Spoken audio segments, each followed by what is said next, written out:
Hello, we're live again. So happy days.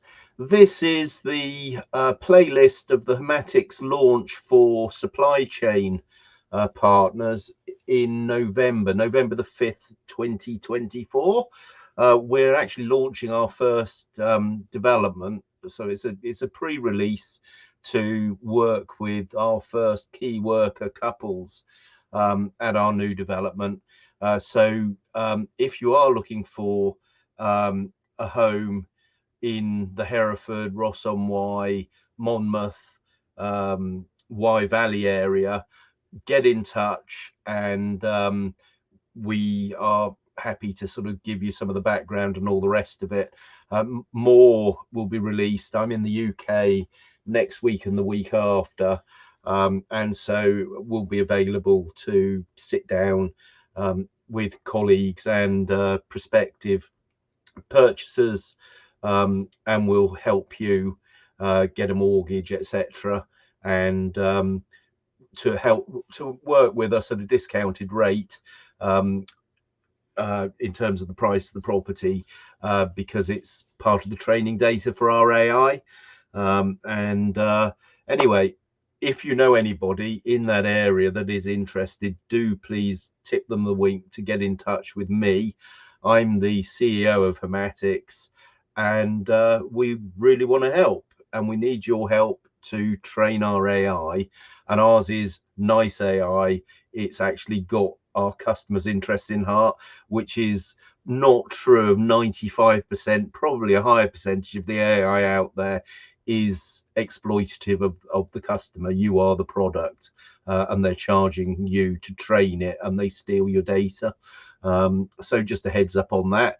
But we're not here asking permission to do this. Watch the videos. I answer a question in the panel. Actually, I actually do say that very thing. We're not asking permission. We're insisting, and we insist that key workers get their fair roll of the dice, and that's what all this is about. So without further ado, I'm gonna put the sound on here. Welcome to Homatics, where we're revolutionising affordable housing. We're not just building homes, we're creating a sustainable future for our key workers. Get ready to discover how technology and innovation are transforming the housing market in ways you've never imagined. Buckminster Fuller said it best: don't fight reality, build something better. That's exactly what Homatics is doing. We're combining passive house quality with cutting-edge digital platforms to create affordable homes that aren't just houses, but gateways to a sustainable future. The challenge is clear and pressing. Our key workers can't afford homes in the communities they serve. This isn't just a housing crisis, it's affecting our healthcare, education, and emergency services. But where others see problems, we see opportunities for innovation. Enter Homatics, where technology meets affordability. Our digital twins track sustainability, AI streamlines design, and passive house standards ensure efficiency. It's not just about building homes, it's about creating a seamless, sustainable living experience. The numbers tell an exciting story. With a government target of 1.5 million new homes by 2030 and 80% of Gen Z prioritising sustainability, we're perfectly positioned, and here's the kicker: they're willing to pay up to 20% more for eco-friendly homes. Forget the old way of building and selling. Our build-to-demand model, powered by AI and digital twins, is transforming the industry. We're not just building homes, we're creating a future-proof platform that prioritizes affordability and sustainability. Experience the Homatics difference. From customizable designs to blockchain-tracked materials, every aspect is designed for transparency and trust. Our homes aren't just affordable, they're customizable, sustainable, and built with cutting-edge technology. Welcome to the future of home buying. Our digital platform connects everyone from landowners to home buyers, financial services to supply chains. It's a seamless ecosystem where every stakeholder plays a vital role in delivering affordable, sustainable homes. Watch us grow from 7 digital twin demonstrators in year 1 to thousands of homes by year 5. Our scalable model is set to transform the UK housing market. This isn't just growth, it's a housing revolution in action. Behold our tech revolution, AI configurators, digital twins, blockchain tracking. We're not just using technology, we're leveraging it to create smarter, faster, more transparent home building. This is what the future of housing looks like. Join us on this exciting journey from our initial £1.5 million round to our ambitious £230 million green bond in year 3. We're creating multiple opportunities for visionary investors with a priority 20% profit share on our first development. This isn't just an investment, it's your chance to help us transform affordable housing. The opportunity is clear, high growth potential, proven model, tech-driven efficiency. We're leading the charge in sustainable housing. Don't just invest in property, invest in the future of home building. Meet the heart of our mission, the dedicated key workers who keep our nation running. Through our To Serve video, witness the emotional journey of an NHS nurse discovering her dream home. This is what drives us, making home ownership accessible to those who serve our communities. Ready to explore further? Dive into our Cawdor Gardens flagship development that brings everything you've seen to life. Click through to discover how we're turning this revolutionary vision into reality.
I'm the CEO and co-founder of a company called Unisot. Unisot is a supply chain traceability company. So we are collecting data from the whole supply chain, from raw material to building products, but also connecting here with this project. We're going to collect data from the live house, connect to the heating system to collect data from there to prove the sustainability, that it actually stand up to the values that has been declared from the building material, that actually stands out in reality as well. But what is the value that it's bringing each and every one of your companies? The problem that we have today is there is a lot of data in everywhere and a lot of different systems and a lot of different companies. The problem today is to actually get that data available, to open up these data silos. So that's what our role is here, to actually connect to different systems in the supply chain, but also connect directly to the houses. But how are we looking at construction material, also looking at the technology to make homes more sustainable, more efficient, and be able to track all of that? look at other countries, how they are building, because there is a lot of difference building high quality homes or building sustainable homes. And there are technologies out there, but I know there are building standards, there are just standards that are hard to break. But I think it's very important, same thing there as with data. We have to take information and knowledge from other countries as well, and take the best from each country and use that. What do you all see in regards to the trends or the challenges in affordable housing today? And what's unique with Homatics right now is that you are picking all of us guys here with some specific knowledge and technologies and putting it together in a completely unique way. So there is not a lot of new technology, new ways here, but it's just the way that we put it together and actually create a wonderful product out of it. And that's why I'm super proud to be in this gang of people here and be able to use the technology that exists out there and have been proven and put it together in a great way.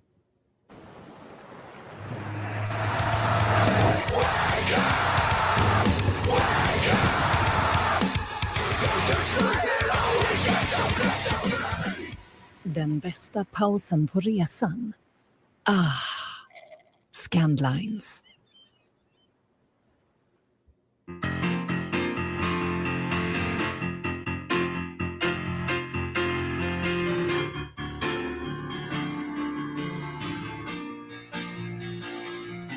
This project offers the opportunity to have a revolution in homemaking, not just house building, but homemaking.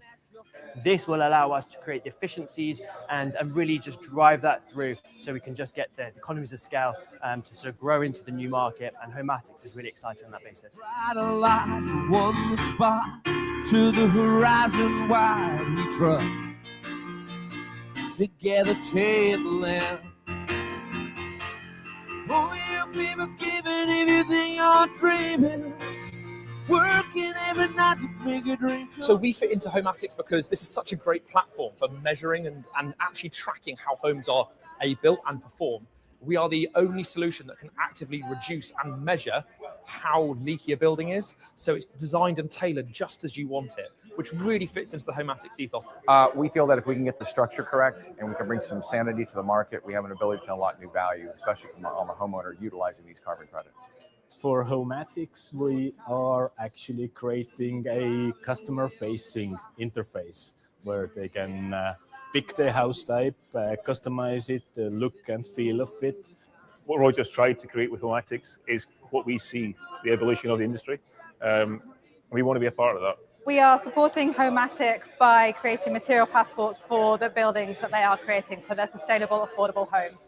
And I'm very grateful and respectful to the organizers of this conference who have had this pioneering vision. And I, for one, am determined to learn more about it and do what I can as a former member of Parliament to help them.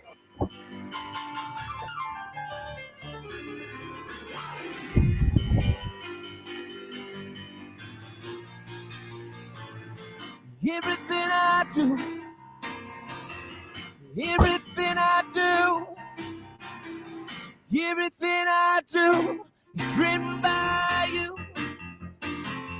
It's driven by you. Everything I do is driven by you. Ladies and gentlemen, hello. Welcome to the Homatics launch. Thank you for coming. I'm so pleased to see you all. Steve Baker, a friend of the company, would like to say a few words and tell you about the Homatics mission and why we've got to build these affordable homes.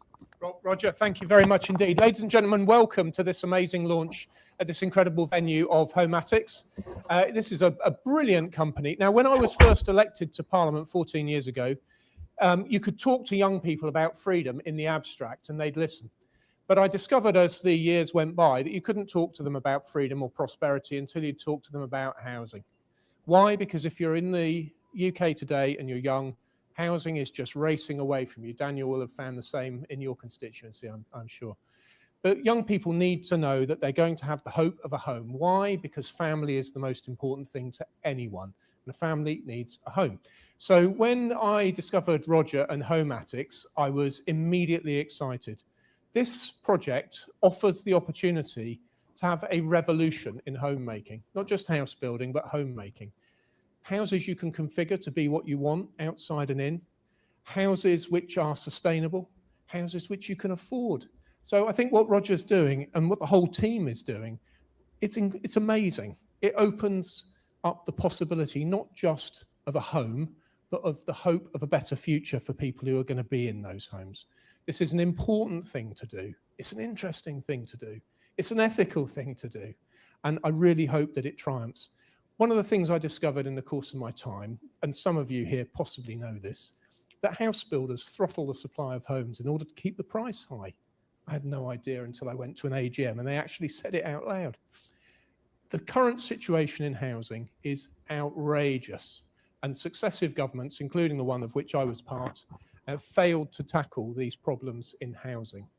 What I think we need to do is solve the problem in the private sector. That's going to need a large number of homes to be built for affordable rent, and yes, for affordable purchase too. And I think that Homatics is going to provide us with a revolutionary path forward. And it's going to be able to do that with the help of all of you at every stage in the supply chain, whether you're doing the software, whether you're building the houses, whether you're finding the plots. I'm sure I've forgotten somebody.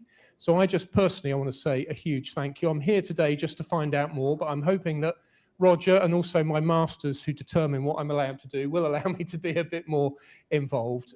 But the reason I want to be involved is because it offers people the hope of a better future. And for that, Roger, I want to say congratulations before we go any further. Well done. It reminds me of Aesop's fable and who will bell the cat. And we just arrive there with this massive bell and everyone's looking around. So I don't know what's happening in that space to enable this to take forward and be adopted here.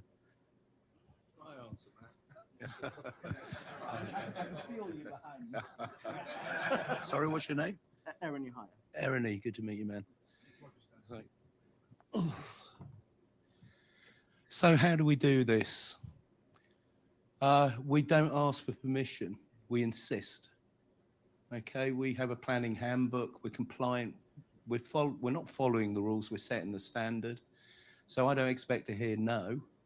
If I hear no, I'll say to the planning officer that's saying no, or the regulator that's saying no, I've got a pre-sold development here because we built to order. So you don't want our development in your community? Well, I might sue you, I might appeal you, but actually what I will do, I'll walk away and meet my customers. Have a nice day, and you won't get elected. That's how we do it. Thank you. Any further questions? So if there's no other questions, well, first of all, let's wrap up with some thoughts that I've had on this. I travel the world and I showcase innovation in construction around the world, and I work with governments. And earlier you heard me say the word prime minister and everybody chuckled.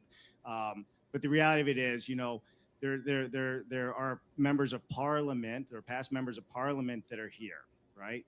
And I say that, and I know you all chuckled on it, but it's the way the consumer thinks of our industry. We're all really good at talking to each other. But outside of that, it doesn't go outside those four walls. The government, parliament, they're good at talking to each other, right? This is a system that allows everybody to work together, and for even the end user and the consumer to see that they're getting a better product. So when I said prime minister, I did that intentionally because I do know that at the end, that's how everybody feels. They don't know any better. I'm not some silly American sitting up here. I don't know what you do. Just like I couldn't speak a word about data. You give me a spreadsheet, I turn into a possum, I roll over, I freeze. But with that said, I think if we continue this conversation and we also think differently, like we're thinking differently on this and, you know, Roger's team, we're going to get a groundswell of support and a groundswell of people, but we have to talk to people as if they don't know what we do. And once we do that, then people will really understand and get on board. And if we come together, that's how we're going to make true change. So thank you, everybody. Big round of applause for our panelists. Hey everybody, this is Dave Cooper and we are in Soho, London, and staying with me is Daniel Kowczynski. Daniel, thank you for joining us today. A great pleasure to be with you. Yeah. Daniel, tell us a little bit about who you are and what your background is. Well, I was the first Polish-born British Member of Parliament. I've served in the House of Commons for 19 years, represented Shrewsbury in the west part of England for 19 years in the House of Commons. And one of the biggest issues for me was affordable housing. We have many people in our constituency working in essential public services, whether it's for the local National Health Service, whether it's in the education sector, whether it's for local police, who simply could not afford to buy new homes because of the huge increase in prices that we've experienced during the course of my lifetime. That's why I've agreed, now that I'm outside of the House of Commons, I've agreed to come and participate in this conference to see how we can create a coalition to drive through radical changes in this country to ensure that we can build sufficient number of homes for these essential workers. Help me understand what a coalition means to you and how does the government, build that and make homes affordable, sustainable for the average consumer that's out there? There has not been the political leadership or drive or the courage or the guts, quite frankly, to take on the people. Politicians are subservient to people. They want to curry favor with the people in order to solicit votes. The reality of the fact is that the people have been the problem in this regard, because every time you want to build affordable homes near a new village or near a new community, they refuse. And they use the current planning system to throw in as many spanners into the works as conceivable, because they don't want their local park or their local forest or their local area to share with other people. We can't accept that. And actually, with the pressures that now are there for people to have homes, there's nothing more important, I would argue, for your average person than with a family than having a home. And we have a duty and a responsibility to make sure that a radical change takes place. Yeah, we need a radical change. I have daughters, they can't afford a home today and even moving forward. So it's a global issue, not just here. Talk to me a little bit about why you're here at the HomeAddicts launch and what value you see this bringing. Well, I've come here really to listen and learn. I'm very motivated and incentivized by some of the things that I've heard about this organization and what they are attempting to do. Actually, in reality, what I've been told so far is that all governments have come in and promised a radical change in the planning process and promised to facilitate it, to make it easier for people building affordable homes to build them. And in reality, over the last 30 years, nothing has happened. And so we need to build a coalition of both Conservatives, Labour, Liberal Democrats and others across our political spectrum to say, think about the impact. I mean, as a Conservative, there's nothing more important for me than the economy. But think about the impact for our economy. Less than 5% of the United Kingdom has been developed on. But think about the impact for the economy if people were able to buy affordable homes. Can you imagine the consequences of that in the way that they behave and in the way that they can look after their children and in the way that they can fulfill their jobs? This is a huge burden that can be lifted off millions of people. And that's why it's so appealing. And I'm very grateful and respectful to the organizers of this conference who have had this pioneering vision. And I, for one, am determined to learn more about it and do what I can as a former member of parliament to help them. Yeah, and HomeAddicts is really approaching this in a much different way than what we've seen before. So, Daniel, thank you for stopping in and having a few words with us. I'm Dave Cooper. We're in Soho, London. And Daniel Kowczynski, thank you again. We'll see you next time. Thank you. Hey everybody, this is Dave Cooper, and we are in Soho, London, and standing with me is Andrea Charleston, Medasta. That's right. Andrea, tell us a little bit about who you are and what you do. Yep, I'm Andrea. I'm the Managing Director of Medasta UK. Medasta is a software platform that creates material passports for buildings.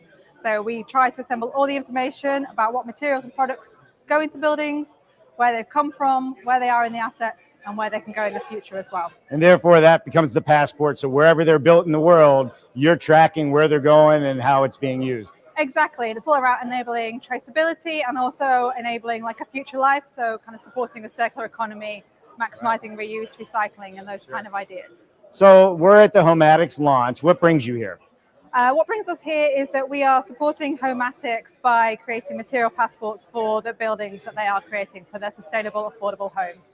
So we're going to work with the Homatics team and their supply chain to capture as much information about the materials that go into their assets as possible.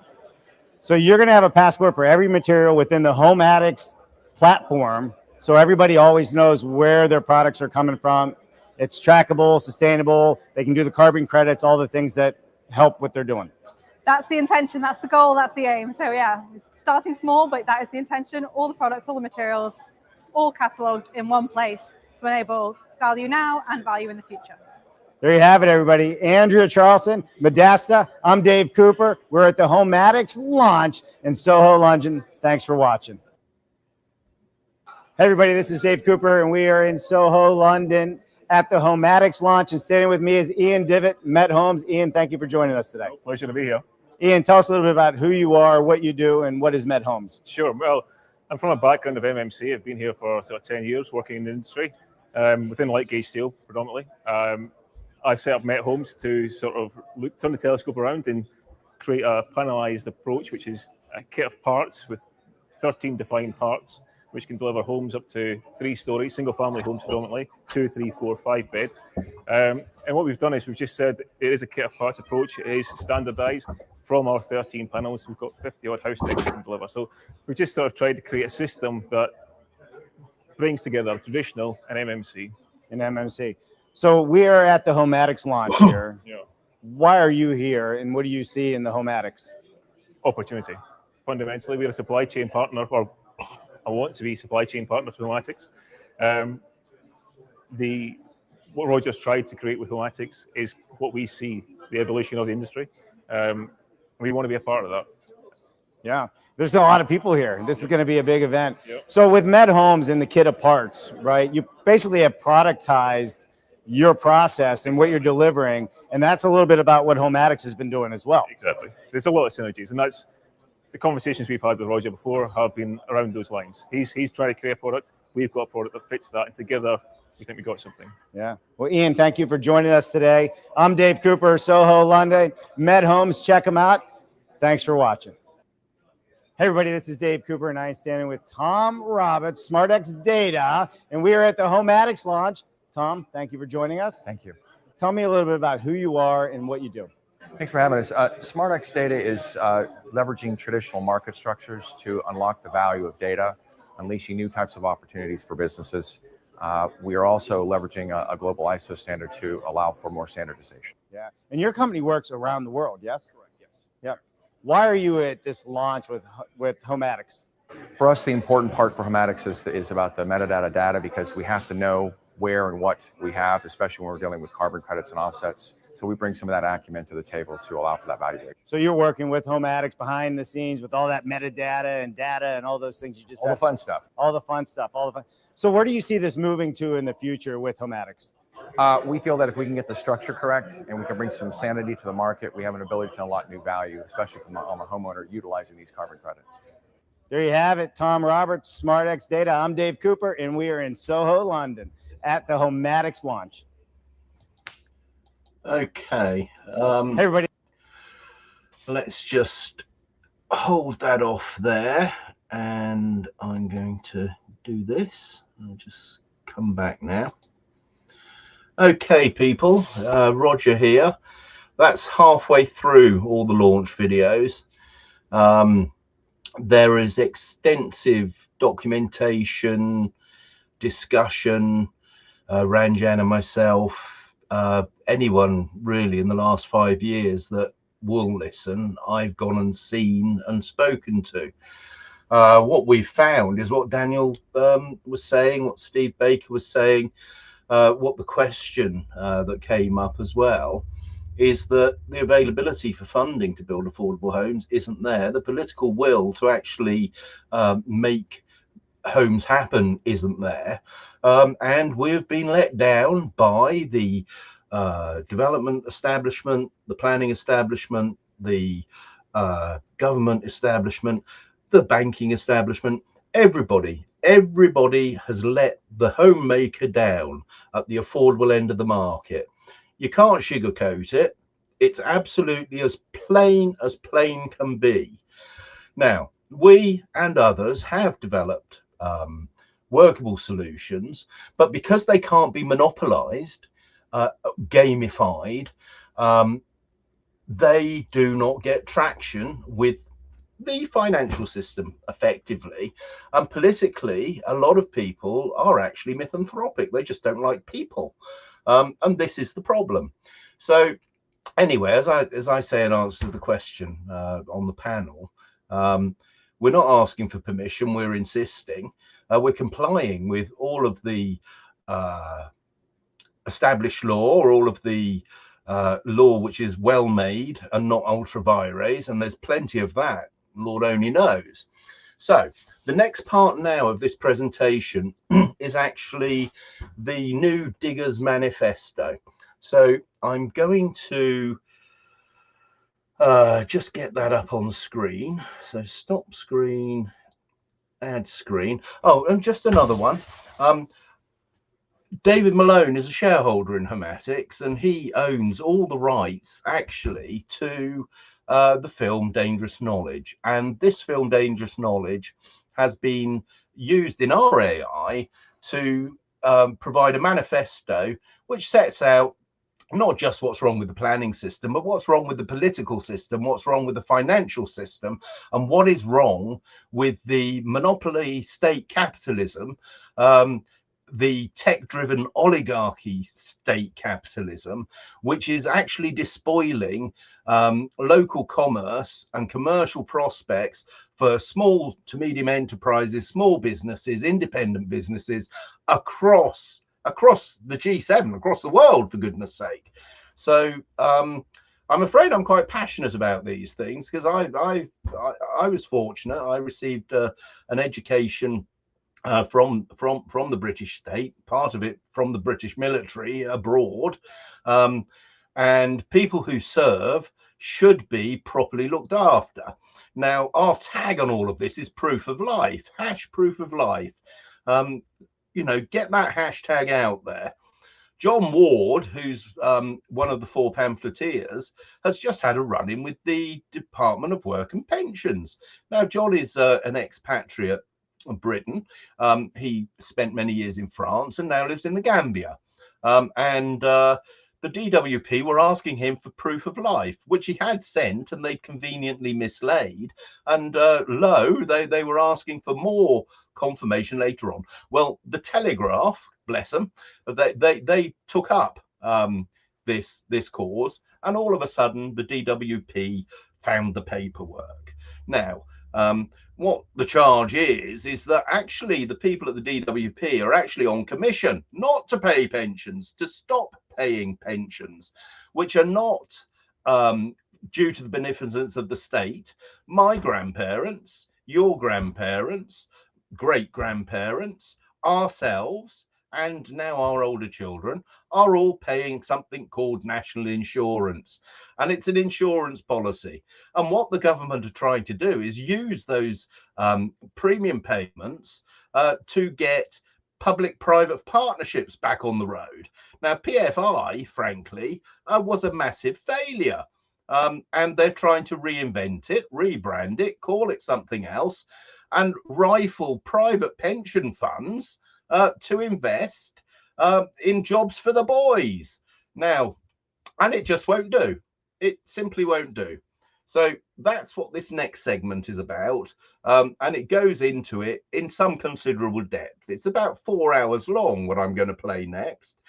You can read it. It's properly indexed. And I'm going to show you that now, and I'll show you how it works. So I'm going to share my screen. Share screen, and it's this one here. Share. Right, there she blows. So, the New Diggers movement, the 4 pamphleteers discovering the commons again. Proof of life. Live now, new stream, #, Proof of Life. Right. Being a modern update of Lewis H. Berrin's classic work, adapted for the digital age of going direct and wiki ballot democracy. Live now. This is me live. Proof of Life. I am not a bot.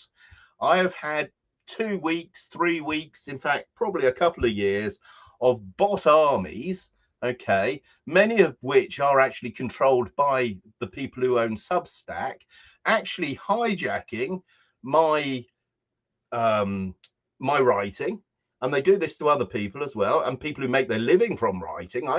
Mercifully, I don't have to make my living from writing.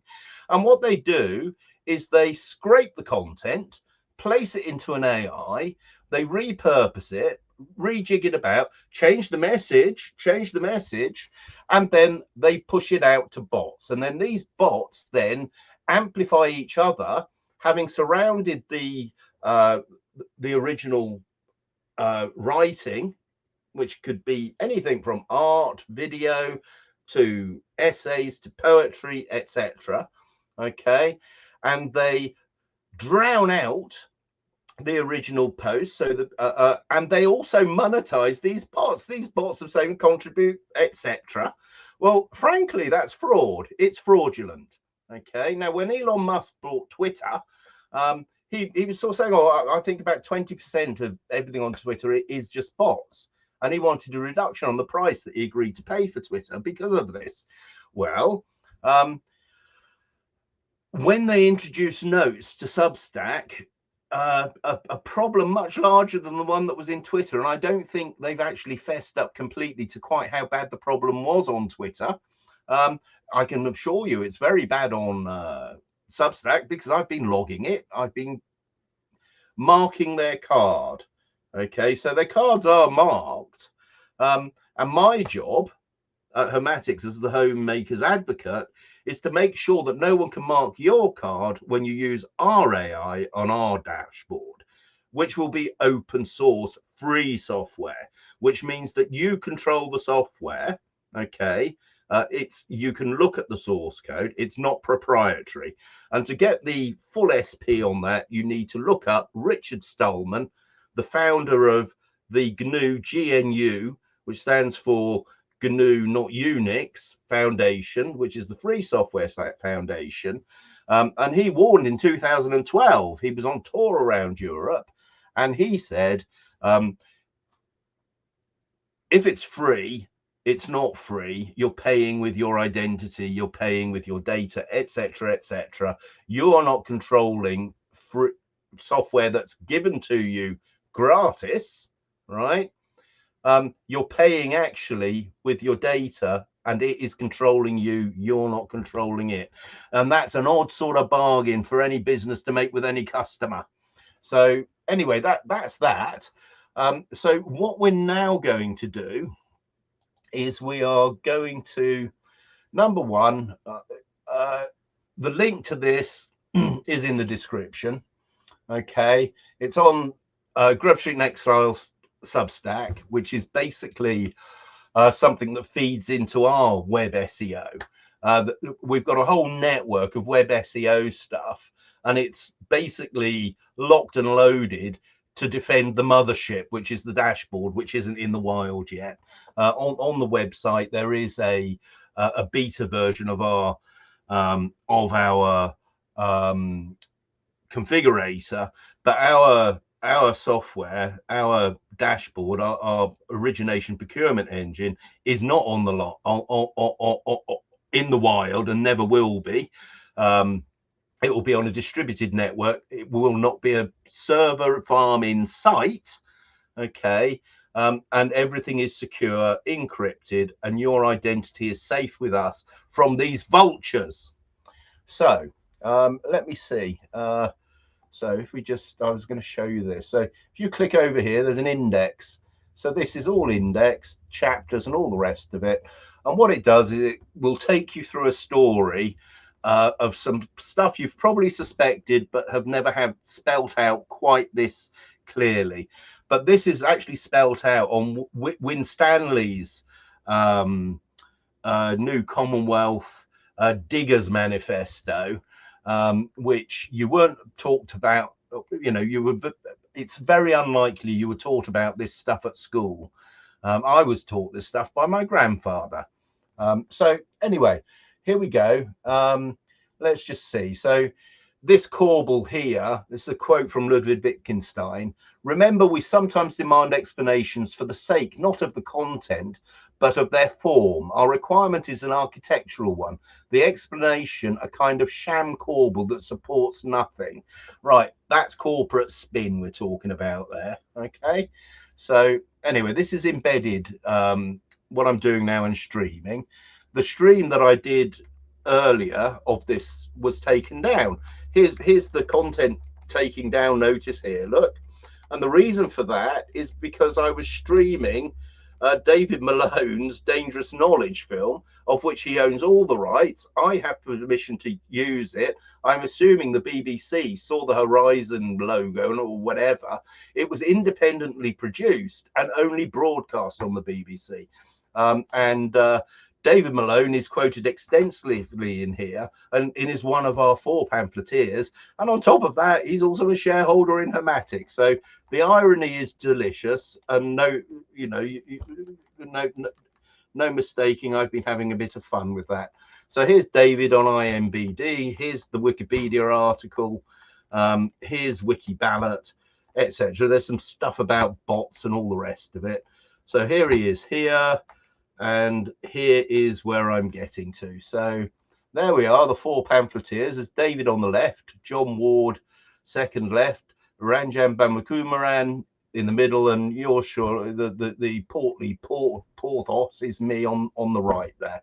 So and this is embedded here, and so I'm not going to play that until I have sorted out the lawyers at YouTube who have maliciously and damagingly on Twitter, all the YouTube channels. This is simulcasting to 3 YouTube channels at the moment, but this is original content, and I am now going to play it. It's 4 hours long. I might sort of interject I halfway through the other one. I have recorded the other one, and I'll upload that later.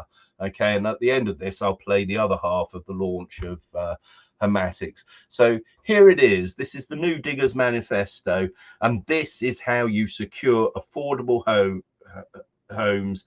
This is how you secure proper services. This is how we save the NHS.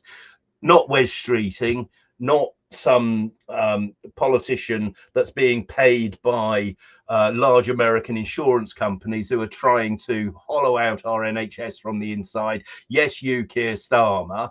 Okay, these people, they're neoliberals. They're all about financialization of everything, including nature, and they are trying to steal our commons, our birth rate, what our grandfathers, great-grandfathers fought and died for in the Great War and the Second World War. And it's the same the world over.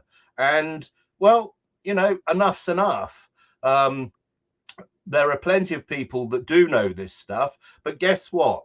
They get killed in the bots, in the twiddlers, basically in the digital censorship, which is done quite set, but you need to look up someone called Zach Verhoeves, who actually was a whistleblower at Google, and what he blew on, it's a hell of a lot more now. And some of you may remember Edward Snowden. Some of us actually read the files and read Vault 7. Okay, so there you go. That's it. So this is news. This is big stuff. This is serious. We are serious business people with a serious mission, and we are not going to ask permission. We're going to take back control. Dominic Cummings, if you're listening or if you're watching, we know about taking back control because we've had it. We're wealth creators, and we've had it with people talking about it in theory, theorizing in your ivory tower, okay, with your, with your pseudo, I'm not sure what to say. I really ought to be quiet. But anyway, if you want to have a chat, I'm more than happy to have a chat. Lloyd Evans is a friend of mine. I believe you know Lloyd from The Spectator. Same, you too, Boris. I believe Lloyd was at Balliol with you.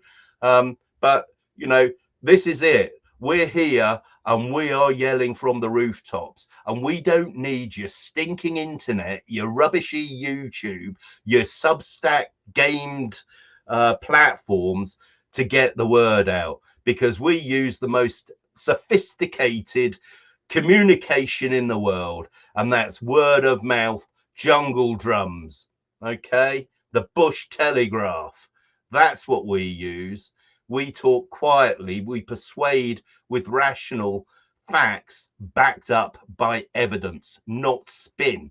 That's because we're business people, we're not professional politicians, okay, or corporate spin doctors, right? We are the wealth creators. It's our commons that you're messing with. It's our society. It's our society, and we are taking back control. So here we go.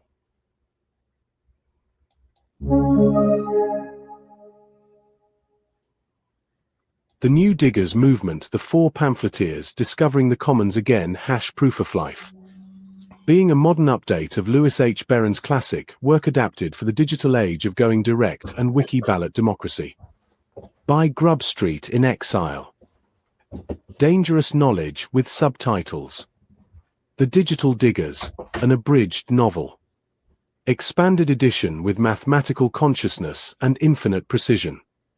Based on the four pamphleteers' material and David Malone's and quote, Dangerous Knowledge and quote. Chapter structure and themes. Prologue. The circle of blame becomes the figure 8 of infinity. Theme. The mathematical structure of power.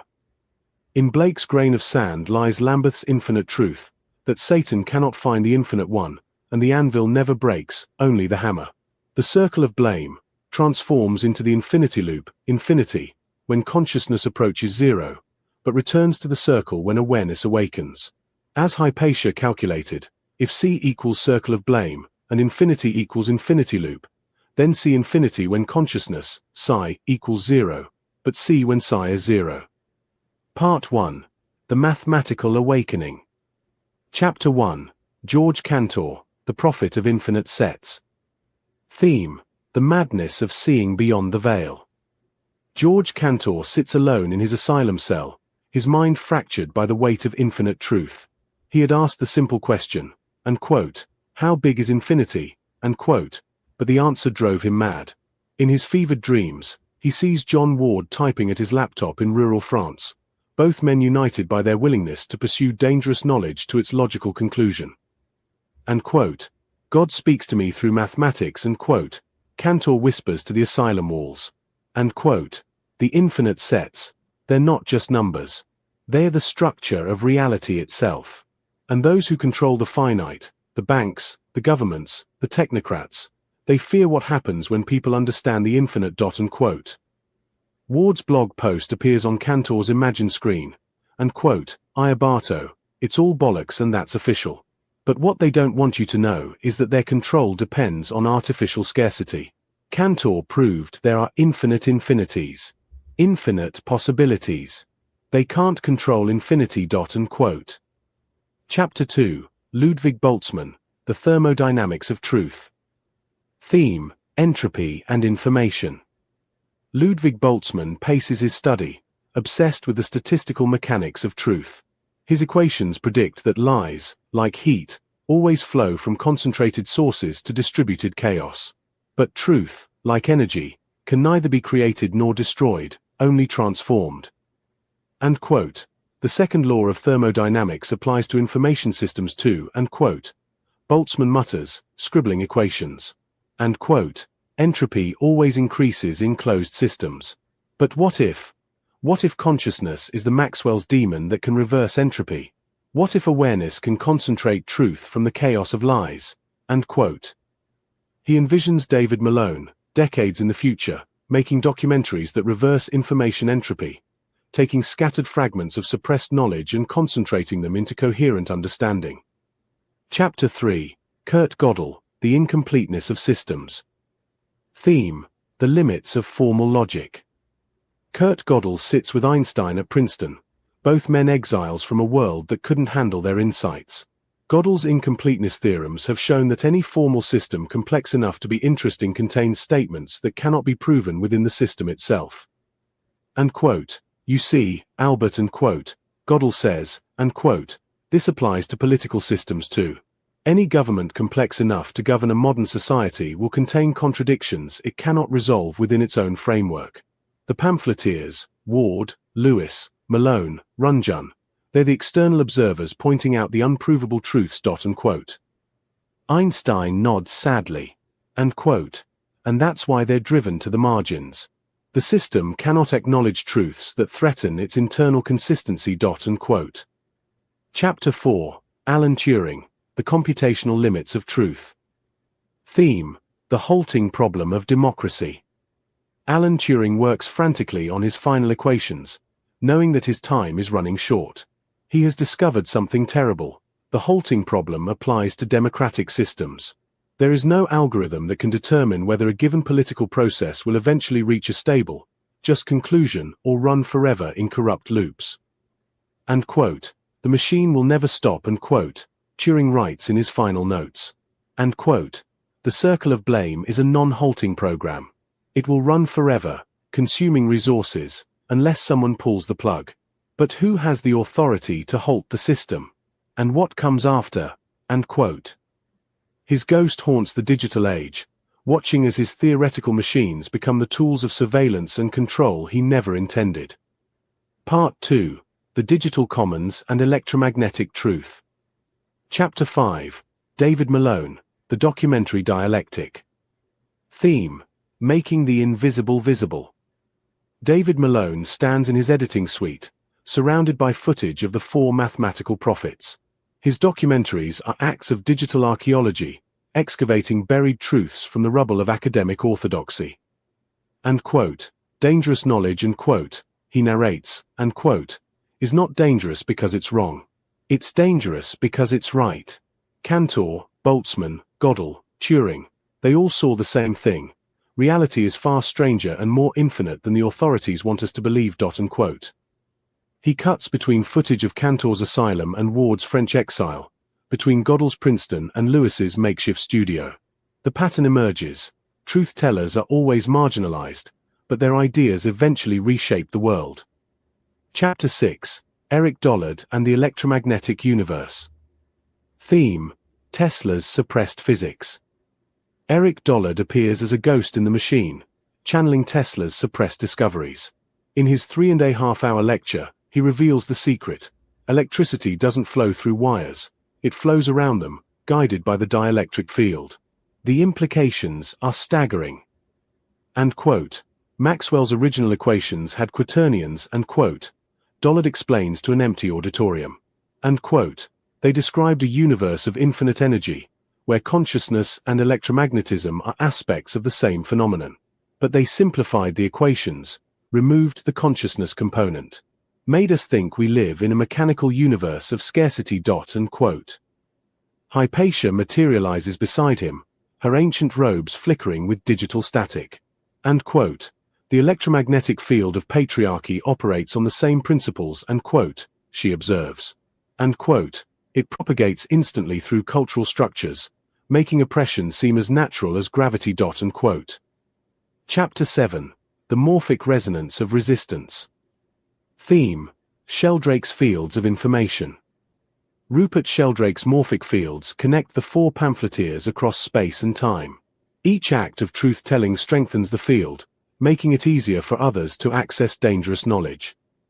Ward's blog posts in France resonate with Lewis's broadcasts in Wales. Malone's documentaries amplify the signal. Runjun's Eastern perspective completes the circuit. Together, they form a standing wave of resistance that cannot be dampened by conventional means. And quote, the old patterns are breaking down. And quote, Sheldrake explains from his laboratory. And quote, but the new ones haven't stabilized yet. We're in a phase transition, like water becoming steam, the same substance, but in a completely different state. And quote. Part 3, The Infinite Resistance. Chapter 8, John Ward, The Anthropological Perspective. Theme, Understanding Human Nature versus Control Systems. Ward sits in his French garden, laptop balanced on his knees, channeling the spirit of Gerard Winstanley. The original diggers challenged the enclosure of common lands. The digital diggers challenged the enclosure of common knowledge. And quote, none of these politicians studied anthropology and quote, Ward types. And quote, they don't understand human nature, tribal dynamics, or how societies actually function. They think they can control complex systems with simple rules. But complexity theory shows us that's impossible. And quote. His anthropological training reveals the truth. Human societies are complex adaptive systems that cannot be controlled from the top down. The more pressure applied, the more chaotic the response. Chapter 9, Roger Lewis, The Grub Street Chronicler. Theme, Independent Media as Morphic Field Generator. Lewis broadcasts from his Welsh studio, embodying the spirit of Grub Street, that historical haven for independent writers and pamphleteers. His interviews create morphic fields of understanding that propagate faster than light through the collective consciousness. And quote, we're the new Grub Street in exile and quote, Lewis declares during a live stream. And quote, broadcasting truth from the margins while the mainstream media peddles its sponsored content. But here's the secret, the margins are where the real action is. The center cannot hold. And quote. His conversations with Malone, Ward, and other truth-tellers create interference patterns in the information field, amplifying signal and cancelling noise. Chapter 10, The Proof of Life Paradox. Theme, bureaucratic dehumanization as system failure. Ward's struggle with the DWPs and quote, proof of life and quote, requirements becomes a perfect metaphor for Gödel's incompleteness theorem applied to bureaucracy. The system demands proof of something it cannot define, using methods that cannot provide certainty. And quote, they want proof I'm alive to receive my pension and quote, Ward observes with dark humor. And quote, but they never asked for proof they were serving the public interest when they took our money. The system can verify everything except its own legitimacy. And quote. Hypatia appears on his screen, her mathematical precision cutting through the bureaucratic fog, and quote, let phi equals the golden ratio of deception, where truth divided by lies equals infinite regression. The circle becomes infinity symbol, when doubled back through digital affinity. And quote. Part 4, The Electromagnetic Revolution. Chapter 11, The Tesla Dollard Revelation. Theme, suppressed physics as political control. Tesla's ghost appears to Dollard in his laboratory, surrounded by towering coils and crackling electricity. The suppressed physics is not just about energy, it's about consciousness itself. And quote, they simplified my equations and quote, Tesla's spirit explains. And quote, removed the consciousness component. Made it seem like the universe is mechanical, predictable, controllable. But consciousness and electromagnetism are the same phenomenon. When people understand this, they become ungovernable. And quote. Dollard nods grimly. And quote, the current flows at right angles to the field. Always. This is the key to everything. Consciousness flows perpendicular to the control systems. They can never predict or control it directly. And quote. Chapter 12, The Quantum Wave Medium of Truth. Theme, Milo Wolf's Universal Connection. Milo Wolf's wave structure of matter reveals the ultimate truth. We are all connected by the quantum wave medium.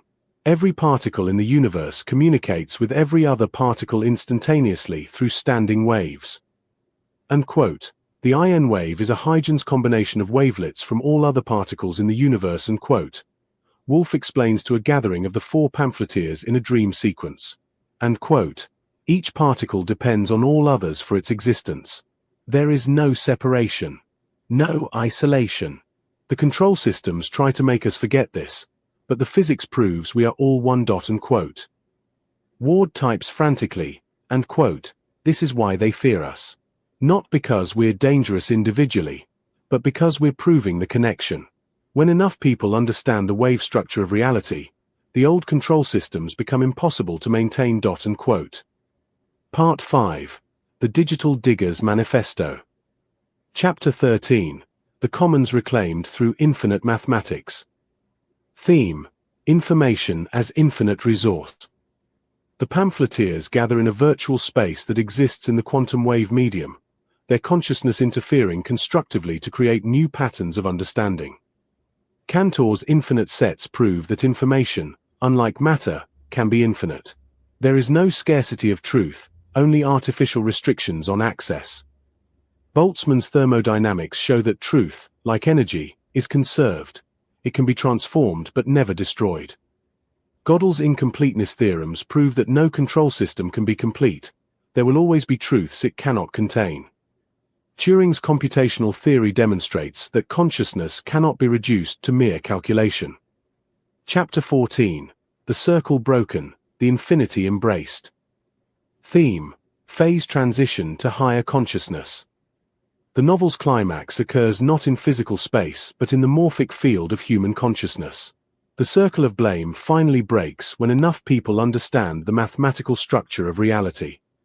Ward's final blog post reads, and quote, "The circle of blame can only be broken when we stop looking for saviors and start understanding the infinite nature of reality. We are not separate individuals competing for scarce resources. We are standing waves in the quantum medium, each one necessary for all the others to exist." Unquote.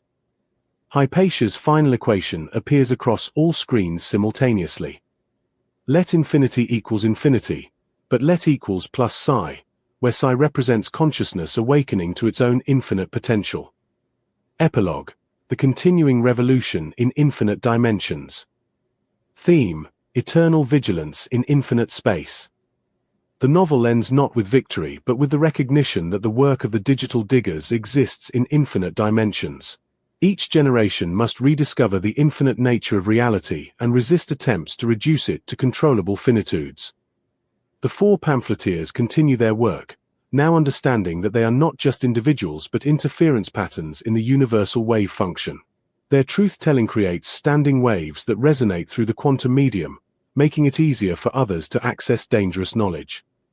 David Malone's voice provides the final narration, and quote, "We live in turbulent times. Is this a misfortune? I think not. The laminar flow of unremarkable times is breaking apart into whirls and vortices of possibility. We are living at that moment when literally anything seems possible. The old world is running up like parchment in the fire. What emerges from the flames will depend on whether we choose the finite circle of blame or the infinite spiral of consciousness." Unquote. Central themes throughout. Mathematical consciousness.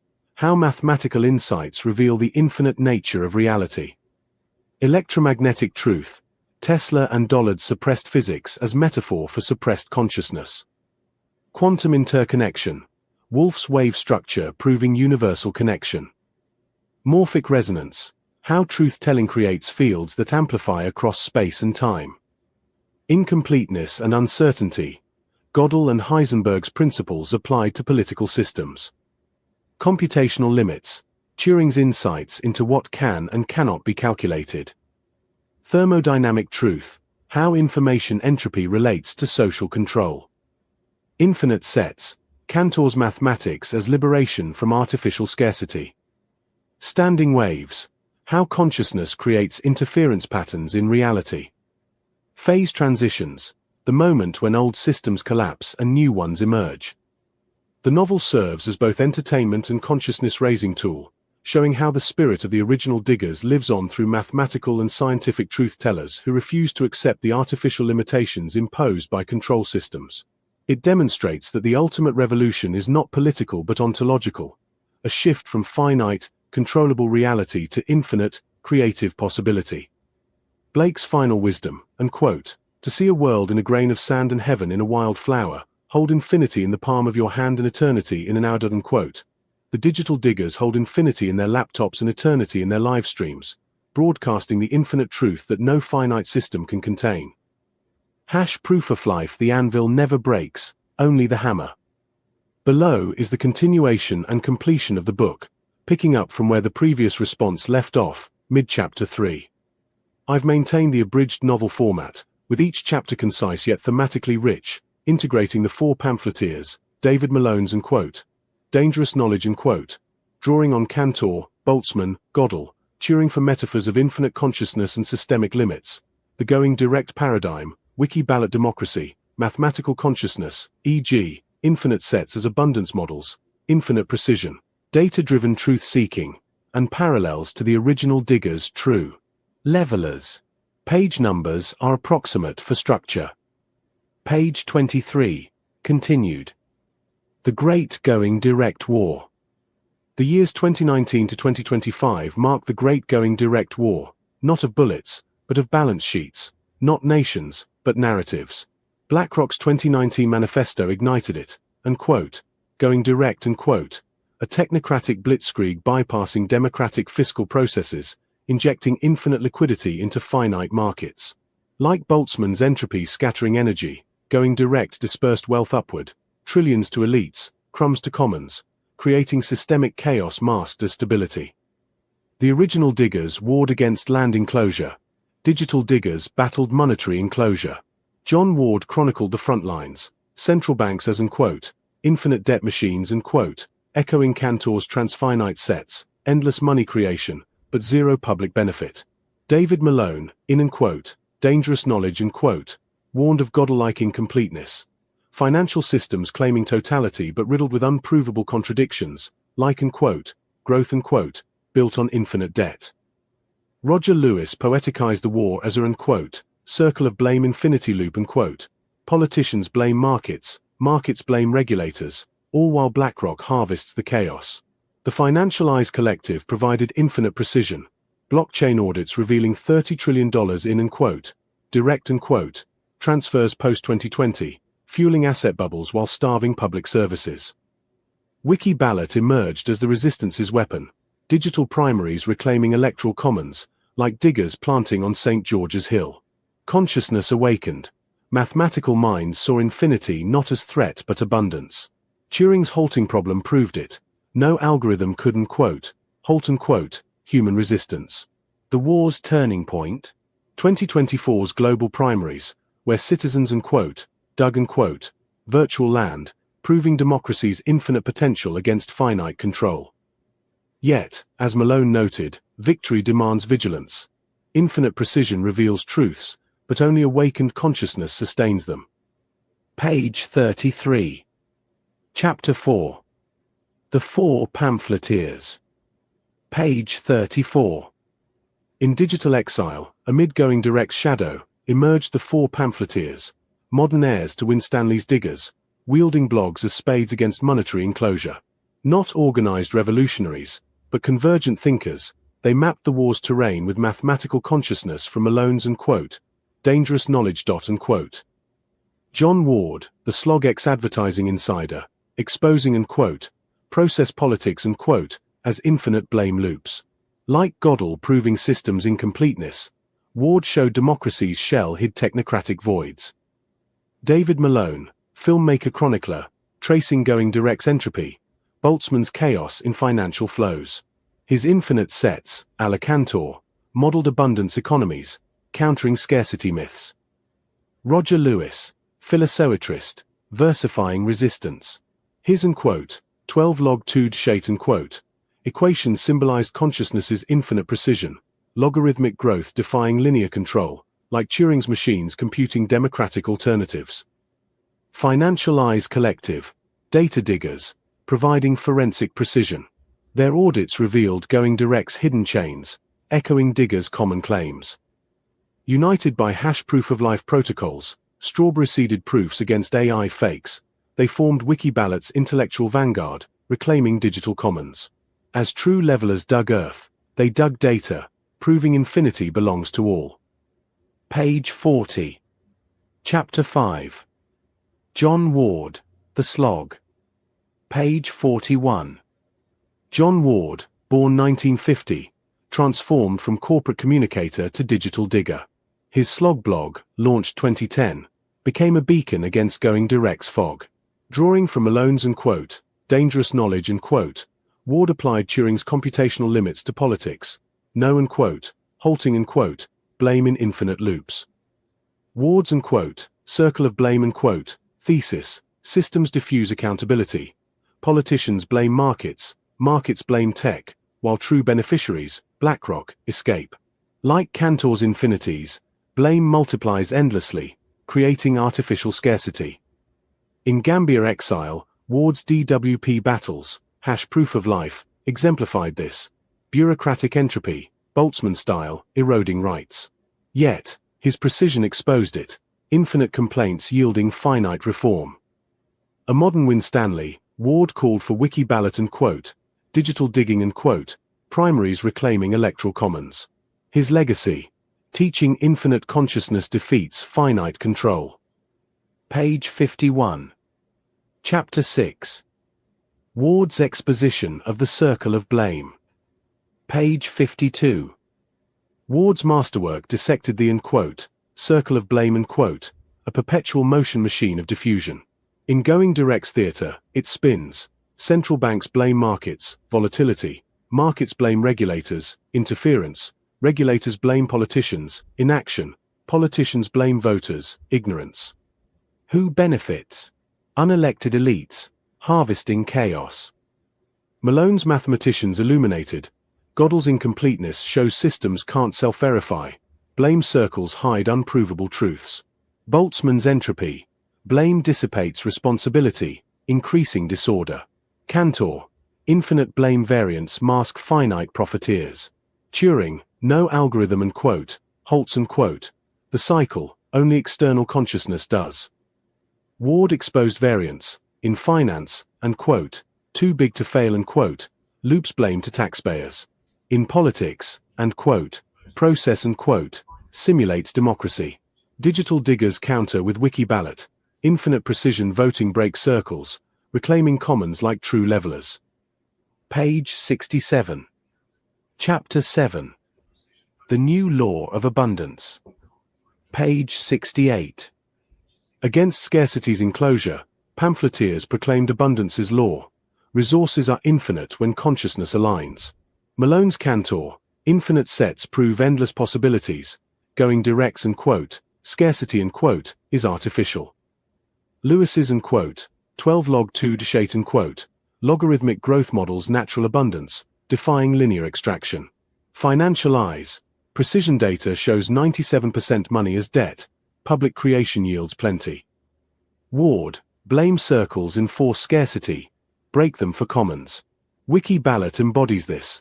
Direct democracy's infinite precision turns finite votes into abundant power. Like diggers and quote, common treasury and quote, digital abundance defeats enclosure. Page 78. Chapter 8. Light shining in Grub Street. Page 79. Grub Street's digital revival illuminated truths. Pamphleteers' blogs, like levelers' pamphlets, shone light on shadows. Malone's and quote, dangerous knowledge and quote, Turing's machines compute infinite truths, exposing finite lies. Ward's slog, precision satire pierces blame veils. Lewis, poetic infinity versus finite control. Financial eyes, data's infinite precision reveals systemic entropy. Wiki ballot, light of direct participation banishes enclosure's darkness. Page 89. Chapter 9. The Pamphleteers' Manifestos. Page 90. Pamphleteers issued digital manifestos. Ward's and quote, Iabato and quote, exposed bollocks. Malone's monetary maps demanded public creation. Lewis's philosoetry envisioned abundance utopias. Financial eyes audits called for transparency. Unified, reject going direct, embrace wiki ballot commons. Page 99. Chapter 10. A letter to the going direct lords, etc. Page 100. And quote, to the lords of direct finance, your infinite money conjures scarcity, Cantor's curse. We diggers reclaim abundance through democratic precision. And quote. Page 111. Chapter 11. A watchword to the City of London, etc. Page 112. And quote, City of Finance, your circles blame while harvesting souls. Our infinite consciousness breaks your finite chains. And quote. Page 131. Chapter 12. A New Year's gift for Parliament and people. Page 132. And quote, Gift, Wiki Ballot, Democracy's Infinite Tool Against Finite Tyranny. And quote. Page 145. Chapter 13. A Vindication, a Declaration, and an Appeal. Page 146. Vindication, Pamphleteers Defend Abundance. Declaration, Digital Commons Now. Appeal, Join the Infinite Resistance. Page 161. Chapter 14. The Four Pamphleteers' Utopia, The Law of Wiki Ballot. Page 162. Utopia, Wiki Ballot's infinite primaries create abundant governance, dissolving blame circles. Page 178. Chapter 15. The Same Continued. Page 179. Detailed Mechanics, Blockchain ensures infinite precision in voting. Page 205. Chapter 16. The Same Continued. Page 206. Implementation, From Local Digs to Global Abundance. Page 227. Chapter 17. Concluding Remarks. Page 228. The New Digger's Triumph, Infinite Consciousness Defeats Finite Control. Appendix A, The 12 Articles of the Digital Peasantry, 2025, page 235. Demands for Digital Commons and Abundance. Appendix B, Ward on Toleration, page 241. Excerpts on Democratic Tolerance. Appendix C to Pamphleteers Laws for a Free Digital Commonwealth, page 244. Rules for Wiki Ballot Governance. Bibliography, page 255.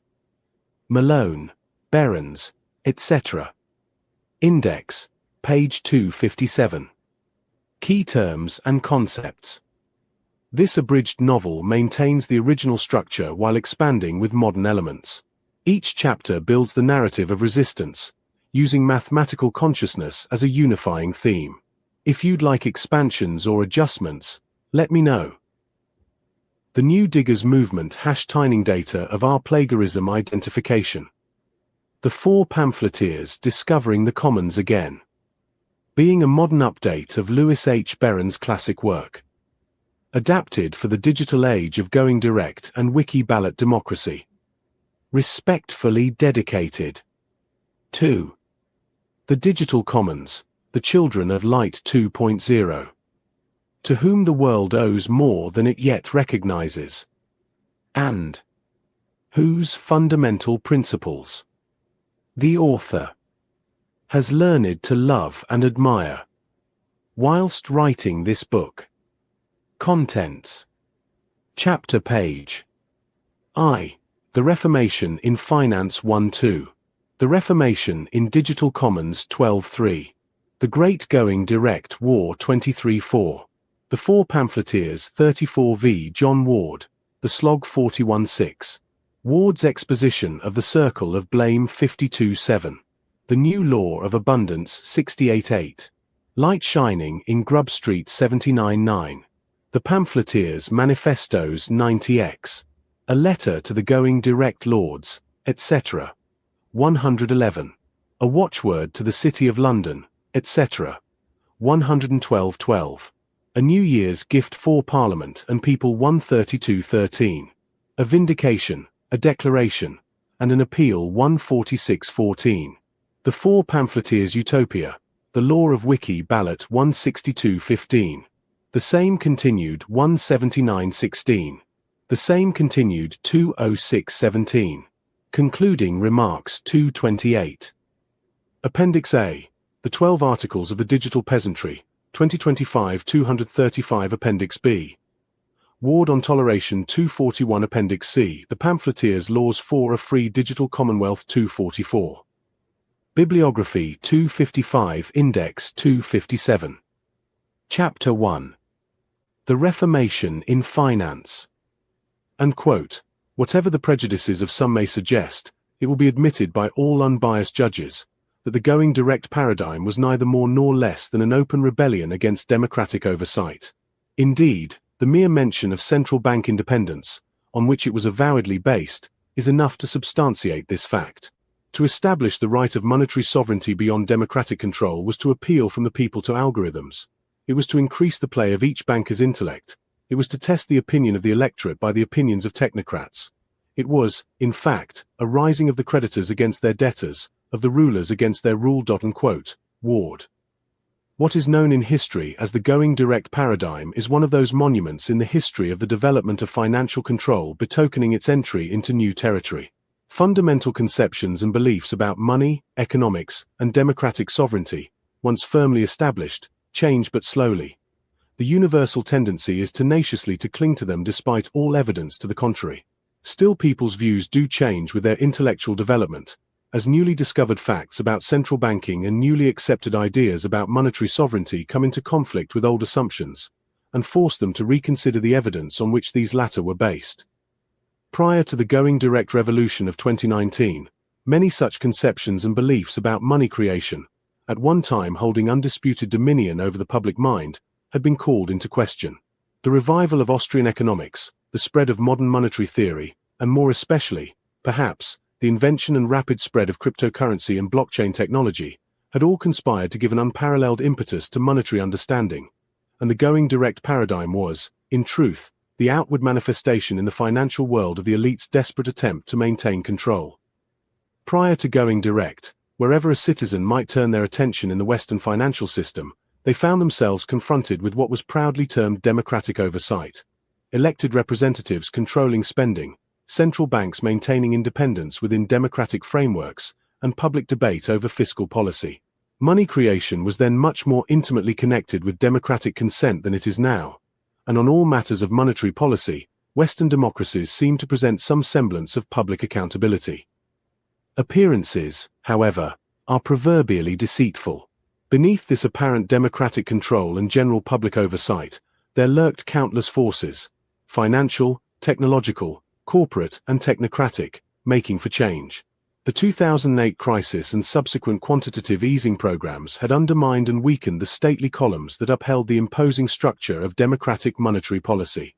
Even within the central banks themselves there was seething ambition, and thousands of their most ambitious technocrats longed, planned, and schemed for more direct control. To emancipate the financial system from the clutches of democratic oversight, to remove the constraints that, over centuries of democratic development, had grown around monetary policy, to eliminate the fiscal limitations of elected government and to expand the power of unelected technocrats, to reform the relationship between state and finance, even to modify certain constitutional principles. Such were the aspirations of some of the most connected, influential, and powerful servants of capital. Outside the formal banking system, there were many forms of alternative finance, peer-to-peer lending, cryptocurrency, local exchange systems, which, though generally regarded as fringe and often treated as suspicious, the apparently all-powerful central banking system had never been able entirely to suppress. And, at first at least, both these forces seemed to favor the efforts of monetary reformers and advocates of public banking. The influence of the going direct revolution on economic, social, and political thought can scarcely be overestimated. Under the previous system of at least nominal democratic oversight, citizens, educated and uneducated, had come to rely on the fiction that their elected representatives had some say in monetary policy, and maintained the habit of expecting public debate over major financial decisions. This was one of the distinguishing characteristics of democratic societies, as it had been of the classical republican tradition. In short, concerning matters monetary and fiscal, democratic consent had maintained some vestige of authority over technocratic expertise. Hence any major changes in monetary policy, whatever their technical merit, were regarded not only with justifiable suspicion and caution, but as requiring public justification and democratic approval, unless, of course, they could be shown to be mere technical adjustments within existing frameworks, or had received the clear mandate of electoral victory. But even central banks themselves were popularly regarded as bound by democratic accountability, and when monetary authorities implemented major policy changes, it was understood they did so within the constraints of democratic oversight and constitutional government. The habits of centuries still constrained the early going direct advocates. Circumstances compelled them to attack some of the principles and practices of democratic monetary policy, of which at first they were inclined to regard themselves as reluctant but necessary reformers. The logic of the 2019 crisis, however, soon forced them beyond democratic constraints.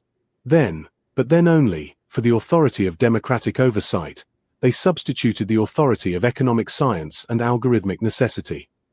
To apply John Ward's own words from the slog, and quote, they had saved the markets, the people they could not save. And quote, in their eyes democratic accountability and technical efficiency were mortal enemies, as unfortunately they remain to this day in the eyes of a steadily increasing number of their followers, and they did not hesitate to demand the sacrifice of democratic input when it conflicted, or appeared to conflict, with the demands of market stability.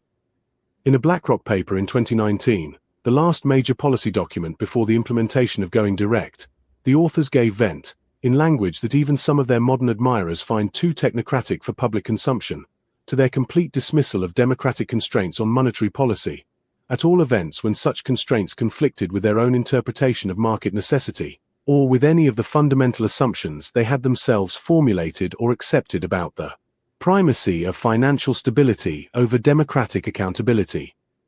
However, whatever may have been the personal intentions and public justifications of those associated with its earlier implementation, the forces of which going direct was the outcome were not to be controlled by democratic institutions.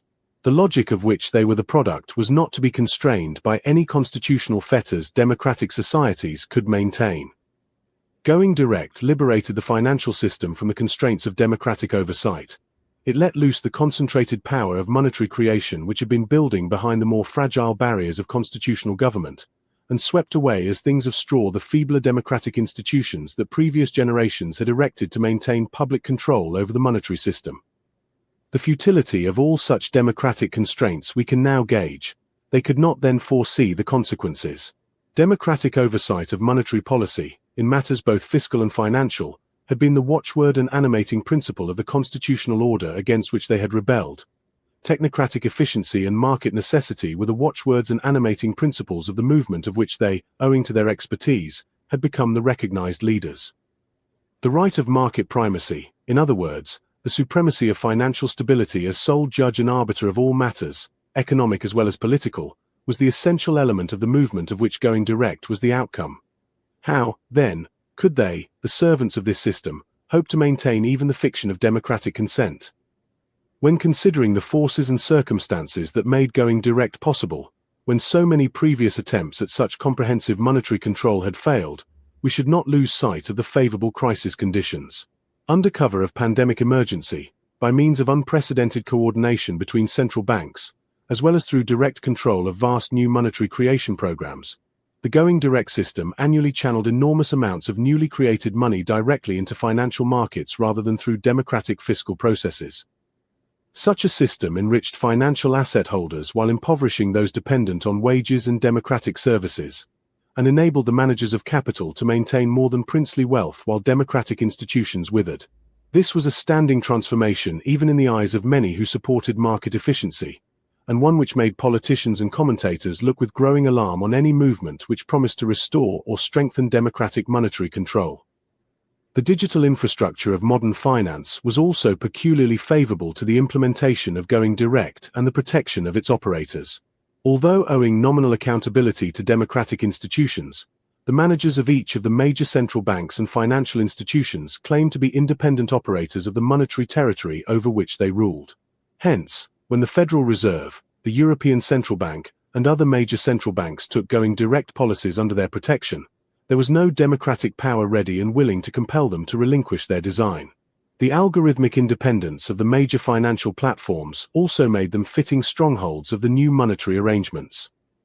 Students of contemporary history would do well never to lose sight of the fact that every financial system which attempts to bind or to guide democratic decision-making, to direct the lives and to determine the economic fate of populations, necessarily has a political as well as a technical, a social as well as an individual dimension. It concerns itself, not only with the relation of markets to efficiency, but also with the relations and duties of citizens to financial institutions. Hence the close relation and interrelation of finance and politics. Politics is the art or act of regulating the social relations of populations, of determining social and economic rights and duties. It is neither more nor less than the practical application of accepted abstract principles about power and justice in the domain of social life. Hence, we cannot be surprised that the widespread financial revolution of going direct, with its renewed application of technocratic reasoning to monetary policy, which almost necessarily gave prominence to its political and social consequences, was followed by an uprising of citizens against what they had come to regard as the undemocratic tyranny and oppression of the financial ruling class. The writings of Ward and the Slog in the early 21st century were followed by the emergence of wiki ballot and direct democracy movements. The implementation of going direct and its associated policies in the early 21st century by the pamphleteer revolt. Chapter 2. The Reformation in Digital Commons. The transformation of England's approach to information, knowledge, and democratic participation during the early 21st century bears striking parallels to the religious Reformation of the 16th century. Just as the earlier Reformation challenged the monopoly of the Catholic Church over spiritual authority, the digital Reformation challenged the monopoly of traditional media and political parties over information and democratic participation. The invention of the printing press had democratized access to written knowledge. The invention of the Internet promised to democratize access to all knowledge. But just as the early printing presses were quickly controlled by established authorities, the early Internet was rapidly captured by corporate interests and surveillance states. The English digital Reformation began, like its religious predecessor, with a growing awareness that the existing system of information control and democratic participation was corrupt, unresponsive, and served primarily the interests of those who controlled it rather than those who were subject to it. The established system of British democracy in the early 21st century resembled nothing so much as the Catholic Church of the early 16th century. A vast, hierarchical institution claiming to mediate between the people and political power, demanding unquestioning faith in its processes, and systematically extracting wealth and consent from the population while providing little in return. The major political parties had become like the medieval clergy, a professional class claiming special authority to interpret the will of the people, while actually serving the interests of wealthy patrons and institutional power. The mainstream media had become like the church hierarchy, claiming to provide truth and guidance while actually controlling information flow to serve established interests. Just as the early reformers had called for a return to the original sources, sola scriptura, the digital reformers called for a return to direct democratic participation, sola populus. The wiki ballot movement, like the early Protestant movements, sought to eliminate the mediating institutions that claimed authority over democratic participation. The parallel extends to the response of established authority. Just as the Catholic Church had initially attempted to reform itself while maintaining control, the British political establishment initially attempted to co-opt digital democracy while maintaining their gatekeeping function. Online petitions, digital consultations, and social media engagement were offered as substitutes for real democratic participation, just as indulgences and reformed practices had been offered as substitutes for fundamental change. But the logic of digital democracy, like the logic of the Reformation, not be contained within the existing institutional framework. If citizens could communicate directly with each other, organize their own political activities, and access information without mediation, what need was there for the elaborate apparatus of parties, representatives, and media gatekeepers? The four pamphleteers emerged from this context as the digital equivalent of the early Protestant reformers, individuals who had mastered the new technology of communication and used it to challenge the fundamental assumptions of the existing order. John Ward of the Slog represented the tradition of the independent preacher, someone who had worked within the system, advertising and communications, but had come to see its corruption and spoke truth directly to the people without institutional mediation. David Malone represented the tradition of the scholarly reformer, someone who used the new media to educate people about the technical realities of power, monetary policy, financial systems, that the established authorities preferred to keep obscure. Roger Lewis represented the tradition of the visionary prophet, someone who saw in the new technology the possibility of a fundamental transformation of human social organization, and expressed this vision in poetic and philosophical terms. The Financial Eyes Collective represented the tradition of the investigative reformer, those who used the new tools to dig into the actual documents and data that revealed how power really operated, rather than accepting the official explanations. Together, they represented the emergence of a new form of democratic participation that bypassed the traditional gatekeepers and spoke directly to the people. Their blogs, podcasts, and digital platforms functioned like the early Protestant churches. Spaces where people could gather to hear alternative interpretations of current events and participate in discussions that were forbidden or discouraged in the mainstream institutions. The response of the established authorities followed the predictable pattern. First, they ignored the digital reformers. Then they attempted to co-opt them by offering platforms within the existing system. Then they attempted to discredit them by associating them with extremism or conspiracy theories. Finally, they attempted to suppress them through algorithmic manipulation, deplatforming, and legal harassment. But the technology itself made complete suppression impossible. Just as the printing press had made it impossible to completely control the flow of written information, the internet made it impossible to completely control the flow of digital information. New platforms, new networks, and new forms of organization emerged faster than they could be controlled. The wiki ballot movement represented the logical culmination of this process, the creation of alternative democratic institutions that operated entirely outside the control of the established political system. Citizens could organize their own primaries, select their own candidates, and coordinate their own political activities without requiring permission from or participation by the traditional parties. This was the digital equivalent of the Protestant principle of the priesthood of all believers. The idea that every citizen was capable of political participation without requiring mediation by professional politicians or parties. The implications were as revolutionary as those of the original Reformation. If citizens could organize their own democratic participation, what need was there for the elaborate apparatus of professional politics? If people could access information directly and make their own judgments, what need was there for the media gatekeepers who claimed to interpret events for them? The established system responded with the same mixture of reform and repression that had characterized the Counter-Reformation. New forms of digital engagement were offered within the existing framework, while alternative platforms were subjected to increasing surveillance and control. But the fundamental dynamic had been unleashed. The digital Reformation, like its religious predecessor, had revealed that the emperor had no clothes, that the elaborate apparatus of professional politics and media gatekeeping served primarily the interests of those who controlled it, rather than those who were subject to it. The four pamphleteers had lit a fire that would not be easily extinguished. Chapter 3. The Great Going Direct War. The period from 2019 to 2025 will be remembered by future historians as the Great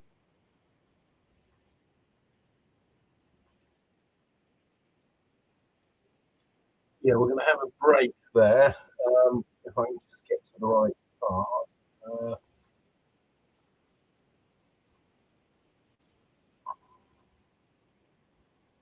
don't know about everybody else, but I just need a little break. So I'm going to play a tune, and I think that tune may well get this stream taken off. But spare not, it's all being recorded. And all the bots that are attacking us are being duly logged. There we go. Right. So, people, there are no comments. This is extensively shadow banned, but I'm doing it live because I'm recording it live and will continue to put it up. And we will keep going until we break through the dam. I was explaining earlier, actually, to Ranjan, but and David Malone yesterday, and John. Effectively, the sensors are the little Dutch boy with his finger in the dam. And what we've identified is actually all of the leverage points, the pressure points, where if we coordinate our actions, we can leverage our mental fight, as to channel Blake, our mental fight, and of course, as we all know, the little Dutch boy with his finger in the dam, you know, the dam will fall. And you know, that's basically it, really. So anyway, I am going to right now put this on and we'll see what happens. So share screen, and here we go. Now this track is absolutely beautiful, And one of our programmers, in fact, Joseph Cooper, who programmed our TikiWiki. So in the back end, amongst everything else, our CRM, our customer relationship management, is based on TikiWiki, open source. And Joseph and I got to know each other through a platform he had called the Free Speech Guitar Club. And I could equally just play that track. But Joseph and I were talking about this sort of stuff. Joseph is like, he's a musicologist. And he sent me this track. And we're just going to play this track, and then we'll get back to we pamphleteers.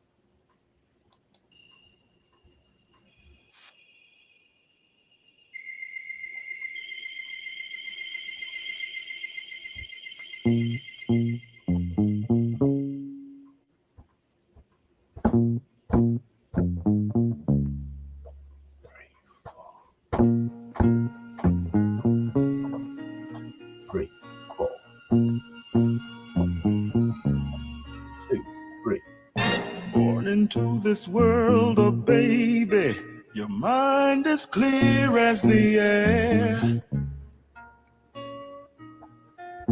Time passes. You learn to walk and talk.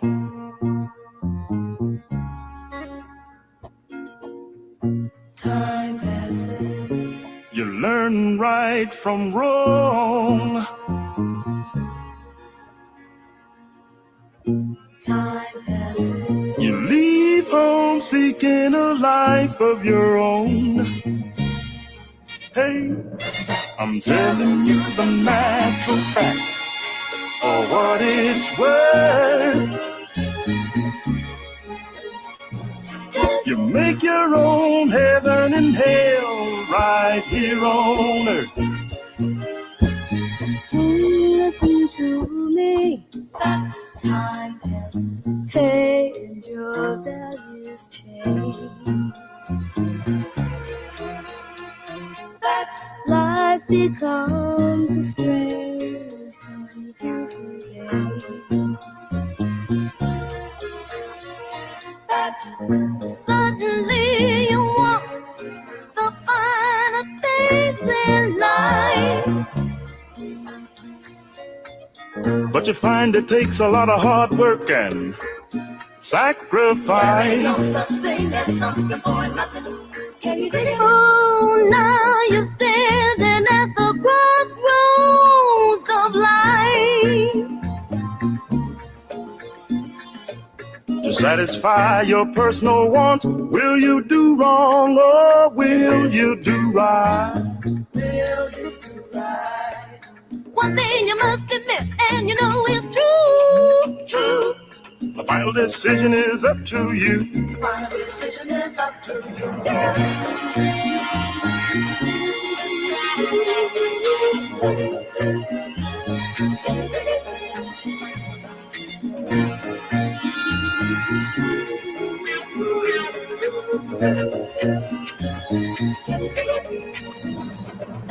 Life is a giant invisible scale with two sides, good and bad. Hey, and you and your belief. Hey, you and your belief. Are the weights. Hey, let me tell you the things you do each day. Determine the balance. Can you dig where we're coming from? Your conscience is a flawless judge and jury that only questions you when you're wrong. I'm telling you the natural facts for what it's worth. You make your own heaven and hell. Hey, the eyes of the world are watching you, so give more thought to the things you do. I'm telling you the natural facts for what it's worth. Oh Lord, yeah. You make your own heaven and hell right here on earth. You ain't fooling nobody but yourself if you think you're smarter than everyone else. Think about it, think about it. Think about it, think about it. Think about it, think about it. Think about it, think about it. Think about it.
Oh, now that is one hell of a track, people. That's absolutely glorious. So what we're going to do next is I'm just going to play you a wee poem, and then we'll commence, or recommence with the Diggers Manifesto. So share screen, and we want this one. Here we go. Right, now this poem is amazing. It's given in the fringe of Glastonbury, and this is Kelvin Oberon, who's a Gaelic bard, and it's his poem Return of the Fairies Avalon, and this is just the most amazing meditation on these present discontents. This is a graphical representation of Avalon, which is where I've come from today. And a few others here have come from there too.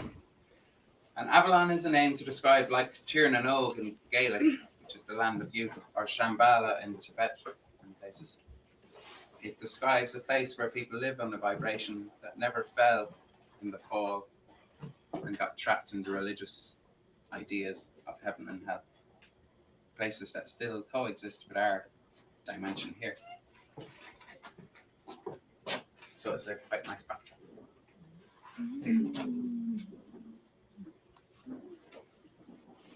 Ring-a-ring-a-ding-dong, ding-dong dell. Here's a tale for a fairy to tell. The Return of the Fairies by Kelvin Patrick's Oberon.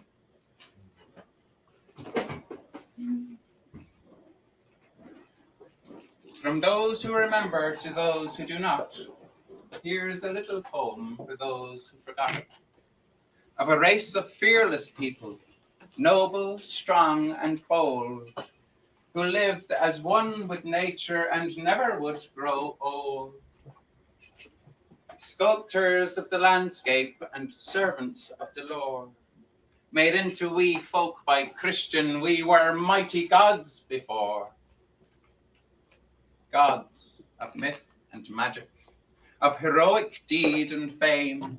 A hero's fate may well be tragic, yet death is but a game. In a place before time existed, before man's minds were even born, we built up mighty monuments amidst the hazel, oak, and thorn.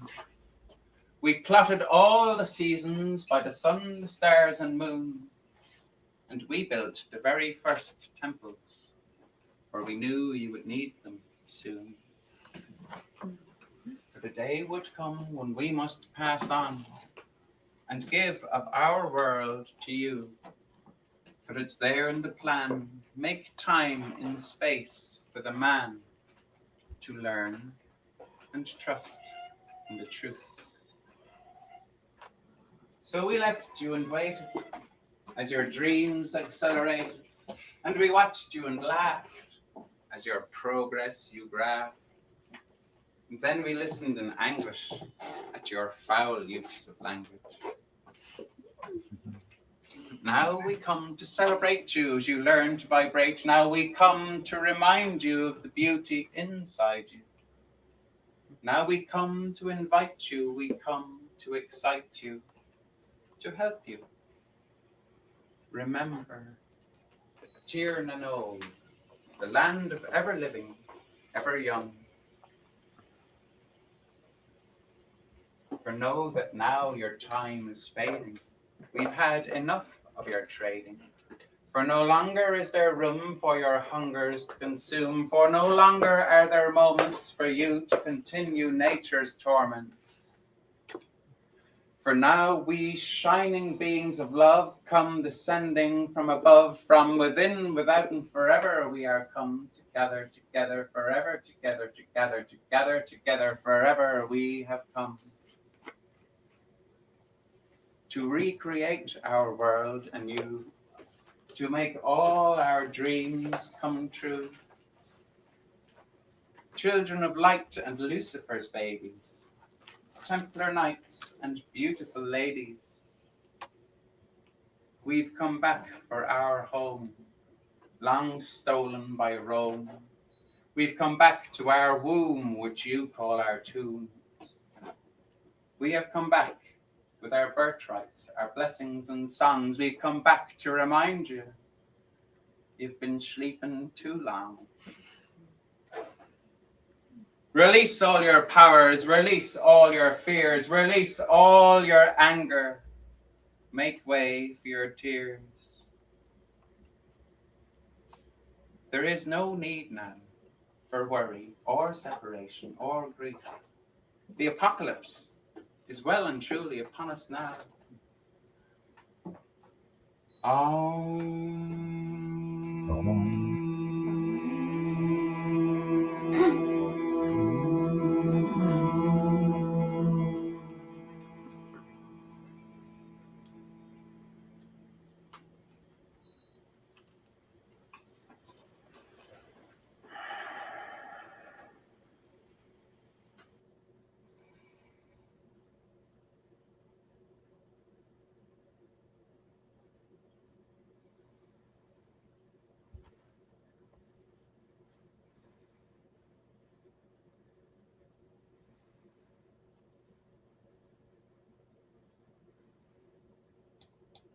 Design like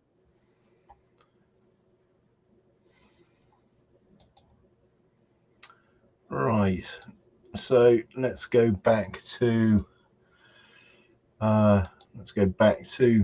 more earthly concerns, should we say. So I need to do this. Right, share screen, share screen. There she blows. Okie dokie. So whether any of those two will actually make sure this stream gets wasted again, it shouldn't after the email I've sent them. So here we go. And there she blows. Oh no. No, there we are. Sorry.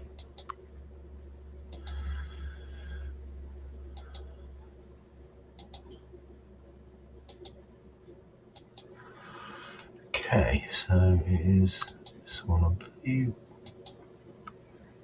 Is that the one? No, idiot.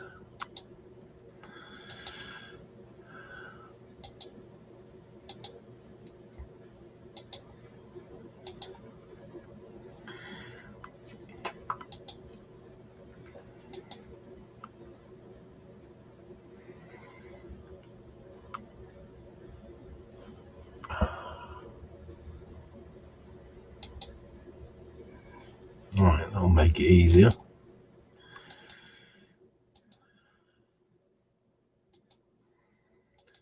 Well, ta-da, that's the one.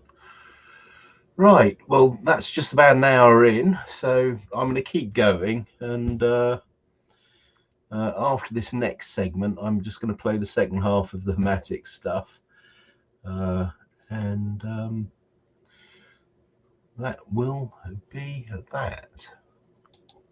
Served as the strategic blueprint for what would become the most comprehensive transformation of the relationship between state and finance since the creation of central banking itself. The document, couched in the dry language of monetary policy, proposed what its authors called, and quote, going direct, and quote, a system whereby central banks would bypass traditional fiscal processes and inject newly created money directly into financial markets and selected economic sectors. This would eliminate what the authors saw as the inefficiencies and political constraints of democratic decision-making over economic policy. The beauty of the proposal, from the perspective of its advocates, was that it could be implemented without requiring legislative approval or public debate. Central banks already possessed the technical authority to create money and purchase securities. The going direct system simply expanded these existing powers to encompass direct intervention in virtually every aspect of economic life. The COVID-19 pandemic provided the perfect pretext for implementation. Emergency conditions justified extraordinary measures. Democratic oversight was suspended in the name of speed and efficiency. The normal processes of public debate and legislative approval were deemed too slow for the urgent needs of crisis response. Within months, trillions of dollars, euros, pounds, and other currencies were created and channeled directly into financial markets, large corporations, and selected economic sectors. The scale of the intervention dwarfed anything seen during the 2008 financial crisis or even during wartime mobilizations. But this was not simply a larger version of previous crisis responses. It represented a qualitative transformation in the nature of economic governance. For the first time in the history of democratic societies, unelected technocrats had acquired the power to directly allocate vast economic resources without meaningful oversight or accountability. The immediate beneficiaries were obvious.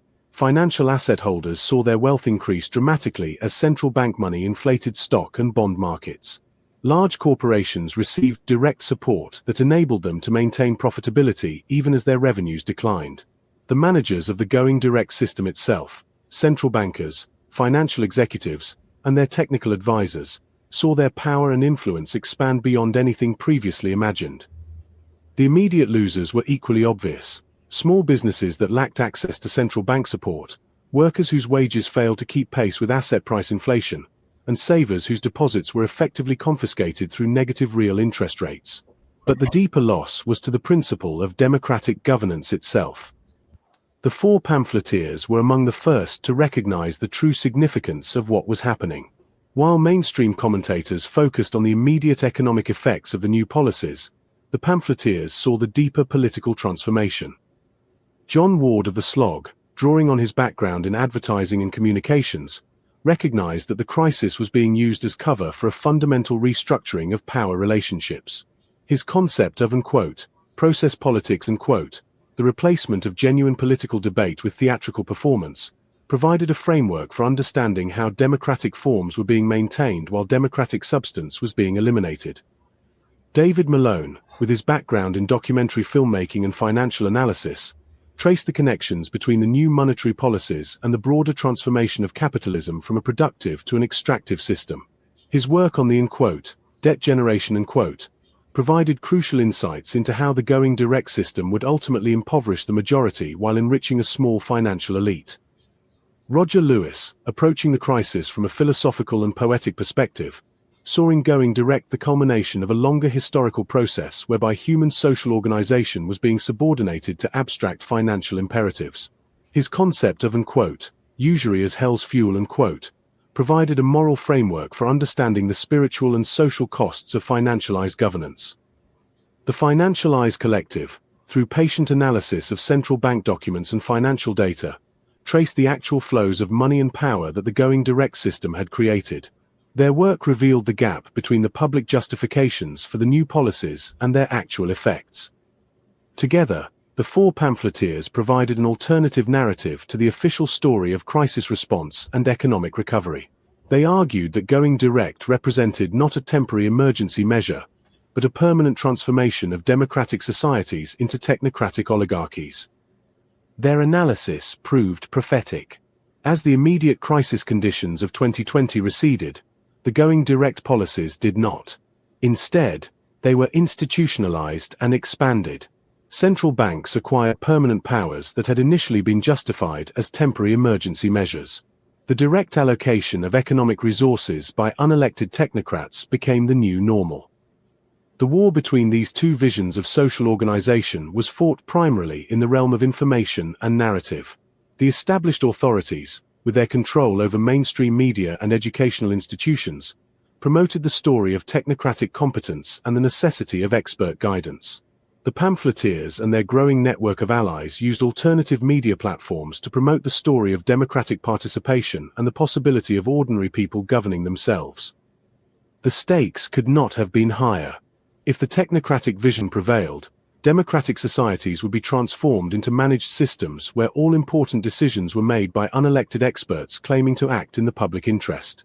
If the democratic vision prevailed, the going direct system would be dismantled and replaced with genuine public control over monetary and economic policy. The battle lines were drawn not just between different policy preferences, but between fundamentally different conceptions of human nature and social possibility. The technocrats argued that modern societies were too complex for democratic governance, that ordinary people lacked the knowledge and rationality necessary to make good decisions about economic policy. The Democrats argued that no group of experts, however knowledgeable, could be trusted with unchecked power over other people's lives. The Great Going Direct War was still raging as this account was written. Its outcome would determine whether the 21st century would see the emergence of a new form of democratic participation enabled by digital technology, or the consolidation of a new form of technocratic authoritarianism that used digital technology to perfect systems of control that previous generations of authoritarians could only dream of. The four pamphleteers had chosen their side. The question remained whether enough of their fellow citizens would join them before it was too late. Chapter 4. The Four Pamphleteers. In the great tradition of English radical pamphleteering that stretches from the levellers and diggers of the 17th century through Tom Paine and William Cobbett to the present day, the four pamphleteers emerged in the early 21st century as the voice of a new democratic movement challenging the established order. Like their historical predecessors, they were not professional politicians or academic theorists, but practical people who had worked within the existing system long enough to understand its corruption and had acquired the skills necessary to communicate effectively with ordinary citizens. They used the new technology of digital communication as their predecessors had used the printing press, to bypass the gatekeepers of official information and speak directly to the people. The four pamphleteers were not a formal organization but a loose network of individuals who shared certain fundamental insights about the nature of power in contemporary society, and who had developed complementary skills for analyzing and communicating about these realities. John Ward represented the tradition of the insider-turned-critic. His background in advertising and corporate communications had given him intimate knowledge of how public opinion is manufactured and manipulated. His blog, The Slog, became a platform for applying these insights to political and economic analysis. Ward's particular contribution was his understanding of what he called, and quote, process politics, and quote, the way that democratic forms are maintained while democratic substance is eliminated. David Malone represented the tradition of the investigative educator.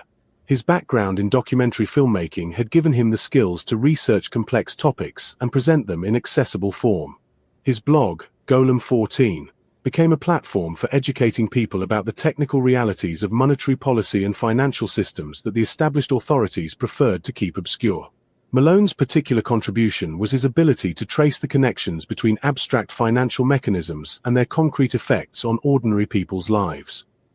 Roger Lewis represented the tradition of the visionary synthesizer.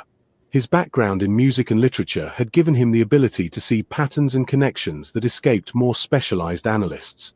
His various blogs and writings became platforms for developing a comprehensive alternative worldview that integrated insights from economics, philosophy, history, and the arts. Lewis's particular contribution was his ability to articulate the spiritual and cultural dimensions of political and economic transformation. The Financial Eyes Collective represented the tradition of the forensic investigator. Their background in financial analysis and data research had given them the skills to dig into the actual documents and numbers that revealed how power really operated. Their blog became a platform for detailed analysis of central bank policies, government spending, and corporate behavior. Their particular contribution was their ability to provide concrete evidence for claims that might otherwise be dismissed as speculation or conspiracy theory. What united these diverse figures was not a common ideology or political program, but a shared commitment to what might be called, and quote, democratic empiricism, and quote, the belief that ordinary people are capable of understanding complex issues if they are given access to accurate information and honest analysis. They rejected both the technocratic assumption that important decisions should be left to experts and the populist assumption that complex issues can be reduced to simple slogans. Instead, they insisted that democratic participation requires genuine education. Citizens need to understand how power actually operates if they are to exercise meaningful control over it. Their method was essentially pedagogical. Rather than telling people what to think, they provided tools for thinking, frameworks for analysis, sources of information, and examples of how to trace the connections between official narratives and actual realities. This approach distinguished them from both mainstream commentators, who typically accepted official frameworks while arguing about details, and from conspiracy theorists, who typically rejected official narratives while offering alternative narratives that were equally immune to evidence. The pamphleteers insisted that the truth about contemporary power structures was neither hidden in secret conspiracies nor revealed in official pronouncements, but available to anyone willing to do the patient work of research and analysis. The problem was not lack of information, but lack of frameworks for organizing and interpreting the information that was readily available. Their collective work revealed several key insights that became central to the emerging democratic movement. First, that the apparent complexity of contemporary economic and political systems often served to obscure relatively simple power relationships. The elaborate technical apparatus of central banking, for example, ultimately served the simple function of transferring wealth from the many to the few. Second, that the apparent conflicts between different political parties and ideologies often masked a deeper consensus among elites about the fundamental structure of power. The debates between left and right, for example, typically accepted the assumption that important economic decisions should be made by unelected experts rather than through democratic processes. Third, that the apparent inevitability of current arrangements was largely a product of the failure to imagine alternatives. Many of the problems that were presented as natural consequences of modern complexity were actually the result of specific institutional choices that could be changed if there was sufficient political will. Fourth, that the technology that was being used to perfect systems of surveillance and control could also be used to create new forms of democratic participation and mutual aid. The same digital networks that enabled centralized manipulation of information could also enable decentralized sharing of knowledge and coordination of resistance. The four pamphleteers did not claim to have all the answers, but they provided something equally valuable: better questions. They created a space for the kind of serious democratic conversation that had been largely eliminated from mainstream political discourse. Their influence grew not through mass media exposure or political endorsements, but through the patient work of education and organization. People who read their work began to see familiar events in new ways. to ask different questions about official explanations, and to imagine possibilities for change that had previously seemed impossible. Most importantly, they demonstrated that ordinary people with access to digital communication tools could produce analysis and commentary that was more insightful and more honest than what was available through official channels.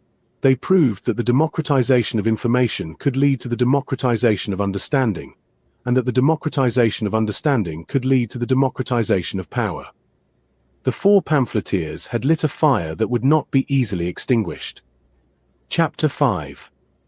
John Ward, The Slog. And quote, I'm running as an independent in the next election. I've come to the conclusion you can either have an MP who represents a party in your constituency, or you can have an MP who represents the people in Parliament, but you can't have both. Unquote. Andrew Bridgen MP. John Ward's journey from the heights of corporate advertising to the front lines of digital dissent represents one of the most significant intellectual transformations of the early 21st century. His evolution from a successful practitioner of what he would later call, unquote, the dark arts of persuasion, unquote, to one of the most incisive critics of contemporary power structures illuminates the broader crisis of legitimacy that has engulfed Western democratic societies. Born in 1950, Ward came of age during the great expansion of consumer capitalism and mass media manipulation that characterized the post-war period. His education at Liverpool University in history and politics provided him with the analytical tools that would later prove invaluable in dissecting the mechanisms of power, but his real education came through his subsequent career in advertising and corporate communications. Ward's professional success was built on his exceptional ability to understand and manipulate human psychology for commercial purposes. He rose to become CEO of a publicly listed advertising company, a position that gave him intimate knowledge of how public opinion is manufactured and how democratic consent is engineered. This insider's perspective would later enable him to see through the theatrical aspects of contemporary politics with unusual clarity. The transformation began gradually. As Ward later wrote, and quote, the more successful I became at manipulating people's desires and fears for commercial purposes, the more I began to understand how the same techniques were being used to manipulate their political beliefs and democratic choices. Unquote. The skills that had made him wealthy in the private sector made him dangerous to the established order when he turned them to political analysis. The catalyst for Ward's transformation was the 2008 financial crisis and its aftermath. Like many people, he initially accepted the official narrative about the causes of the crisis and the necessity of the policy responses. But his background in communications made him sensitive to the gap between official explanations and observable realities. Unquote. I began to notice, unquote, Ward later wrote, unquote, that the same techniques we used to sell products to consumers were being used to sell policies to citizens. The same focus groups, the same message testing, the same careful manipulation of emotional responses. But there was a crucial difference. When we sold products, we at least had to deliver something that worked. When they sold policies, they only had to deliver something that sounded good. Unquote. Ward's blog, The Slog, began in 2010 as an outlet for his growing frustration with what he saw as the systematic deception of the British public about the true nature of the economic crisis and the policies being implemented in response to it. The blog's title was deliberately provocative, a reference to the hard, grinding work required to uncover truth in an environment of systematic obfuscation. The early posts focused primarily on economic and financial issues, drawing on Ward's business experience to explain complex policy issues in accessible terms. But as his analysis deepened, he began to develop broader theories about the nature of contemporary power structures. Ward's central insight was what he called, unquote, process politics, unquote, the observation that democratic forms were being maintained while democratic substance was being systematically eliminated. Elections continued to be held, parliaments continued to meet, and media continued to cover political debates. But the actual decisions that affected people's lives were increasingly being made by unelected technocrats operating beyond the reach of democratic accountability. Unquote. The genius of the system, unquote, Ward wrote, unquote, is that it maintains all the familiar rituals of democracy while ensuring that nothing important can actually be changed through democratic processes. People are encouraged to debate endlessly about peripheral issues while the fundamental structures of power remain untouchable. Unquote. This analysis led Ward to develop his famous acronym IABATO, unquote, it's all bollocks and that's official, unquote, which became a shorthand for the systematic gap between official narratives and observable realities that characterized contemporary political discourse. Ward's background in advertising made him particularly sensitive to the techniques being used to manufacture consent for policies that served elite interests at the expense of ordinary citizens. He could recognize focus group tested language, identify the emotional triggers being used to bypass rational analysis, and trace the sources of apparently spontaneous public opinion campaigns. And quote, having spent decades learning how to manipulate public opinion for commercial purposes, and quote, Ward wrote, and quote, I can spot the same techniques being used for political purposes from a mile away. The only difference is that commercial manipulation is at least honest about its intentions. And quote. Ward's analysis of Brexit provided a perfect example of his approach. While most commentators focused on the surface level of the debate, the arguments about sovereignty, immigration, and economic benefits, Ward focused on the deeper level of the process itself. He argued that Brexit was being deliberately mismanaged to ensure that Britain would leave the European Union in name only while remaining subject to all the essential structures of EU control. The apparent chaos and incompetence of the Brexit process was actually a carefully orchestrated performance designed to exhaust public attention and create conditions where any deal, however unsatisfactory, would be accepted as better than continued uncertainty. And quote, the whole Brexit process, and quote, Ward wrote, and quote, is a masterpiece of process politics. The public is encouraged to focus on the theatrical aspects, the personalities, the parliamentary procedures, the media drama, while the actual substance is decided behind closed doors by. Continue. Claude 4 Sonnet. The same technocratic networks that were in control before the referendum. And quote. Ward's prediction that Brexit would result in, and quote, Brino, and quote, Brexit in name only, proved remarkably prescient. Despite the apparent victory of the Leave campaign, Britain's departure from the European Union left most of the essential structures of EU control intact while eliminating Britain's formal voice in EU decision-making. This analysis established Ward as one of the most reliable political forecasters of his generation. His success came not from access to inside information or sophisticated polling data, but from his ability to see through the theatrical aspects of political events to the underlying power dynamics. Ward's move to the Gambia in later life provided him with additional perspective on the nature of contemporary British governance. His struggles with the Department for Work and Pensions over his pension payments, documented in his 2025 Telegraph article, became a perfect microcosm of his broader analysis of how British institutions had been transformed from public services into instruments of bureaucratic control. And quote, the DWP's proof of life requirements, and quote, Ward wrote, and quote, perfectly illustrate the broader transformation of British governance. Citizens are no longer served by public institutions, they are processed by them. The system exists not to help people but to demonstrate its own importance and justify its own existence. And quote. Ward's experience of trying to prove he was still alive to bureaucrats who seemed determined to declare him dead became a metaphor for the broader experience of trying to maintain democratic participation in a system designed to eliminate it.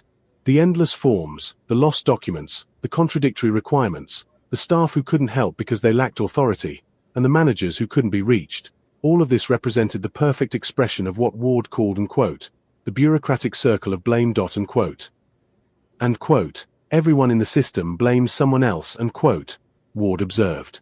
And quote, the frontline staff blame the managers blame the computer systems blame the policy framework, and the policy framework blames the political leadership.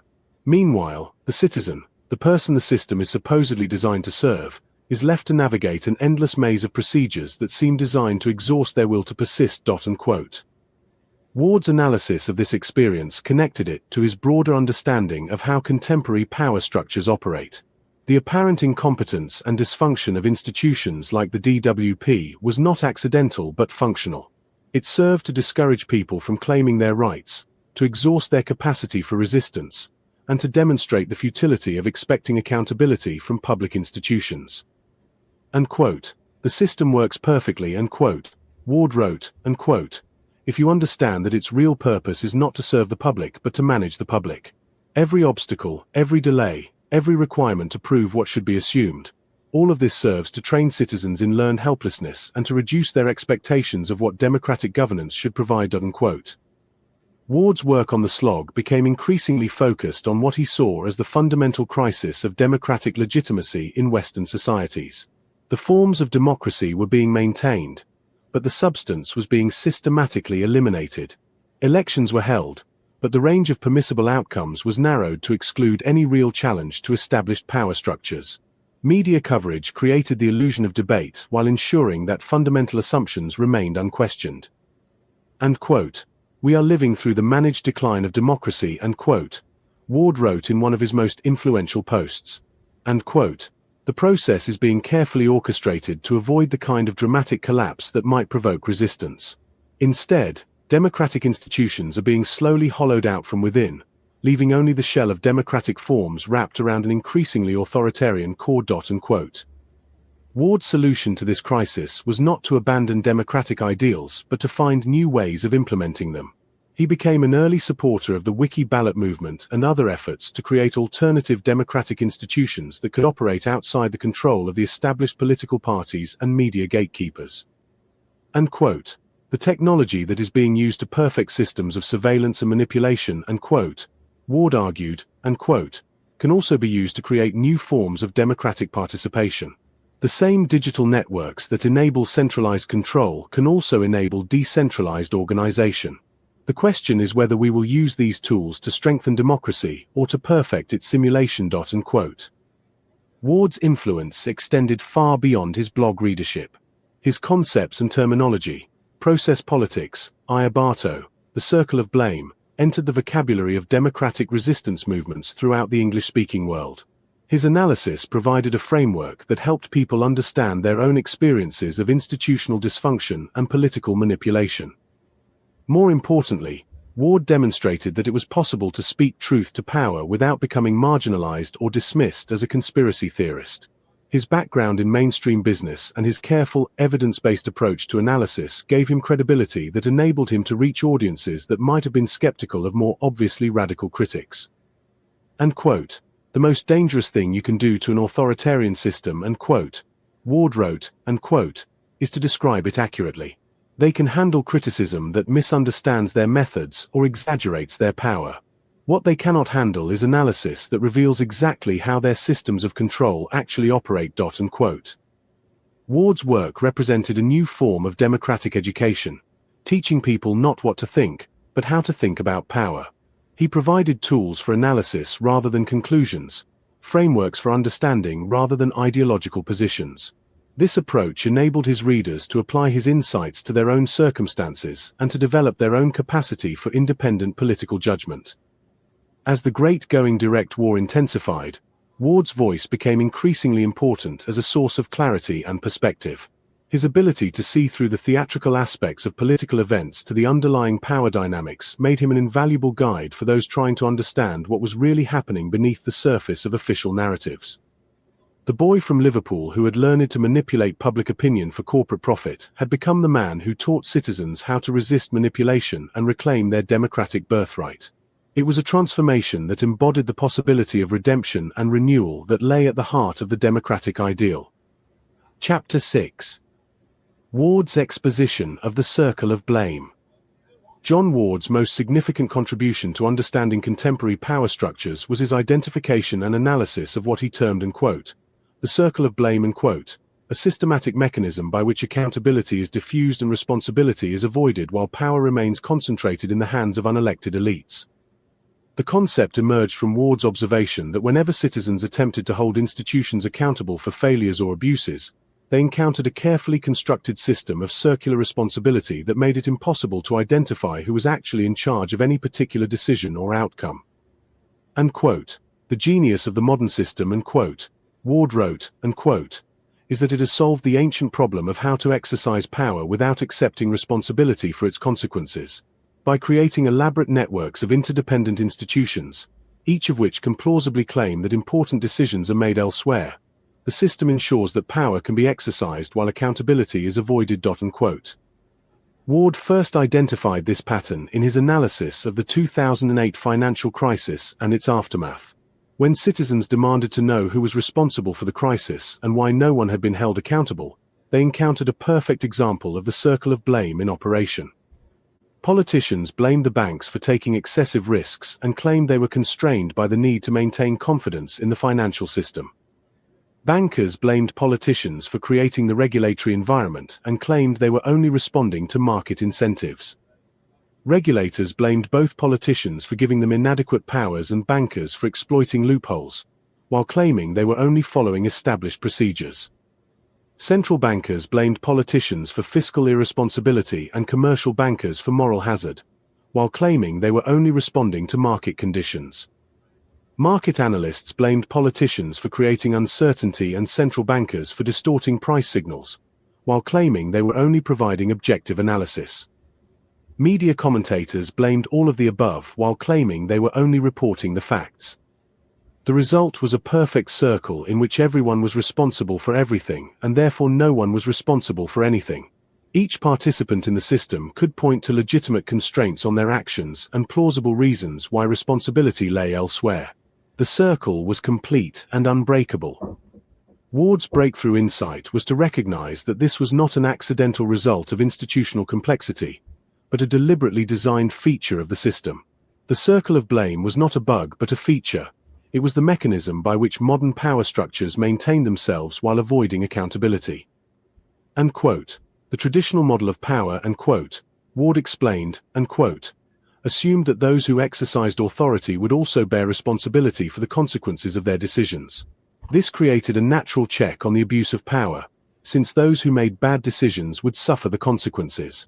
The circle of blame eliminates this check by ensuring that those who exercise power can always avoid responsibility for its consequences. Unquote. Ward traced the historical development of this system through several key phases. Phase 1. Institutional capture. Traditional democratic institutions, parliaments, regulatory agencies, courts, media organizations, were gradually captured by the interests they were supposed to oversee. This was accomplished not through dramatic coups but through the patient work of placing sympathetic individuals in key positions, funding academic research that supported preferred policies, and creating revolving doors between regulatory agencies and the industries they regulated. Phase 2. Complexity multiplication. Once key institutions had been captured, the system was made deliberately complex and opaque. Simple processes were replaced with elaborate procedures. Clear lines of authority were replaced with overlapping jurisdictions. Straightforward accountability mechanisms were replaced with complex networks of interdependent relationships. Phase 3. Blame distribution. The complex institutional networks were designed to ensure that responsibility for any particular outcome could be distributed among multiple actors, none of whom could be held fully accountable. Every decision became the result of multiple inputs from multiple sources, making it impossible to trace clear lines of causation or responsibility. Phase 4. Narrative management. Sophisticated public relations and media management techniques were developed to ensure that public attention was focused on the theatrical aspects of institutional conflict rather than the underlying patterns of power and responsibility. Citizens were encouraged to focus on personalities, procedures, and partisan conflicts while the fundamental structure of the system remained invisible. Ward's analysis of Brexit provided a perfect case study of the circle of blame in operation. Despite years of apparent political drama and institutional conflict, the fundamental outcome was predetermined by the structure of the system itself. The Conservative Party blamed the European Union for being inflexible and claimed they were constrained by the need to respect the referendum result. The Labour Party blamed the Conservative Party for mismanaging the process and claimed they were constrained by the need to respect democratic outcomes. The European Union blamed British politicians for not understanding the complexity of the issues and claimed they were constrained by the need to protect the integrity of the single market. The civil service blamed politicians for giving contradictory instructions and claimed they were constrained by the need to follow established procedures. The media blamed politicians for creating confusion and claimed they were constrained by the need to report objectively on complex issues. The public blamed politicians for betraying the referendum result and claimed they were constrained by the limited choices offered by the political system.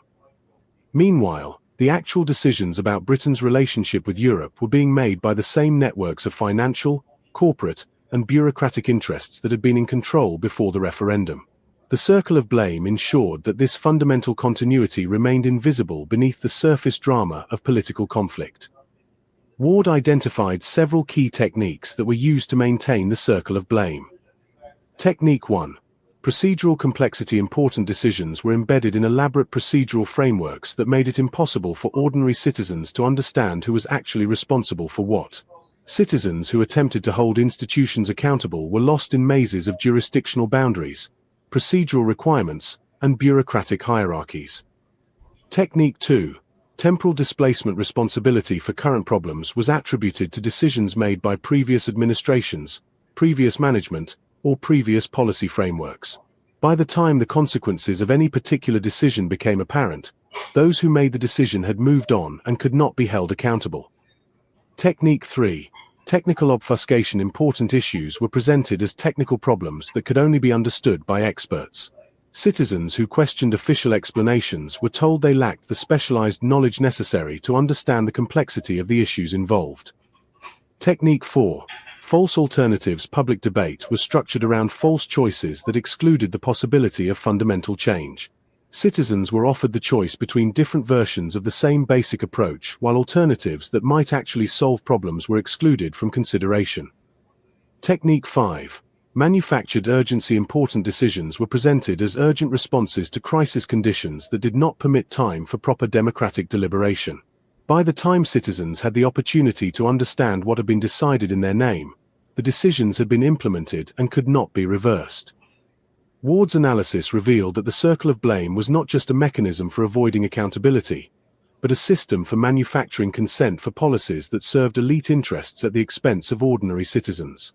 By ensuring that no one could be held responsible for the consequences of policy decisions, the system eliminated the natural checks on abuse of power that democratic accountability was supposed to provide. And quote, the circle of blame and quote, Ward wrote, and quote, is the perfect mechanism for authoritarian control in democratic societies. It maintains all the forms of democratic accountability while ensuring that no one can actually be held accountable for anything. Citizens are encouraged to participate in elaborate rituals of blame assignment while the real decisions are made by networks of power that remain invisible and untouchable. Unquote. Ward's solution to the circle of blame was not to abandon the pursuit of accountability, but to develop new mechanisms for achieving it. He argued that citizens needed to learn to trace the actual networks of power and influence that operated behind the theatrical displays of institutional conflict. And quote, the key to breaking the circle of blame and quote, Ward argued, and quote, is to stop playing by its rules. Instead of accepting the system's own definitions of who is responsible for what, we need to trace the actual flows of money, power, and influence that determine outcomes. Instead of focusing on the official explanations for why things happen, we need to look at who benefits from the way things happen. Unquote. This approach required what Ward called, unquote, forensic citizenship, unquote, the patient work of investigating how power actually operates rather than accepting official explanations for how it is supposed to operate. Citizens needed to develop the skills of investigative journalists, forensic accountants, and intelligence analysts if they were to understand and challenge the systems of power that controlled their lives.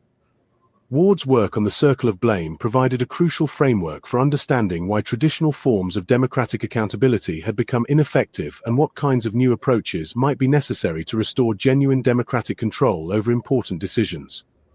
The concept became central to the analysis developed by all four pamphleteers and provided a theoretical foundation for the alternative democratic institutions they helped to create.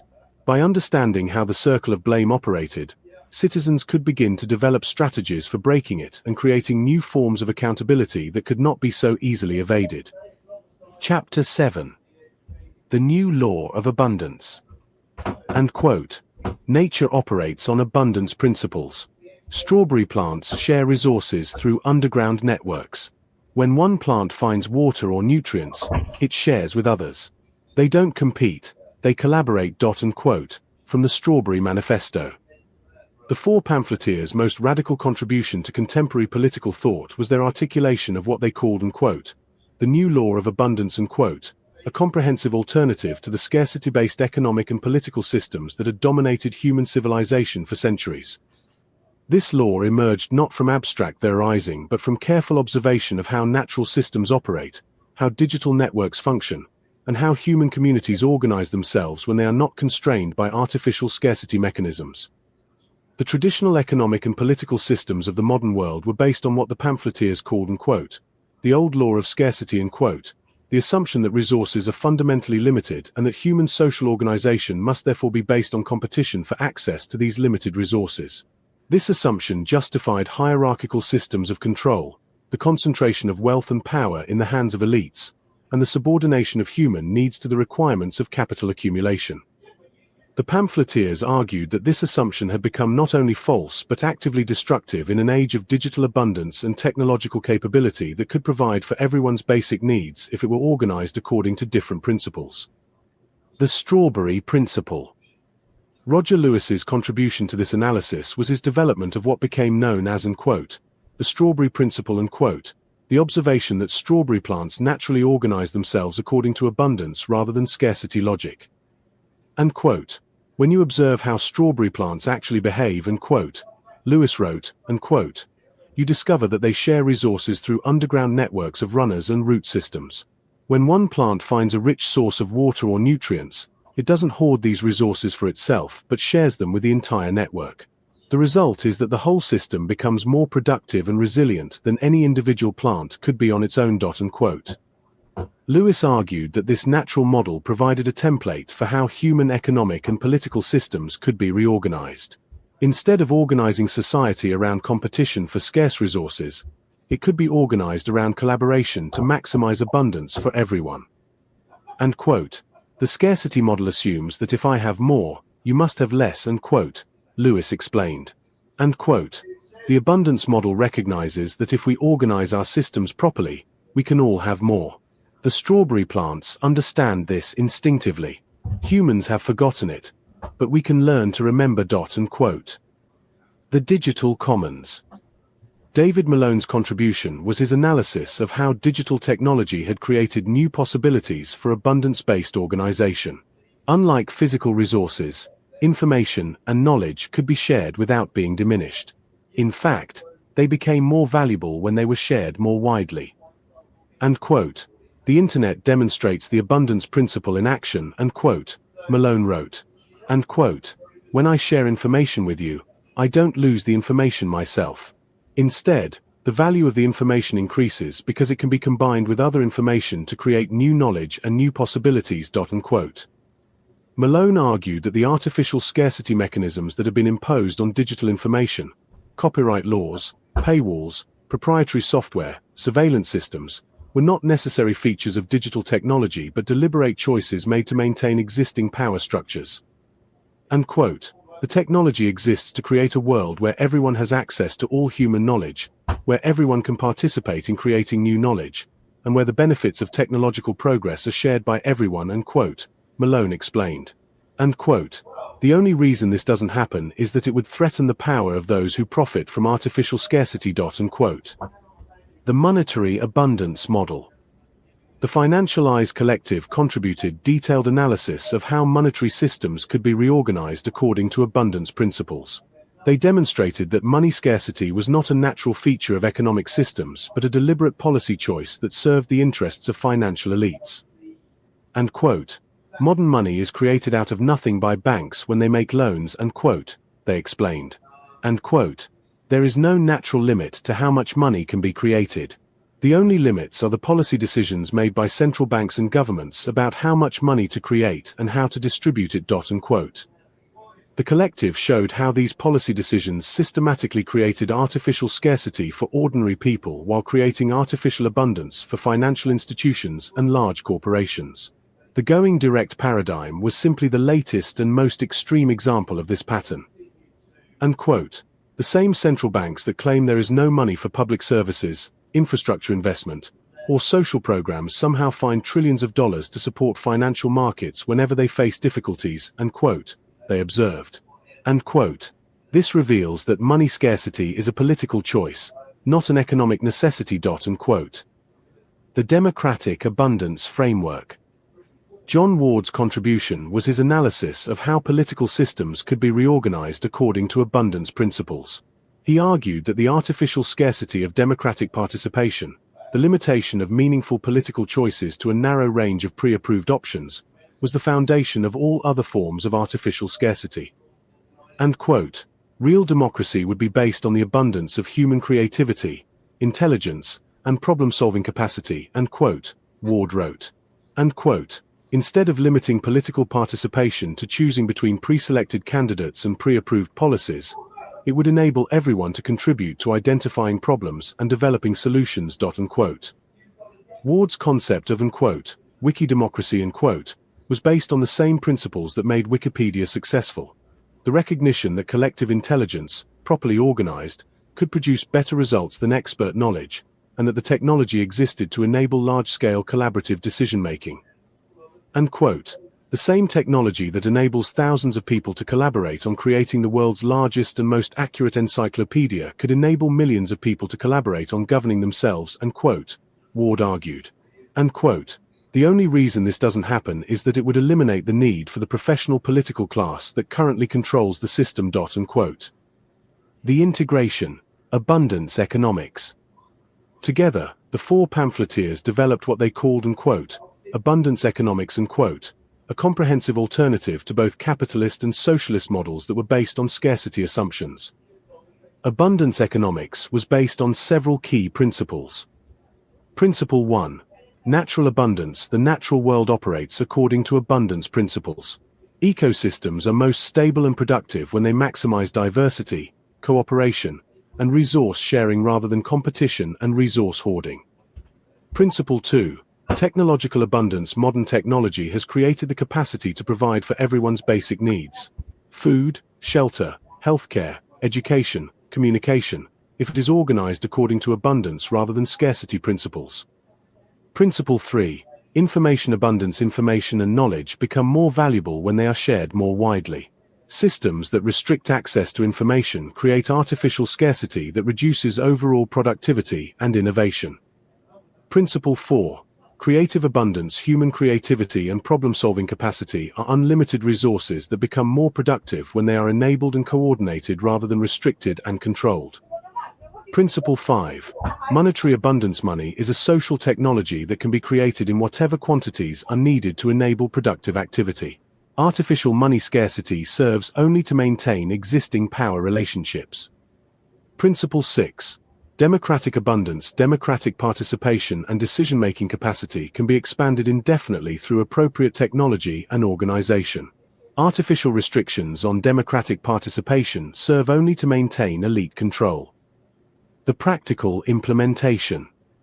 The pamphleteers argued that abundance economics was not a utopian fantasy but a practical alternative that could be implemented through existing technology and institutions. They pointed to examples that already existed: open-source software development, Wikipedia, local exchange systems, community land trusts, participatory budgeting, and various forms of cooperative organization. These examples demonstrated that abundance-based organization was not only possible but often more effective than scarcity-based alternatives. And quote, the technology and organizational models already exist, and quote, they argued. And quote, what's missing is the political will to implement them on a larger scale. This political will can only come from people understanding that abundance is possible and that scarcity is a choice. And quote. The transition strategy. The pamphleteers developed what they called a quote, dual power and quote, strategy for transitioning from scarcity-based to abundance-based systems. Rather than trying to capture existing institutions and reform them from within, they advocated creating parallel institutions that operated according to abundance principles. And quote, instead of trying to make the existing system work better, and quote, they argued, and quote, we should create alternative systems that work differently. As these alternatives demonstrate their superiority, more and more people will choose to participate in them rather than in the old systems. And quote. This strategy was embodied in projects like WikiBallot, which created alternative democratic institutions that operated outside the control of existing political parties, and various local currency and mutual aid networks that created alternative economic institutions that operated outside the control of existing financial systems. The vision. The new law of abundance pointed toward a fundamentally different kind of society, one based on cooperation rather than competition, sharing rather than hoarding, creativity rather than control, and abundance rather than scarcity. And quote, imagine a world, and quote, the pamphleteers wrote, and quote, where everyone has access to everything they need to live a fulfilling life, where everyone can contribute their unique talents and abilities to the common good, where decisions are made through genuine democratic participation rather than elite manipulation, and where the benefits of human knowledge and creativity are shared by everyone rather than hoarded by a few. Unquote. This was not presented as a distant utopian goal, but as an immediate practical possibility that could be achieved through the conscious choice to organize human affairs according to abundance rather than scarcity principles. The new law of abundance represented the theoretical foundation for all the practical work that the four pamphleteers and their growing network of allies were doing to create alternative institutions and demonstrate that another world was possible. Chapter 8. Light shining in Grub Street. Unquote. The revolution will not be televised, but it will be blogged, analyzed, satirized, and poeticized by those who still remember that the emperor has no clothes, and that pointing this out is both a civic duty and a form of art. Unquote, from the Strawberry Manifesto. The emergence of what became known as unquote, Grub Street in exile unquote, represented a fundamental transformation in how democratic resistance could be organized in the digital age. Just as the original Grub Street of 18th century London had been the home of independent writers and pamphleteers who challenged the established order, the digital Grub Street became the virtual home of a new generation of independent analysts and democratic activists. The name itself was both homage and provocation. The original Grub Street had been dismissed by the literary establishment as the domain of hack writers and political agitators who lacked the refinement and respectability of official culture. The digital Grub Street embraced this reputation, recognizing that independence from established institutions was not a weakness but a strength. The technological foundation. The digital Grub Street was made possible by the democratization of communication technology that had occurred in the early 21st century. For the first time in human history, individuals with access to basic digital tools could reach audiences that rivaled those of major media organizations. Blogs, podcasts, social media platforms, and video channels enabled anyone with something to say it directly to the public without requiring permission from editors, publishers, or broadcasters.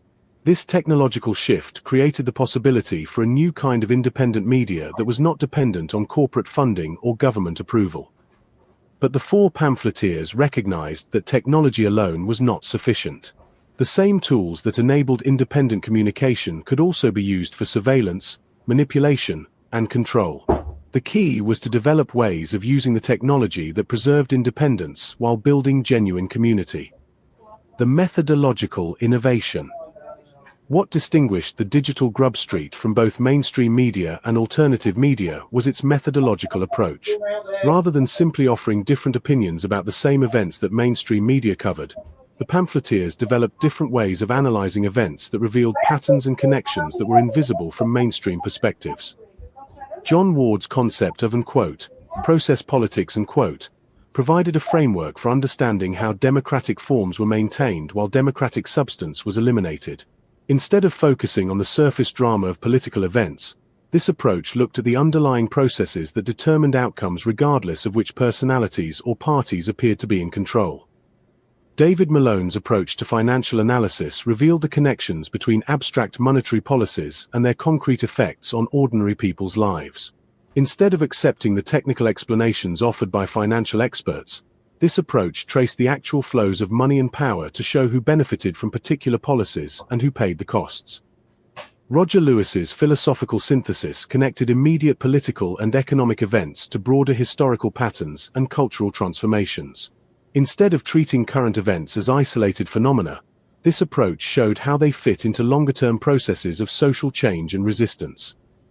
The Financial Eyes Collective's forensic approach provided the detailed evidence that supported the broader theoretical frameworks developed by the other pamphleteers.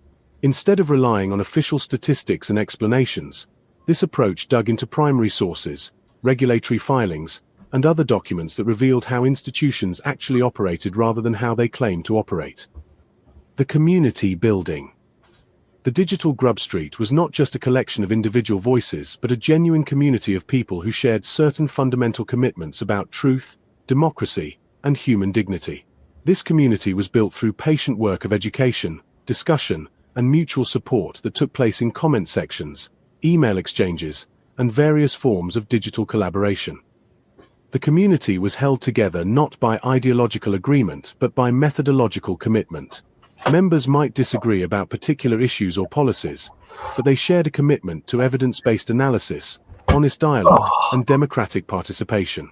They were united by their rejection of both mainstream propaganda and conspiracy theory, insisting instead on the patient work of research and analysis that was necessary to understand complex realities. This community provided something that was increasingly rare in contemporary society: a space for genuine democratic conversation. Unlike mainstream media, which offered only the illusion of debate within narrow parameters, and unlike social media, which encouraged performative conflict rather than genuine dialogue, the digital Grub Street created spaces where people could actually think together about important issues. The educational impact.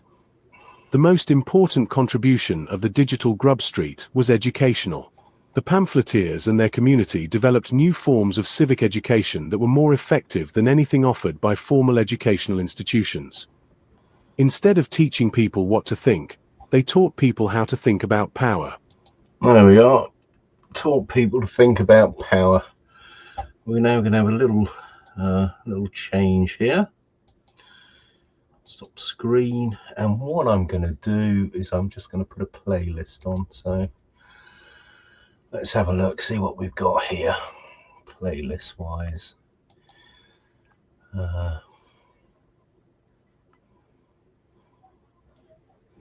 Playlists.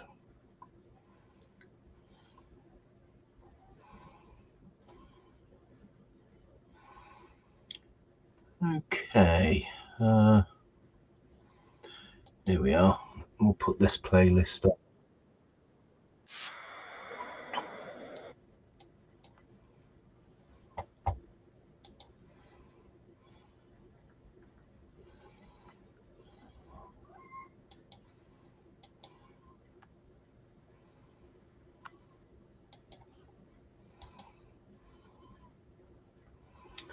Okay, so that's there.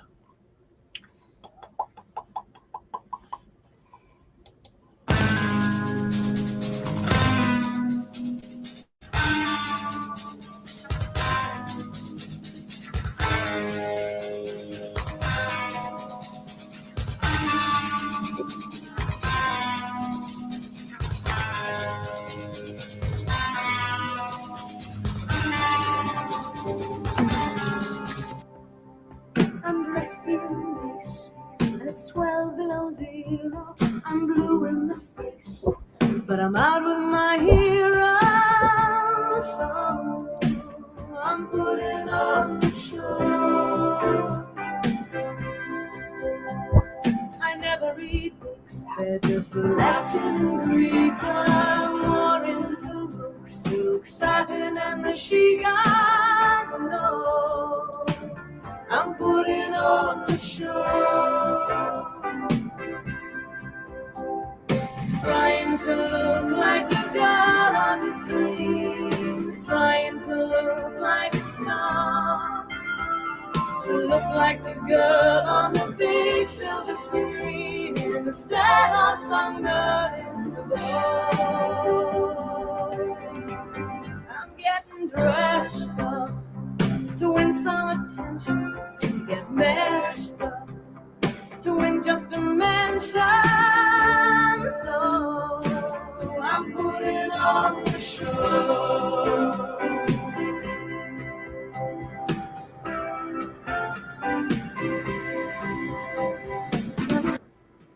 RLD has been involved in hundreds of transactions in the Docklands property market, totaling over 3 million square feet of property. RLD has expertise in all aspects of property investment and development, and experience of many different property types. Originally founded in 1990, Roger Lewis retired to Bristol and then Sweden in 2003 and 2010 respectively, returning to Docklands now for a relaunch in 2020, pursuing the challenges and opportunities of Brexit and the post-COVID crisis.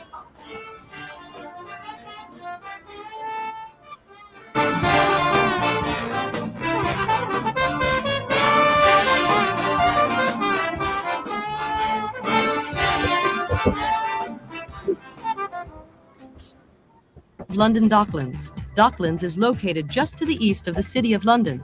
The area has undergone a transformation in recent years to become one of Europe's largest business centers. Docklands benefits from one of the finest integrated travel systems, ensuring easy access to and from the region.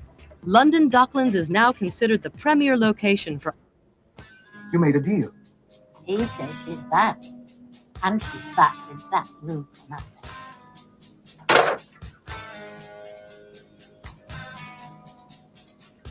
And no smoke signals.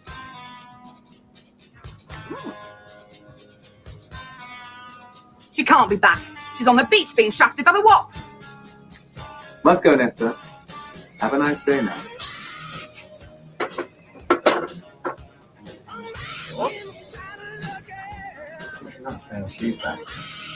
I'm not saying it, Annie, no. I'm screeching it at the top of my lungs. Connie's back, and don't tell me you didn't know. I'm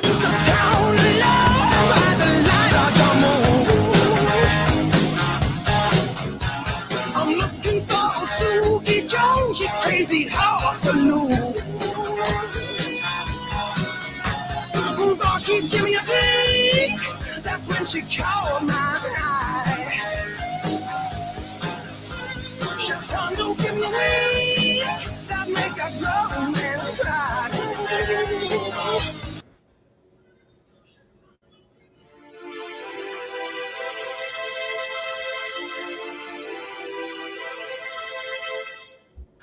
London-based RLD is a sales, marketing and management company serving developments and investments owned by related companies. With over 10 years' experience in the Docklands area, RLD brings superior expertise and knowledge to developments within this location. The company resides in modern offices in the heart of the Isle of Dogs, with the expert team led by Roger Lewis. The team have played an active part in the growth of the Docklands area, creating a thriving business and residential community. With a successful history of property deals, RLD continue to expand their portfolio, providing a healthy return on investors' capital. With such specialist knowledge of the local area, the team focus on development projects that will satisfy demand for innovative properties completed to very high standards of build quality.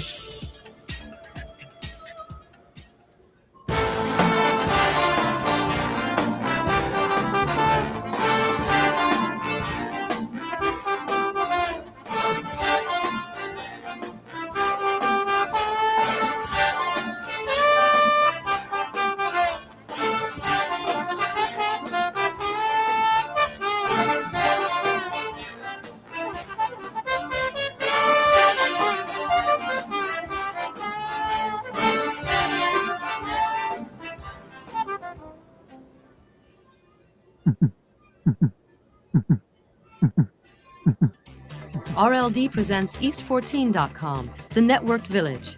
The worldwide explosion in electronic business is fueling the demand for a new category of property development. RLD, a London-based property developer, has responded by announcing plans for an exciting new development called East14.com, the networked village. This presentation will take you on a virtual tour of East14.com. When you are ready, click the Start button to begin the tour. Include Data Center 1, up to 200,000 square feet. Data Center 2, up to 225,000 square feet. Floor loadings of 12.5 kilonewtons per square meter for the lower ground and ground floors, and 7.5 kilonewtons for the upper floors. Floor-to-floor slab of 6 meters. 9-meter grid design to maximize tile sales and accommodate multiple backup supplies within a single grid. 1. Delivery date is autumn 2001. Data Center 2, delivery date is winter 2001.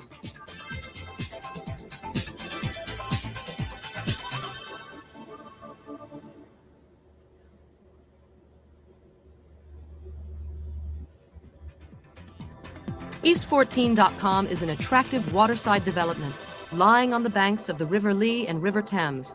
opposite the Millennium Dome and adjacent to the historic East India Dock Basin. East14.com, the Network Village, is a mixed commercial and residential development designed to provide a modern and highly serviced environment for companies and individuals involved in electronic commerce. Phase 1 of the development is approaching completion with the conversion of 42 Orchard Place into fashionable live-work apartments.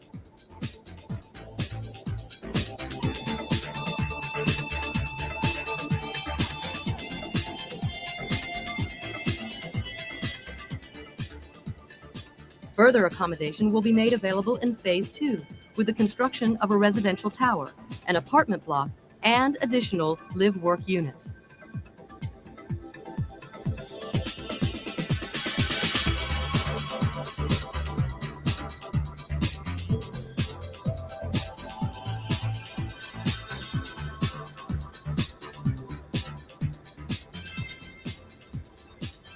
Riverside walkways, landscaped open spaces, and natural habitats for wildlife will create a unique environment where residents can relax in their network village. East14.com, the networked village, is in the heart of London Docklands. Docklands is located just east of the City of London. The area has undergone a transformation in recent years to become one of Europe's largest business centers. Docklands benefits from one of the finest integrated travel systems, ensuring easy access. With stunning views of the Millennium Dome, this exclusive development combines superior quality living accommodation with practical working environments.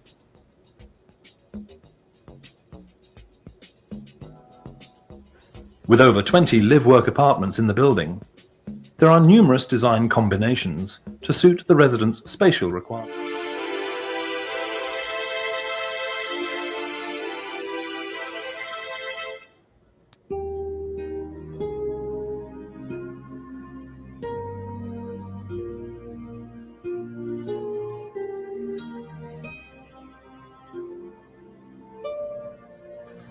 Hello, my name is Roger Lewis. I'd like to introduce you to the Belmont Estate group of companies, which is based at this magnificent Georgian mansion here, Belmont House. Belmont House sits in its own 230 acres in northern Somerset, with glorious views across the Vale of Nailsea to the Bristol Channel, Cardiff beyond, Steep Home and Flat Home out there in the estuary.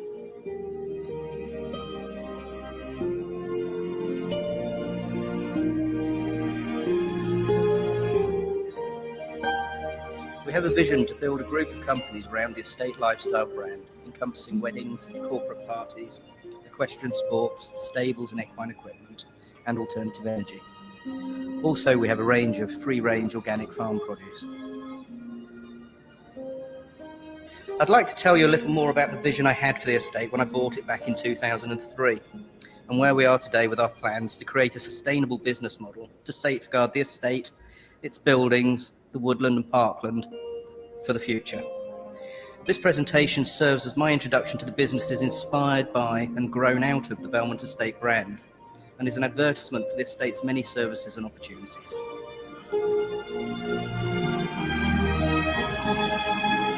The estate neighbours the National Trust Tinsfield Estate. It is actually some 100 years older in its origins as an estate.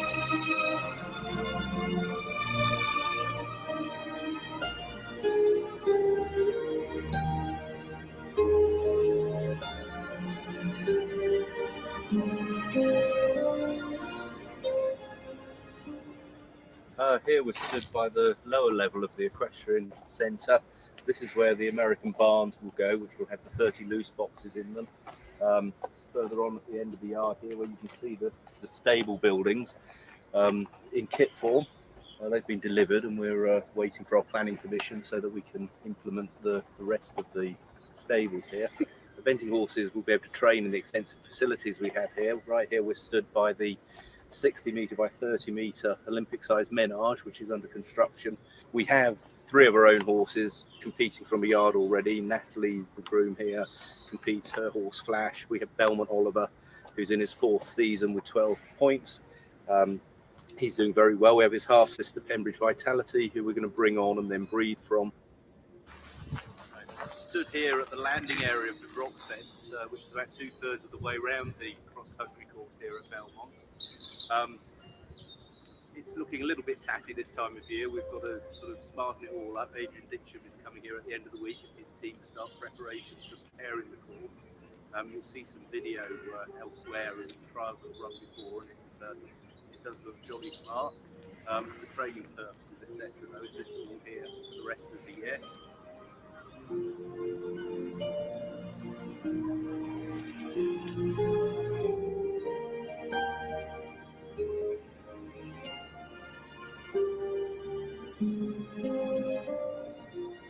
We're stood here behind me where we want to build our agricultural barn. We've got 230 acres here, 130 acres of it being woodland, and we need to obviously manage the land, which means we need equipment, we need storage space, of which there isn't any, and we've a planning application going forward at the moment to build an 8,000 square foot barn at this location here.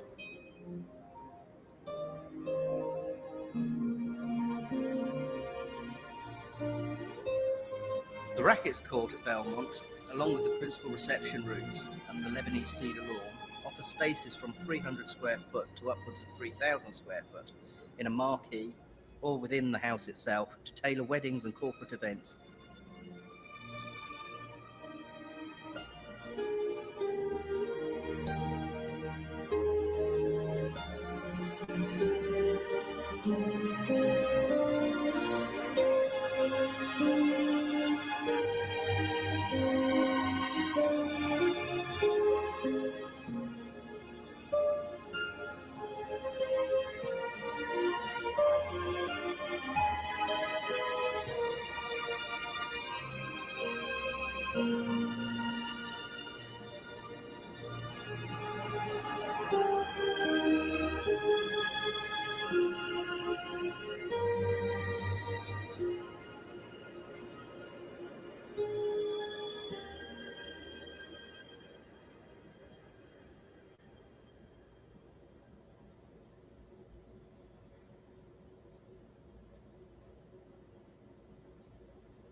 This is an aerial tour of London Docklands.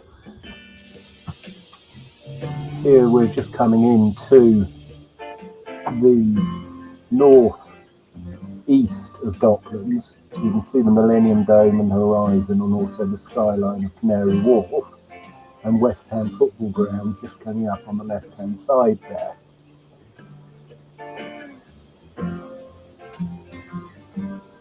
So here's West Ham, and it's going to zoom into the centre of the ground in a minute, and then pull back for a longer view of Stratford International. So there's the Hammers. And then it's going to pull back now for a shot of Stratford. There's central Stratford there. And then we're going to come down a little bit further now, and you'll see the Harry Hyams Manhattan Loft tower there. Now this drop-in image here goes to the far eastern end of the Royal Docks, and this is a deal which I did for Fairview New Homes back in 1995. This is the Galleons Reach development. So you can see the Thames here in the foreground. Then this now cuts back to the Ballymore Orchard Place development, the Pure Foods development, and now it's zooming into Orchard Place, which is a development we did as RLD, and this was the site of the former esporting.com plans, which I sold to Ballymore in around 2000. There's Orchard Place still there, and you can see there's a lot of development going on around now. So we're going to continue the helicopter trip now over the old East India Dock development. On the left hand side there you've got the Barratt development. It's a big Reuters building. There's the Millennium Dome, a lot of development going on around the Millennium Dome now. We put a bid in for that back in 2000 for Cherokee Investments, and Quintain asked us to step aside, and it was actually my idea to turn it into a sporting venue with a friend of mine called Paul Stansfield, who used to be a company called Hilton Land. So here we come now in from the east over the Thames, and then you can see the city in the background, and Canary Wharf now coming up as we flying over Canary Wharf. And you can see a lot of these towers. It's a mixture of residential and commercial. Canary Wharf is commercial, and some hotel, a lot of retail obviously.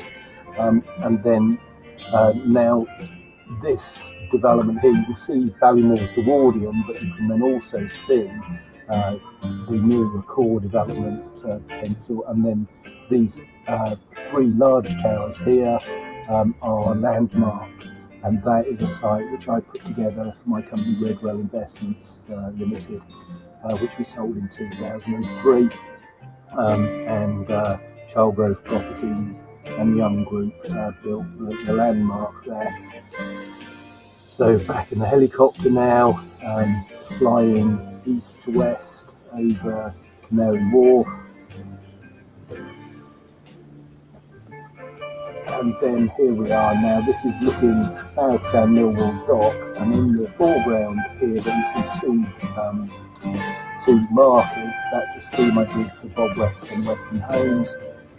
This is my first development, which I did back in 2005. I bought it on Gavin New Homes, Telegraph Residential Developments. This is the Innovation Centre, now called Angel House, which is a deal I did for Simon Carson and Baltic Property Finance PLC. And then we resume now back in the helicopter towards the City of London and the West End beyond.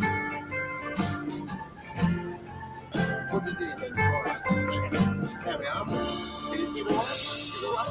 Now, then in the place, which is great. It's great. Adds a bit of culture to the show. But all right, I'll translate it for you. See? Now, pro vendito.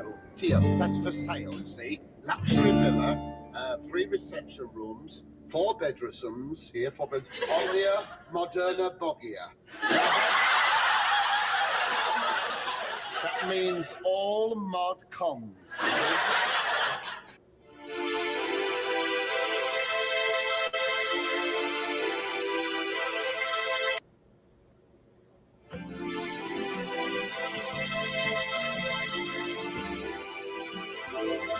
This is an aerial tour of London Docklands.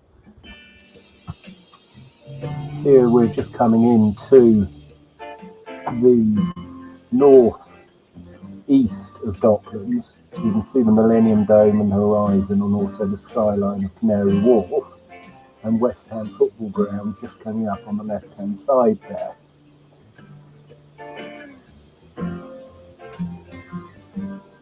So here's West Ham, and it's going to zoom into the centre of the ground in a minute, and then pull back for a longer view of Stratford International. So there's the Hammers.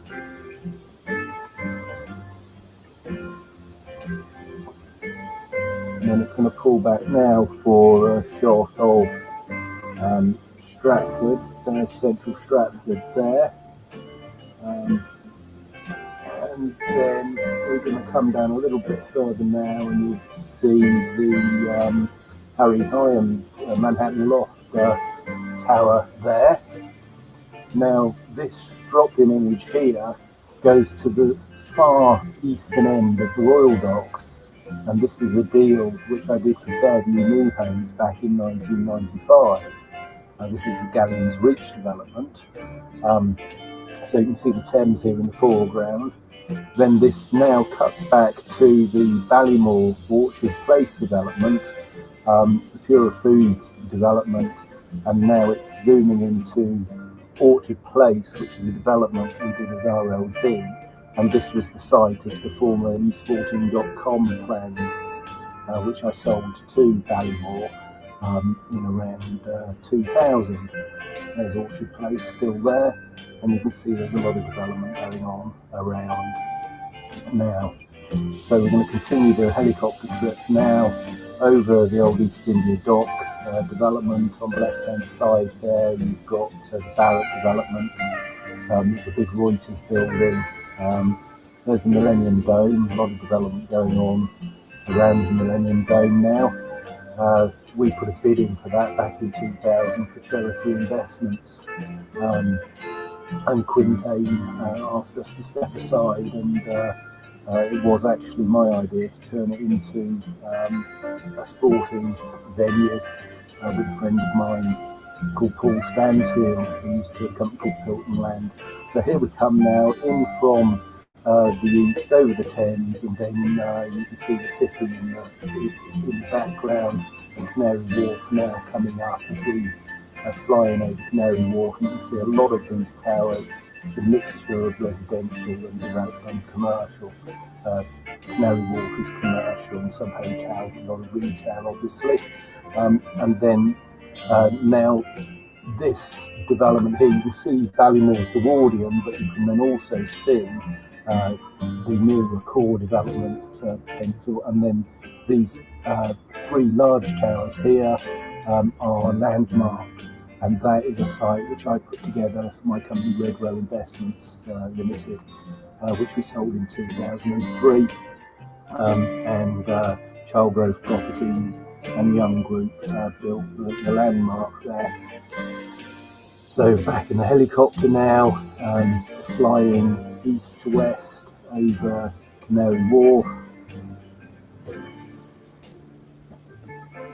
And then here we are now. This is looking south down Millwall Dock, and in the foreground here you see two markers. That's a scheme I did for Bob West and Western Homes.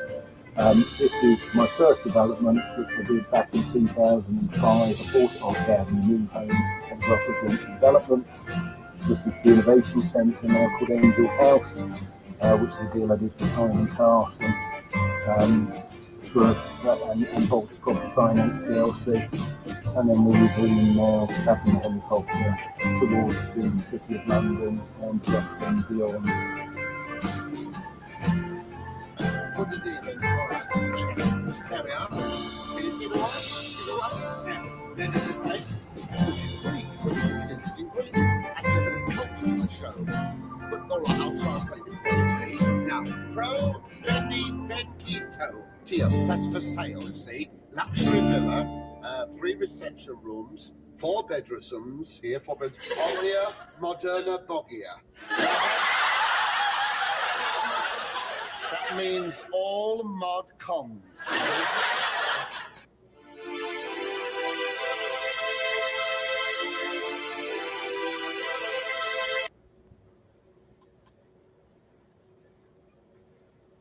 Good afternoon, everybody, and welcome to another webinar in the Built Environment Networking webinar series. Lots to talk about, lots of great things still happening in the properties and construction sector, despite the dip in economic activity, which was expected, but there's lots happening now to help us with the bounce back. It's fair to say that the effects of COVID-19 form a major part of the conversation, but I have to say Brexit has reared its head a few times in discussions this week. So not to forget that we have that to look forward to at the end of the year as well. But the good news is, I think from our conversations, we very much have a heightened awareness now of issues such as well-being, diversity, inclusive growth, zero carbon, social value. They're all very much part and parcel of the conversations that we have on the webinars now, which is great. Communities seem to be stronger than ever, and fingers crossed we can see light at the end of the tunnel, and we're on the cusp of a recovery. So the government's announcement regarding Build last week was very welcome, and we heard yesterday from the Chancellor with some more good news for the property sector in terms of stamp duty and green housing. So we've had some fascinating conversations across our 90 or so webinars that we've run so far in the UK. We've covered housing, procurement, planning, infrastructure, historic buildings, and many others that are all very relevant in the context of this afternoon's discussion, which is on major regeneration projects. So I'd like to give a quick mention to our national sponsors for their support. We have Wilmot Dixon, Pagabo, Frame, CLS, Recoup Capital, New Former, CIOB, International Fire Consultants, Perfect Circle, and Cornerstone. So the format for the webinar, for those that haven't done one of ours before, quick presentations from the speakers into a discussion, and we'll invite you to ask your questions via the software. You can type them in via the questions tab, or you can put your hand up and I will invite you to ask your question in person. So, major regeneration projects. Sharing their expertise on our virtual stage today are Mark Williams, the Executive Director of Rivington Hart. Roger Lewis is the founder of Real Estate, Land and Development Group. And Natasha McIntyre Hall is the Assistant Director for Strategic Developments at Portsmouth City Council. First and foremost, we're going to hear from Natasha. So the stage is yours. Hi there. Thanks very much for having me. Just a very little bit about me before I start. I represent Portsmouth City Council as a property developer. So I sit within the council, but I get to have tricky conversations like the rest of you with the planning team and various colleagues. Now, we've been really lucky so far. Our councillors and decision makers have been really supportive on actually tackling whatever we're coming out of COVID with without using austerity, and absolutely understanding that regeneration is the way to help us recover. So when we're talking about regeneration versus development, traditionally we've really talked about that as a difference in size and it being a big project versus a small project. But I think what we're starting to do in Portsmouth and what we're very proud to be doing differently is the fact that we are actually considering how this is impacting on people's lives. So up behind me now, or below me in fact, are a bunch of slides that really show what it could be like to live in one of the developments that was built in the 1940s and 50s, and how the environment has grown up and it's adapted over time, but mostly to try and make sure that we are better connected.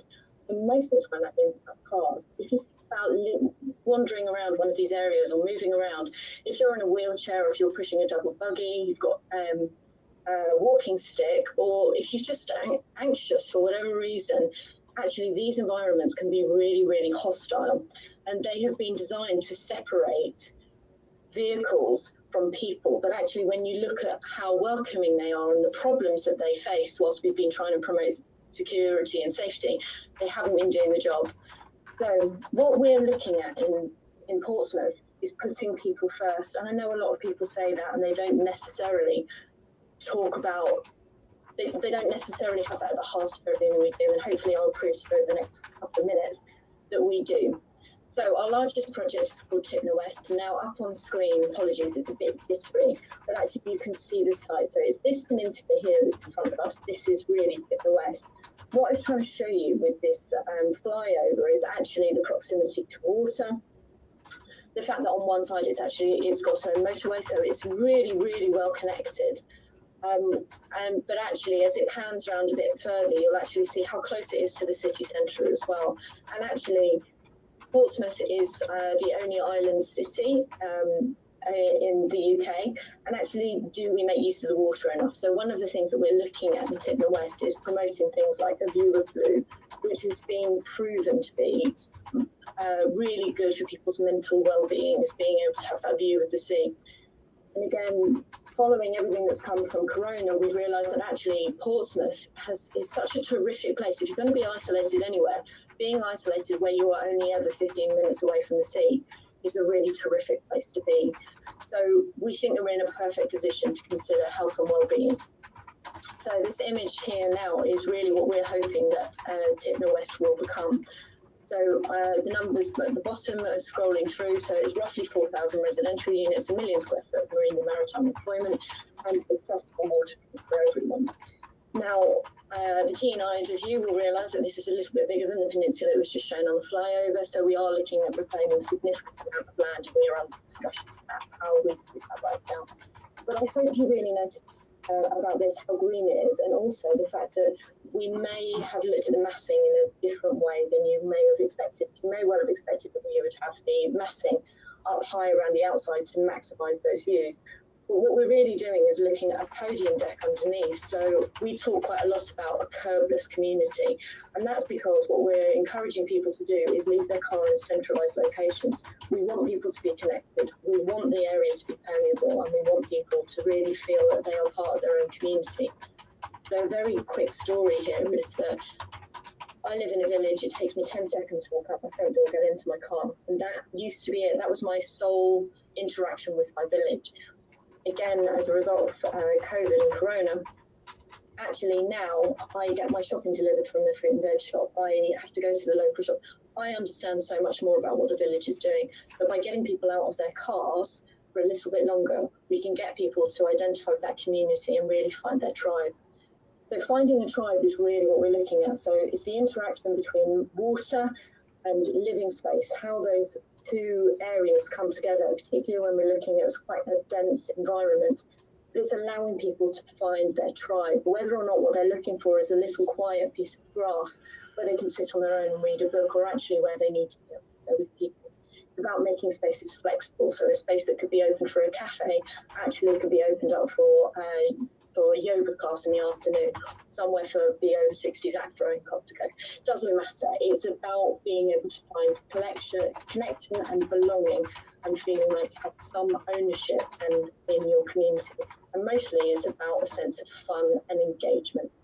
So that's what we're trying to do with Tipping West. We're really excited about it. We're expecting to put in a planning submission in 22.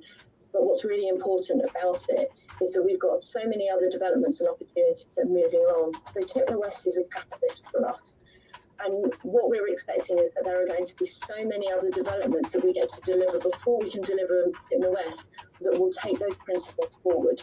And that way we have a regeneration that's actually improving the community aspect of development. So we're really proud of that. And I really hope that you've seen something that you like today and you get in touch with us. Thank you very much for listening.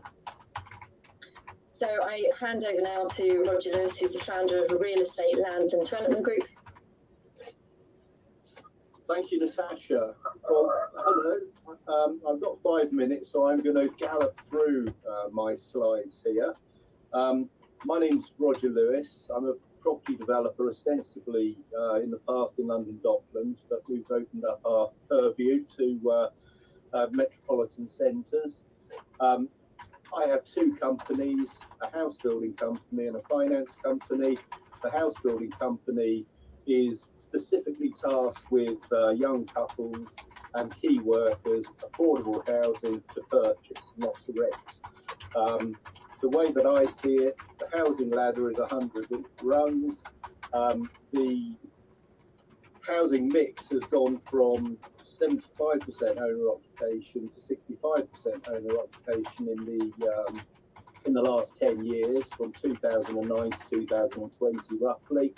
And to me, that means that there are 10% of people renting at the moment that are doing so involuntarily, and that's due to a combination of things, which is actually related to planning policy, and planning policy is obviously interfacing with finance and interfacing with the market in general. So if we just see if I can get these slides to work. Right, so major regeneration, that's the subject of the talk. And so the question is, what is major regeneration? Well, I mean, it's all things to all men in many respects. But it involves a whole load of professionals and people in a community. And so I'll leave that question there. Now, I've come across major regeneration because I was involved in the London Docklands from the early days of the London Docklands Development Corporation. And I'm going to talk a little bit about what that actually means to me.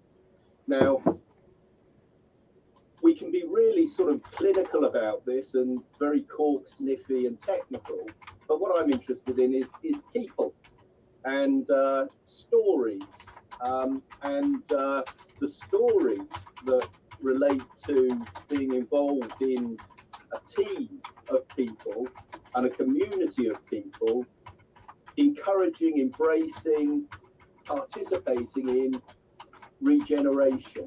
And so I'm talking about urban settings and city settings. And regeneration obviously speaks about regenerating something that was there, that isn't there, that has become degraded, like the rungs on the property ladder that I've described, which is it's my business to serve my customers from rungs 25 up to rungs 50, and to put people back into owner occupation that don't want to be renting. So places, people, stories, and they're stories, they're not narratives. Narratives is a sort of a determinist idea of we know what's best for you, and trying to manipulate people into following a set out narrative. Regeneration is an emergent process over time.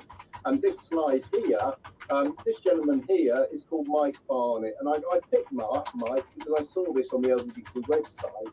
And I knew Mike is no longer with us. He was the sensational Mike Barnett, and he was involved in this property here, which is 33 Mill Harbour, which is now a huge block of flats.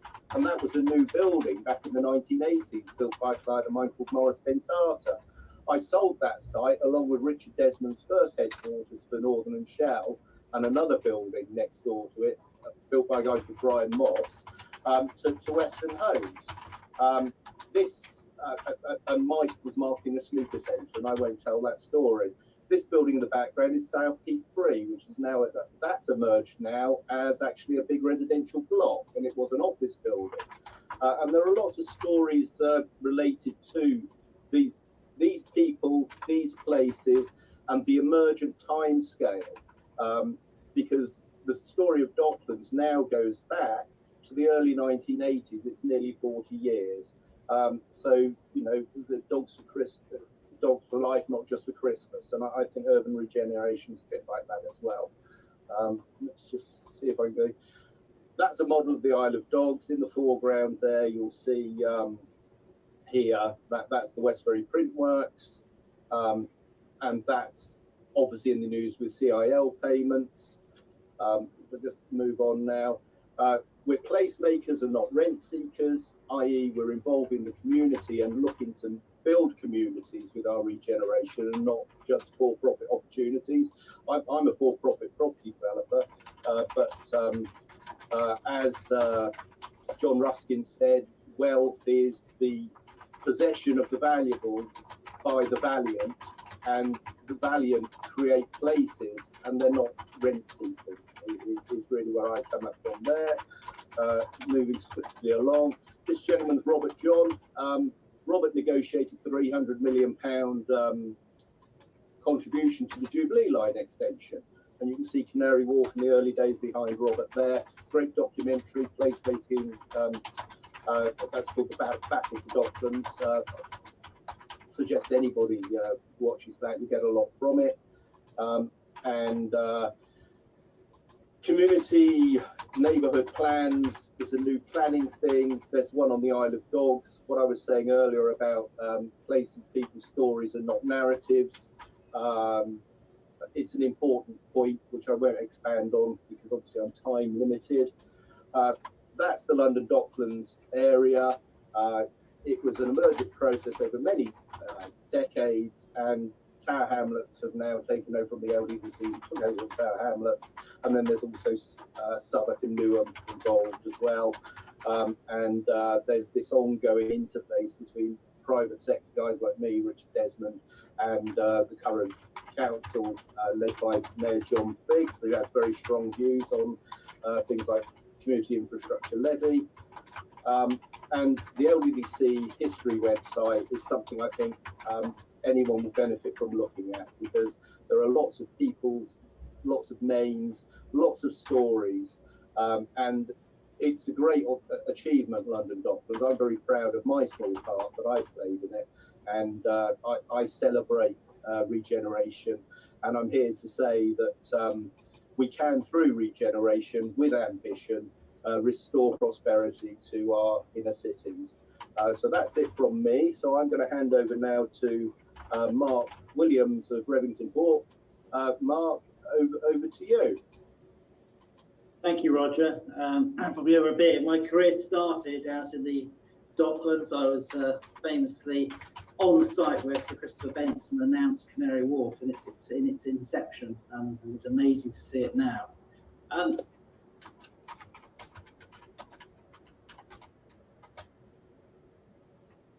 You're muted, Mark. Okay, well, you've all just had a very good story about the Docklands, so I'll skip that, because I was simply saying that my career started out in the Docklands, and I was there when Sir Christopher Benson announced Canary Wharf, and how it's changed. Rivington Harp, we are on the UK. I'll get these slides to work. So we got something like 200 million of construction projects on site at the moment, and about 500 million in the development stage. and a capital value projects of about 1.25 billion. So we are active, but we cross the divide. We work both with local in partnership with local authorities and also with global capital providers and banks. So we do see it from all sides. I was asked to really start with the question, why should we regenerate? And I think everybody would recognize that city centres have been too retail focused. They've become too dull, and critically, they forgot that it was about people, places and purpose. And I think that's come through in what Natasha was explaining. COVID has simply accelerated a trend that was there, and the cliche is that 10 weeks has accelerated it, but so 10 years has been constituted into 10 weeks. And it's true, the changes that we're seeing now are significant, but that does provide the basis for regeneration to now take forward and create much better places. So just giving you some example projects that we are involved in, and they pick up this theme. The first is Chester. That picture of people digging the turf, we kick-started this in the middle of COVID. So this project has gone on site in COVID. The council signed it off in the COVID period in lockdown. And it is regenerating a part of the city centre, right in the heart of the city centre. But it was very horrible 1970s buildings, bad design, no sense of place. What we're creating is a £70 million construction project for a new market hall, retaining the quality listed buildings, which you can see at the bottom of the slide, a new theatre, the new cinema adjacent to the new theatre, and new car parking. But critically, it's creating a sense of place, which you'd think like a place like Chester would have. But actually, when you go around it, there really isn't a central congregating area, and this is going to provide that core place, which is very much what the theme of COVID is forcing people, what we now need to see happen in places. Swansea, which I've spoken at length about on webinars like this is phase one. The City Council needed to regenerate a little bit like Portsmouth, but it's way behind, sort of 1960s, Luftwaffe 1960s designed buildings, with the sea, which is its biggest attribute, completely separated from the city centre by a Stockton-Great dual carriageway.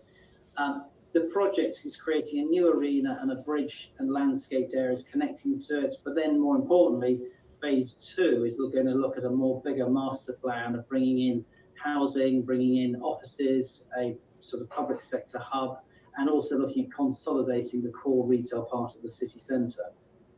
So that project started in December, and with social distancing, we have managed to keep construction going through COVID. But again, it's taken 25 years of the private sector to try and make it work, have failed. The City Council stepped in, they're making it happen, and actually it's designed very much with the themes that are now emerging in terms of the world that we see going forward. At the other end of the scale, we're working with Wolverhampton City Council. The site in yellow represents some 38 acres in the heart of the city centre. Wolverhampton it's coming up its 21st anniversary as a city, but it has no central place. It has greenery outside the core, but not inside it.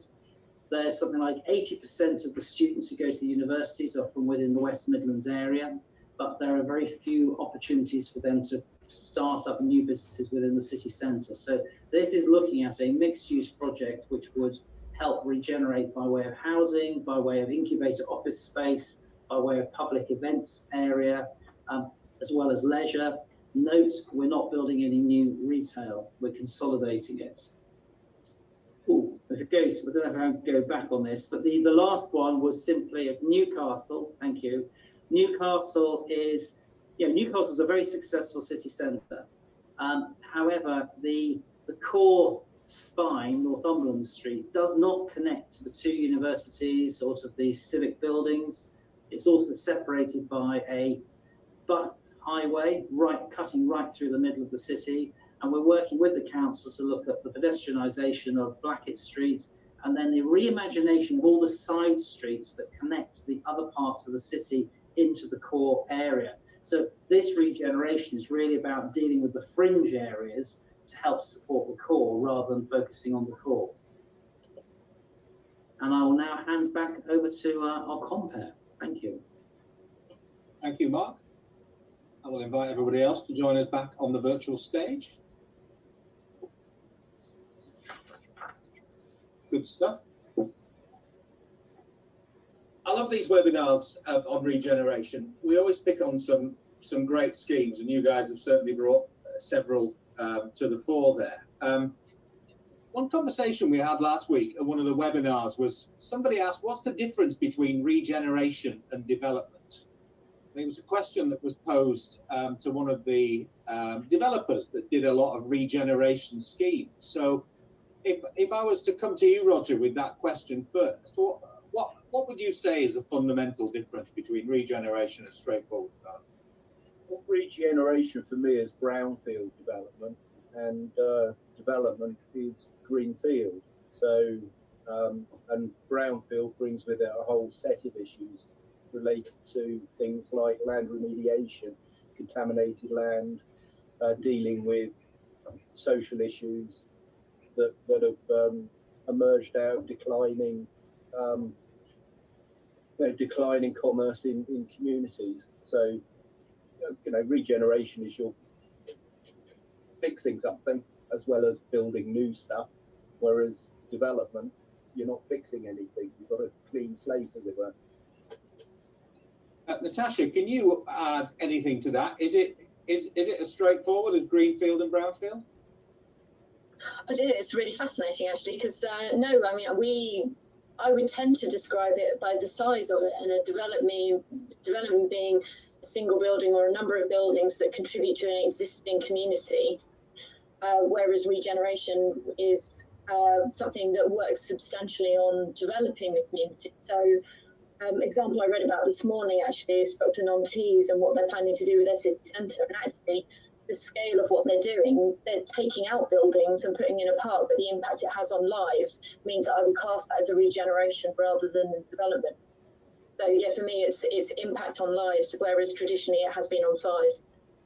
Okay.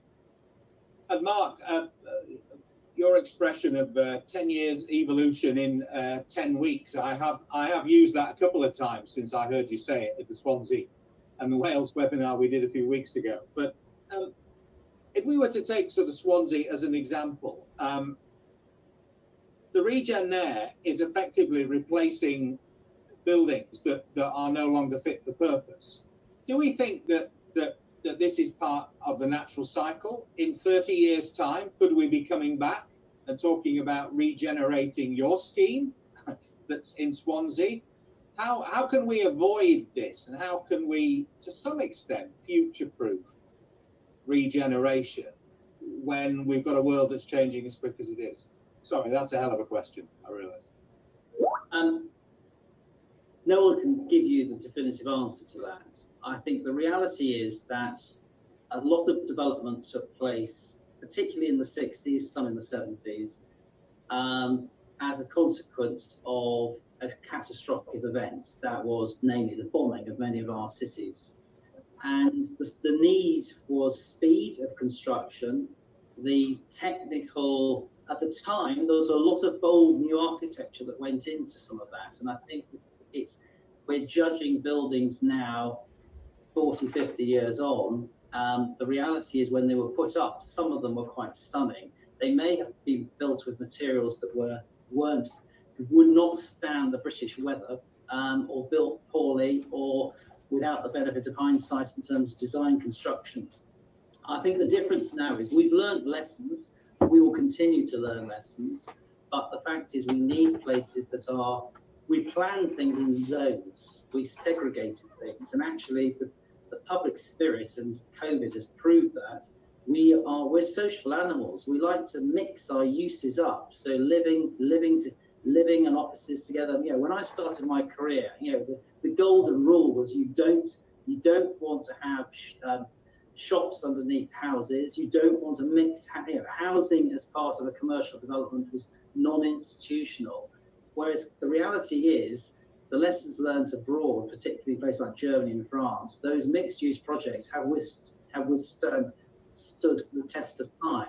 So I think we can look back and be critical of some of the mistakes taken, and certainly public transport planners were, they really did dictate the size of roads, motorways into residential areas, dual carriageways splitting city centres from the beach. It just didn't. It wasn't good planning then. I cannot see how it was good planning then, and it certainly isn't good planning now. But are we going to make mistakes? Yeah, I'm sure we will do. But I think we're making them with. But a lot of the projects that are emerging, King's Cross and picking other people's projects, they're stunning, and that will still be there in years to come. The buildings may evolve, but the place won't. The place has been transformed, as has Canary Wharf. That area, it's fantastic. The buildings may adapt, but the place has been created. Natasha, how long has Portsmouth been working on your scheme? What's the sort of timescales for getting it to where it is now? Sorry, Natasha, I think you're muted. Sorry.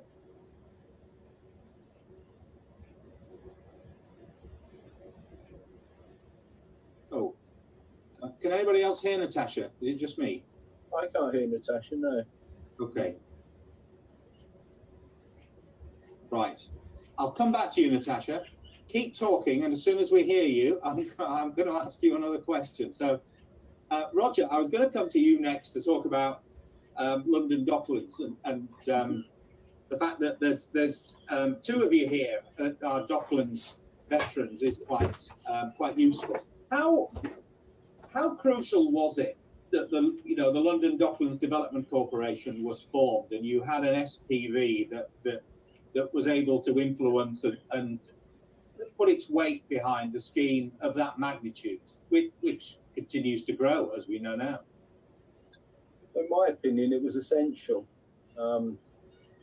because it encompassed 3 boroughs, Southwark, South of the Thames, Tower Hamlets, from Wapping through to the Isle of Dogs, and then Newham out into the Royal Docks.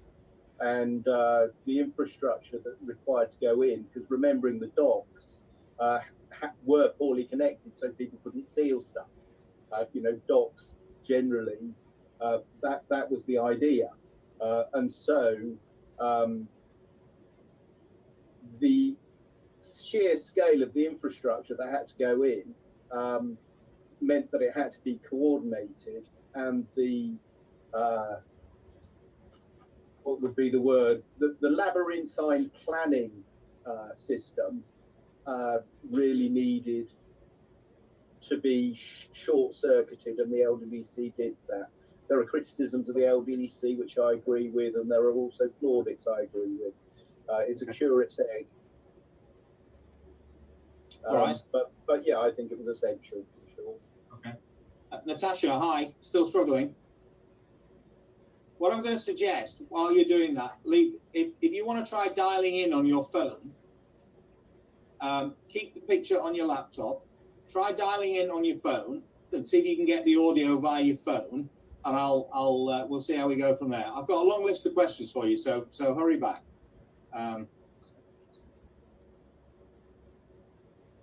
So, right, I'm going to pick off a few now in terms of the ones that are not relating to Natasha. So I've got one from Marcel Ridyard, who is asking a question. Marcel is from AFL Architects. Hi, Marcel. Got a question to the panel. Are you starting to see more and more biodiversity and public space in your projects? Mark, do you want to pick that? The projects start with creating a sense of place. So the regeneration we're involved in is about, it's a public area is the heart, and everything builds off the back of that. Clearly you have to have the uses around it, but we are very firm in the view that the projects need to be designed to create this sense of place, and the thoughts and the amount of stakeholder engagement. We're just doing that at the moment in Newcastle, in terms of what people want and how they want to use it and how it functions and how it looks is critical to the whole evolution of that area. Building the uses and the box is relatively straightforward. Obviously, how it looks like on the outside can adapt, but fundamentally it's that public space that is going to create the joined up thinking. And I think that's the difference between development and regeneration. Regeneration is creating benefit, and that's why I think it creates benefit far outside the physical building that you're creating. Okay, this is sounding like Natasha's coming back now, which is great. So you've got your mobile phone working there, yeah? Say something. Cool. Ah, good stuff. Keep the microphone. Sorry about that. I don't know what's happening. My computer says I'm not on mute. Oh, okay. Now I've no idea what's happening there. So, what was the question I was asking you? Oh, yes. Biodiversity. Oh, you went back. Biodiversity. The original question was how long has Portsmouth Council been working on this scheme to get it to where it is now? I was sort of hoping you were going to forget that. So, yeah, I've been at the council for 2 years, and the more public engagement we do, the further back this project appears to have gone. So I think a healthy estimate is 30 years. But it really got going probably about 5 years ago when we secured funding from central government to be able to start kicking it off. But there's been so much work to do, you know, around the land reclamation, around local plan, around all of that stuff, just to be able to get us to think about it. So yeah, it's taken quite a while. Okay. So the easy question that we then picked up afterwards was from the floor, which was with regards to biodiversity and green space. And we were just talking about how sort of green space is now fundamental to placemaking, particularly over the last 3 months of COVID-19. Presumably that's your experience as well. Absolutely. And one of the things that we've had in Tip in the West the entire time is that actually we desperately want to over-provide in green space according to sort of planning conditions and all of that kind of thing, because we believe that, and you know, I use that expression of being able to find your tribe.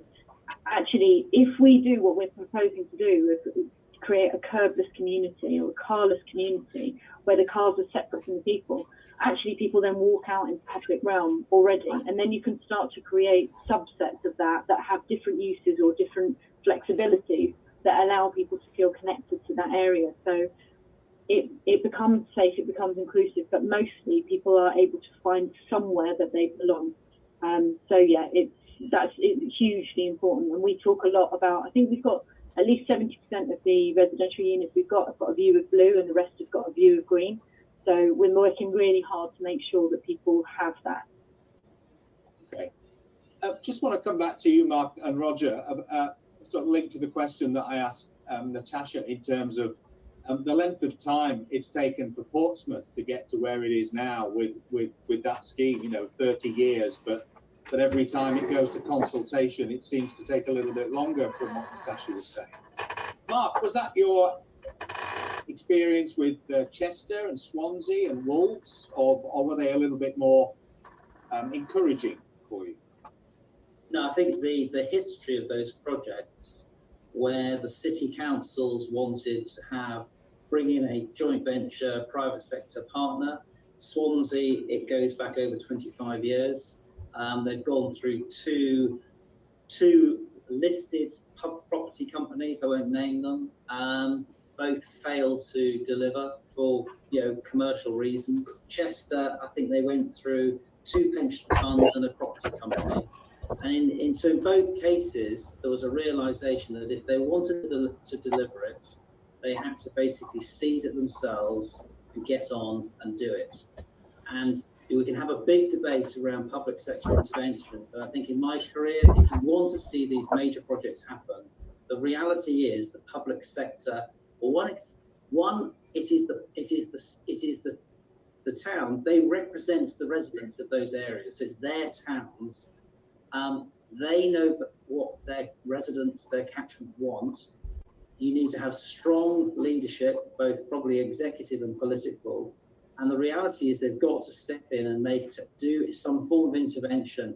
You can then look at how you bring the private sector in different forms. there are various forms of funding assistance, but fundamentally those projects, if they'd been left to the private sector, they would not have happened. Okay. I think I disagree with that, actually. Well, in fact, I don't think I disagree, but I do disagree with that. It's more complex than a binary thing about public sector, private sector. And it comes back to the point that I made earlier about places, people's stories, and not narratives, and actually listening to what all parties and stakeholders require. And the word here is stakeholders, and the private sector doesn't exist in a vacuum. Generally speaking, it comes from the community in large part. Whilst we're in a global world and there's an external capital question, very much where you have local entrepreneurs promoting a scheme, and I consider Richard Desmond to be a local entrepreneur promoting Westbury Printworks, for instance, and he's been treated as some sort of pariah with this community infrastructure levy and the project viability to do with that. Now this comes to the timing question. Richard's owned that site since the early 2000s. It's been in the planning application process since 2015. In 2018, a revised scheme went in, and the viability has been through 3 phases. Speed to market's very important for us capitalists, and where there are delays, okay, and they are political delays, okay, these are political delays coming from the local authority, right? When you've got your own skin in the game, you want to have a certain planning process, and you need to be able to go through those processes and know where you are. So in the current mooted reforms, which Stuart Lipton is putting together with the new government proposals for planning, which are being handled by Robert Jenrick, there was a great article in the FT about this 2 weeks ago. What they're actually saying is that something more akin to zoning in the United States may actually help with bringing that process forward. And actually, planning, I heard one of your seminars a couple of weeks ago, I think it was in Ireland, and there was a planner stood up saying, well, we haven't quite finished this plan, but we've made a lot of progress for our 2023 plan. So we've already got the plan for 2023. We haven't finished the plan we've got now, but we know what we're going to do then. Now that is basically overthinking and over legislating and not actually being involved in a communication where you're doing team building. Yeah. Can I bring you back to the question, because I want to try and keep this on point. I've forgotten the question. Can you remember the question? Yeah.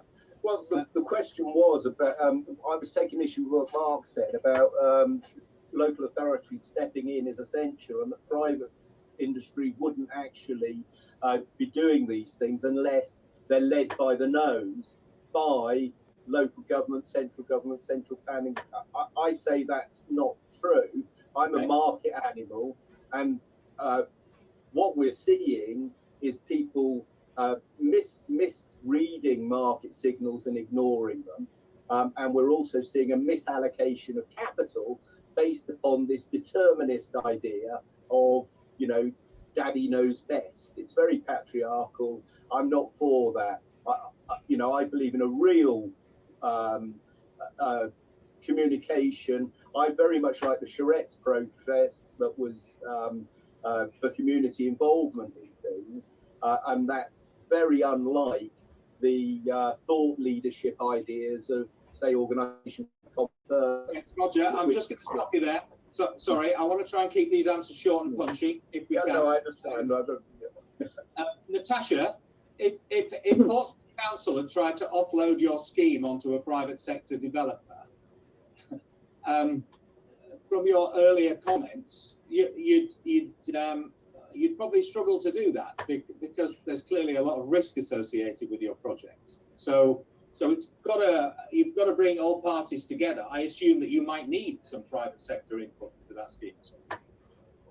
Absolutely. Look, I came to bulk of my experience is private sector, and I came to public sector to use my powers for good, and to really help give things back to the community. And I believe that that's what council can do. provided we can extract the funding from central government. So, I mean, let's all gang up on central government here. However, no, the councils can't do it ourselves. And also what's really good, and one of the things I really respect about Portsmouth particularly, is that we are not trying to be greedy. We are trying to deliver for the city. So we've already gone out and done soft market testing for Tipner West. And if there are any latecomers to the party who would like to come and talk to us about being involved in some sort of partnership going forward, then we'd be delighted to hear from people. But right now we're looking at that, and we are trying to make sure that actually we're looking for the right long-term partners at the moment, the people who can help us to improve Portsmouth as a whole, not just this gateway project. So no, it cannot be pure public sector. There's no way we would expose ourselves to that much risk. However, I don't believe that private sector could take on the enabling works and the infrastructure works that would be required to get this to a site that was developable. So they need us as well. Okay. I agree with that. Question to you, Mark, that's come in, that's been emailed to me. It's from Michael Grimwood of CLS. Michael asks, to what extent does planning risk deter developers from potential opportunities? Okay, my comments are outside of London, because I think London is a bubble, so I'm going to ignore that.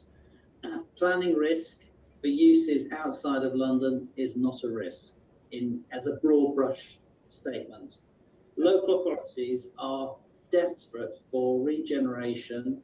The cities and towns are desperate for regeneration. If somebody is stupid enough to come up with the idea of having a nuclear power station in the middle of a town centre, then planning is going to stop them from doing it.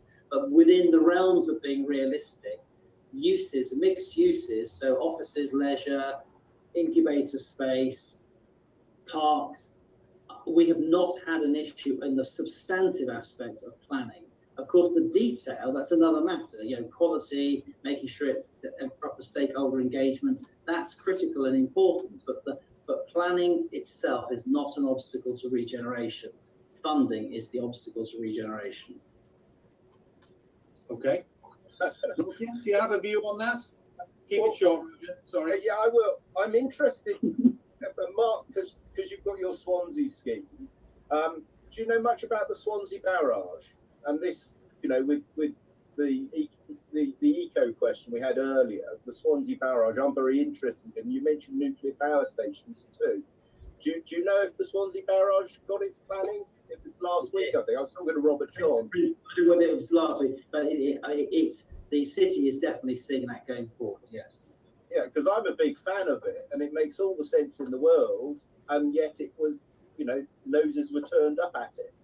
I think Robert tells me it's regeneration here, rather than sort of. I use nuclear power stations as slightly glibly in terms of the town centre perspective. I think the question is focused on town centre regeneration, and I do not think planning per se is the obstacle to regeneration.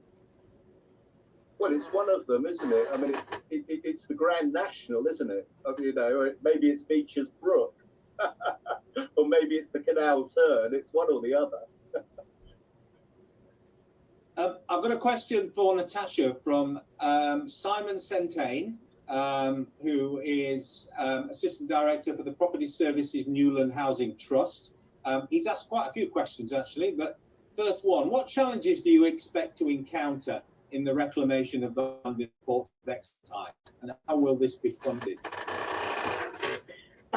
So loads of challenges, not least with ecology and everything that's going on there, but we've got a great working relationship with Natural England, RSPB, various other regulatory authorities that really particularly care about what happens when that land is lost from being slightly underwater. Obviously it's owned by Crown Estate, so we're talking to them a lot about how we go about doing it, but also any opportunities for working together to sort of improve that general area. There are loads. Most of them can be solved with a lot of conversation and a degree of funding. But the funding, how we reclaim that much land, there are various options. We could look at whether or not London, if it's digging lots of tunnels, whether or not it needs to dump a load of land somewhere, and we can offer them some very nice home for that. Or actually, because we've got the Navy there who has to do a lot of clearing of the dredging of the harbour, we could use that as a waste product. we're not in the detail of figuring out exactly how we do that, but we know we have options. But if he wants to get in contact either through LinkedIn or my email address was up earlier, I'm more than happy to talk to him about the specifics of the project. Okay, there you go, Simon. I have a question from Robert Sine of Newland. Again, just linked to this, bearing in mind predicted sea level rises over the next 20, 50, 100 years, how do you factor that into your scheme? There you go. It's a crack. We build it a bit higher. It's one of the things around the solution that I talked about with the podium deck. Look, I'm not an engineer, and this will become painfully clear right now. We have a small piece of land. We want to make it bigger. One of the options that we could look at is digging our small piece of land down a bit deeper and taking the waste and pushing it out.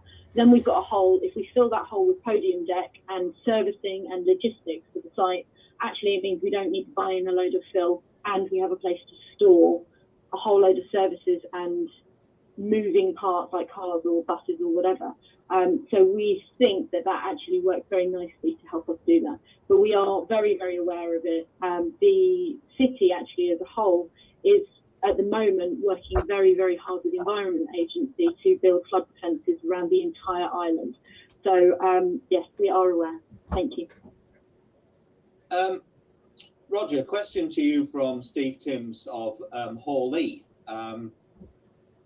How do you see, it's to the panel, but I'll start with you if that's okay. How do the panel see placemaking and tangible sustainability coming together in the future? Steve works at Hawley, so obviously has a building services and energy view on things. Well, I serve my customers, and I can't get away with palming off any old tat on my customers, even though I'm at the budget end and the start home end of the market. People aren't forced to live in or buy in my places.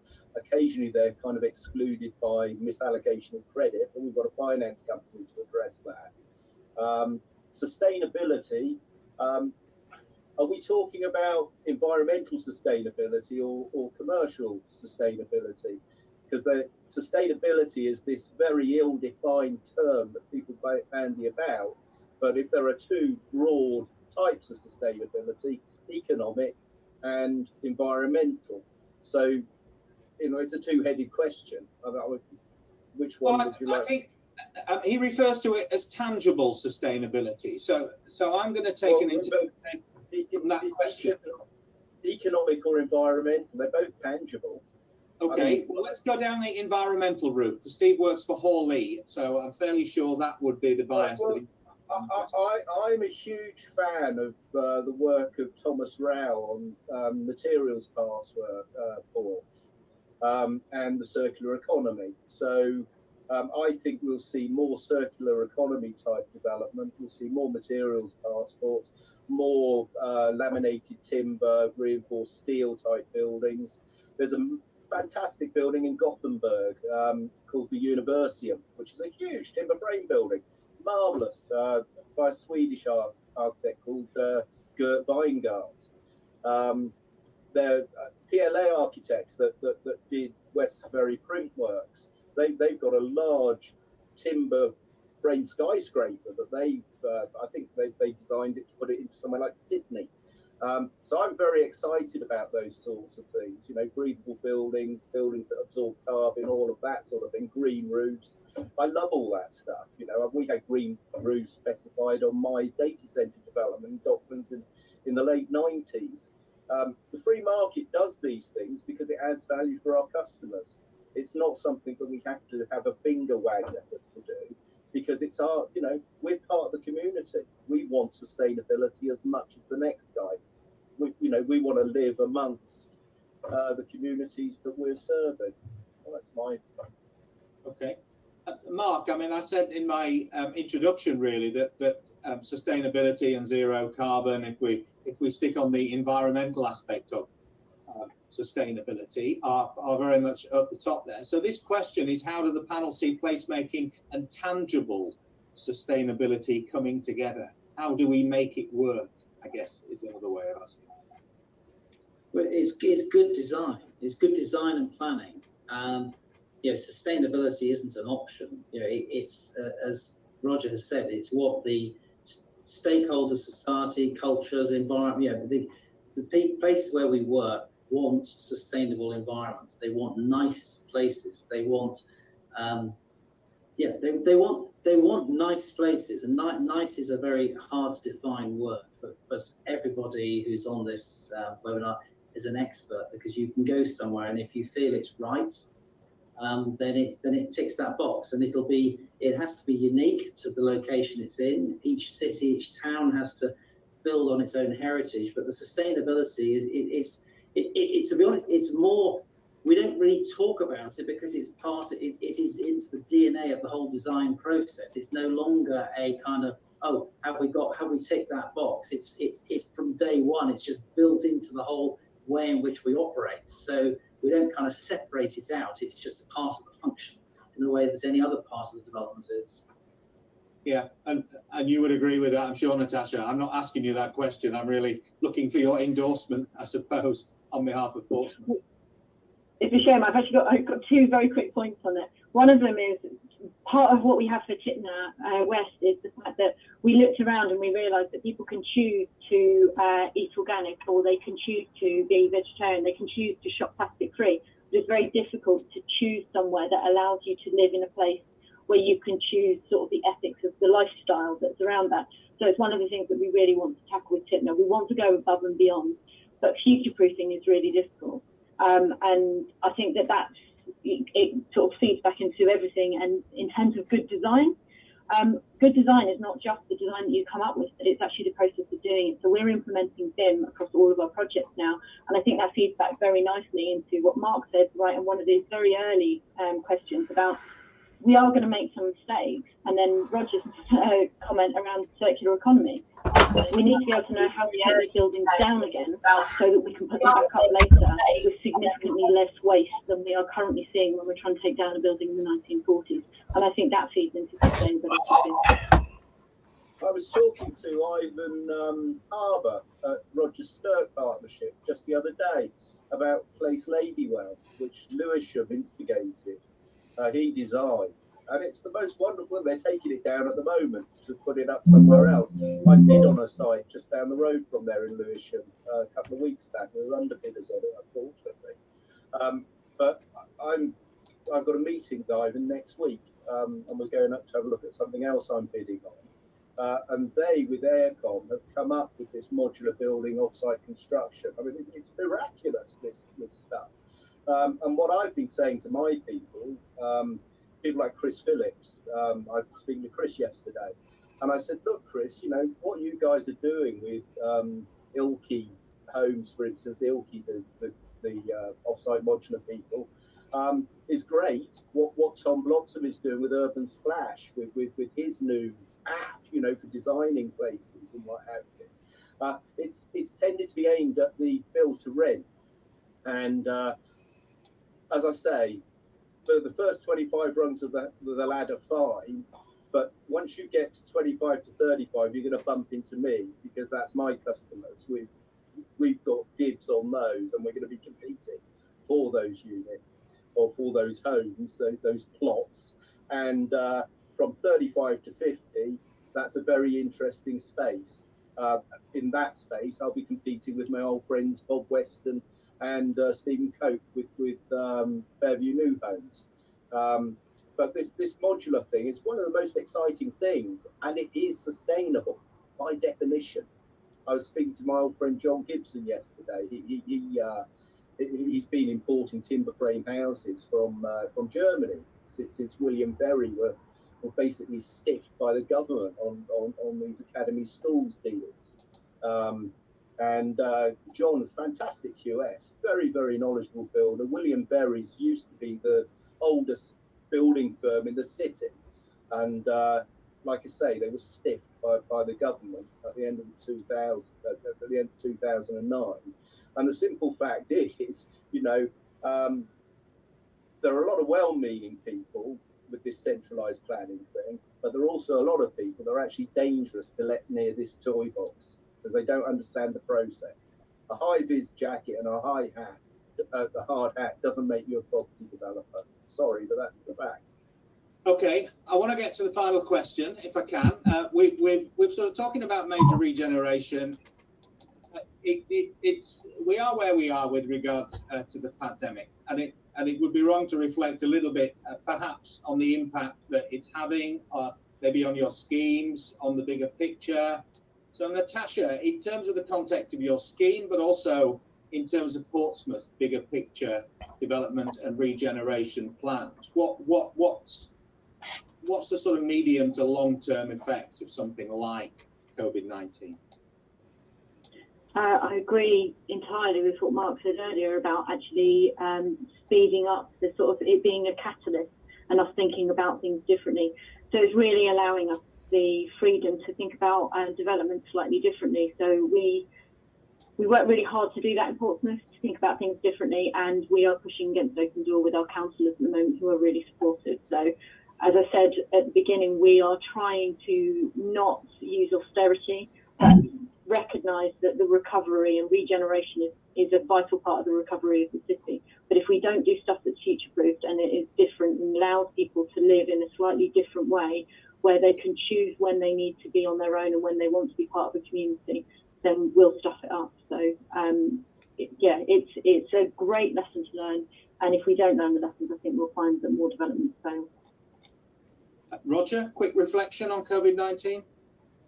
A friend of mine died of it, Pete Keir. He was a guy here in college, so God rest his soul, and condolences to his family. We haven't been able to have a memorial to his fantastic life yet. Nothing more to say than that, really. I hope that anyone that gets it recovers swiftly, and hopefully herd immunity will emerge in due course. Okay. In the context of property and development, Mark, what are you going to take out of COVID-19? It's thrown up a lot of, it's unwanted, but it's thrown up a lot of surprises. It has, people's behaviours have changed. Communities have, how the public, all of us, function has changed beyond all recognition. And I don't think that's a short-term factor. We've re-established ourselves with our communities. As Natasha said, she now knows the people in her village a bit better. The reality, we've all become more community orientated. We've learned that actually that's quite nice. We found that we're social animals, so we've changed our behavior. Our working practices have changed forever, because we're not about to go back into, as the chief executive of Barclays said, he doesn't expect to see 7,000 people back in Canary Wharf. Yeah, the reality is offices, how we shop, how we socialise have changed. The key thing is to capture the positive things that come out of that evolution. And there are definitely some positives. It's going to be brutal economically for a lot of people, including developers, investors, as well as the wider public. But if we can see our way through it, we should end up with better places. And in that sense, that acceleration of the change is perhaps economically it's better that that acceleration has happened quickly rather than death by 1,000 cuts. And I think a lot of decisions will be taken recognizing that actually is not an option. We just have to get on and do it. So yeah, I mean, nobody wanted COVID, but it's happened, and now we've got to really build on the positives that come out of it. Yeah, indeed. So right, well, the clock has ticked over to 3 o'clock, so we are just about done. So thank you very much, Mark, Roger, and Natasha, for your thoughts, sharing your opinions on major regen projects. Whole lot of questions unanswered, but to you in the audience, if you'd asked a question and we didn't get quite round to asking it, then a couple of the speakers have their email addresses there. If you're not able to get their email address, if you want to drop me a line, I will pass it on to whichever speaker you like. So a few housekeeping issues from me. We are going to look at major regen projects focused on the Midlands on the 30th of July.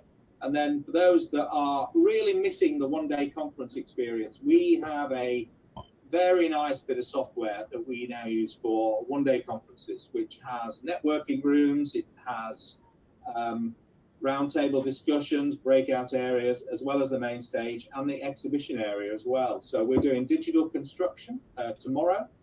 We have the space sector, which is a massively quickly growing sector, on the 16th of July. We have zero carbon on the 17th of July.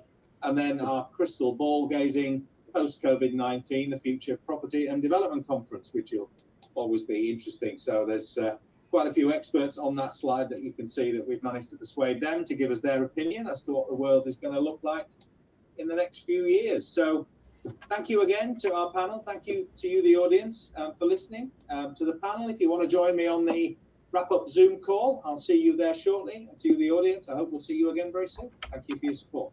Thank you. Thanks very much. Bye.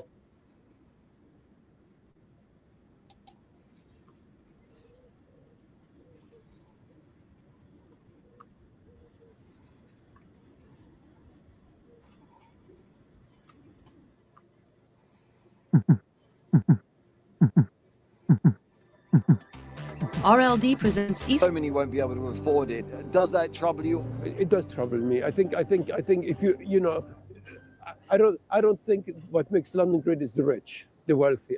That's not at all. In the year 2525, if man is still alive, if woman can survive, they may find.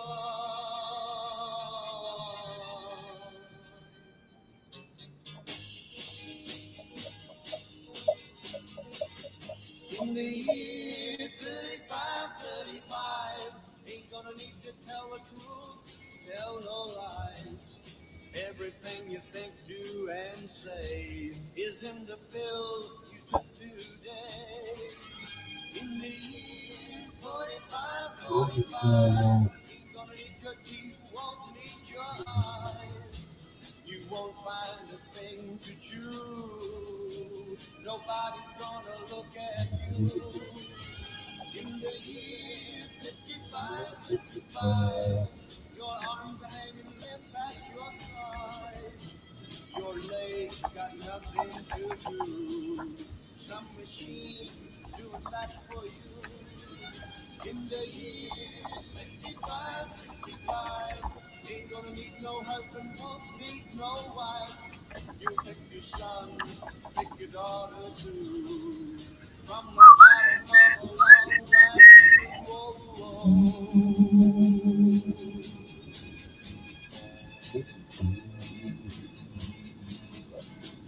In the year 7510, if God's a coming, he ought to make it by then. Maybe he will look around himself and say, guess it's time for the judgment day. In the year 8510, God is gonna shake his mighty head. He'll either say, I'm pleased where man has been, or tear it down and start again.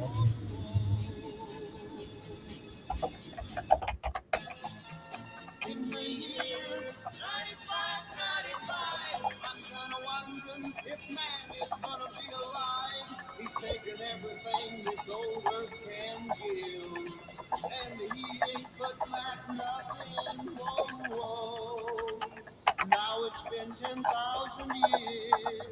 Man has cried a billion tears for what he never knew.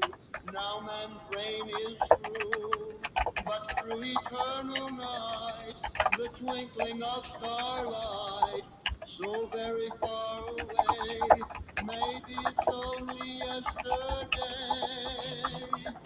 In the year 2525, if man is still alive, if woman can survive, they may find.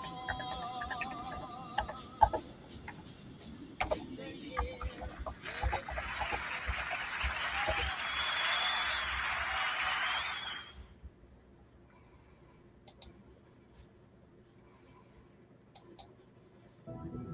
high-rise living has become very much part of the London sky scene. But to be honest, it's one skyscraper next to another skyscraper, but most of them are sold overseas, perhaps for developers to make money, and for those that speculated at the right period of time also to make money. But I really wanted to see is, how can we redefine the high-rise living? Stratford is actually a fantastic example where affordability exists. So many won't be able to afford it. Does that trouble you? It does trouble me. I think if I don't think what makes London great is the rich, the wealthy. That's not at all.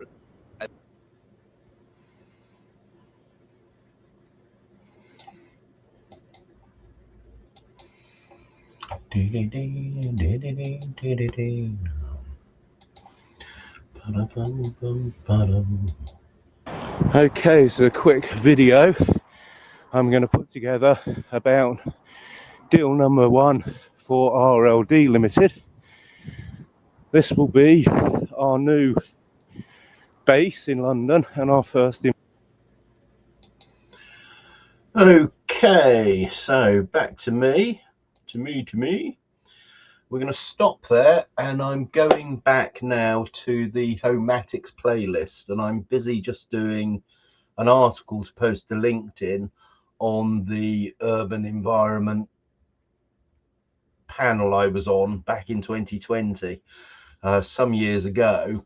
The beauty of having a longitudinal analysis is to actually see the tropes and canards which are still being trotted out, and still nothing happens, and still we wait, still the strawberries grow, and still we wait.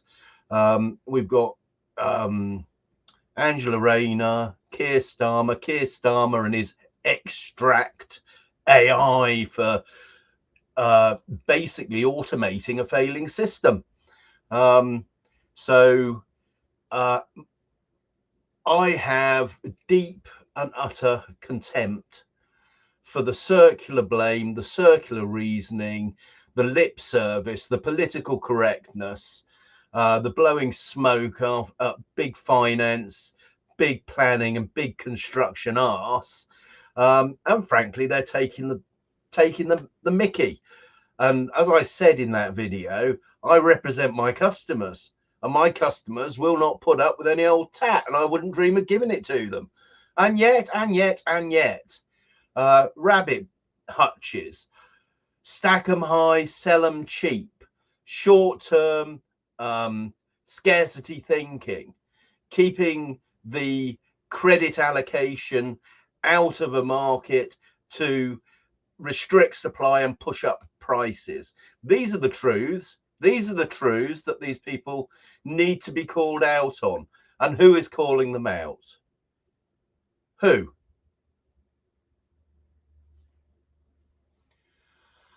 QED, etc. But anyway, let's just get rid of this one, and I shall get back in my pram. Stop screen. Right then, so where is me? There it is. Not there.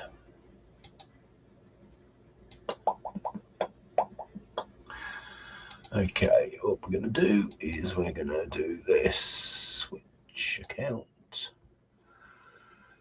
Oh, that one there. And we're just going to take it from the top. I'll do the other list. It might be a slightly different order. Not that anyone's watching this anyway. And so, here we go. YouTube. There we are. And content.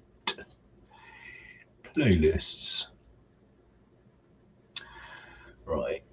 Okay. I think we'll run with this one. Okay. So.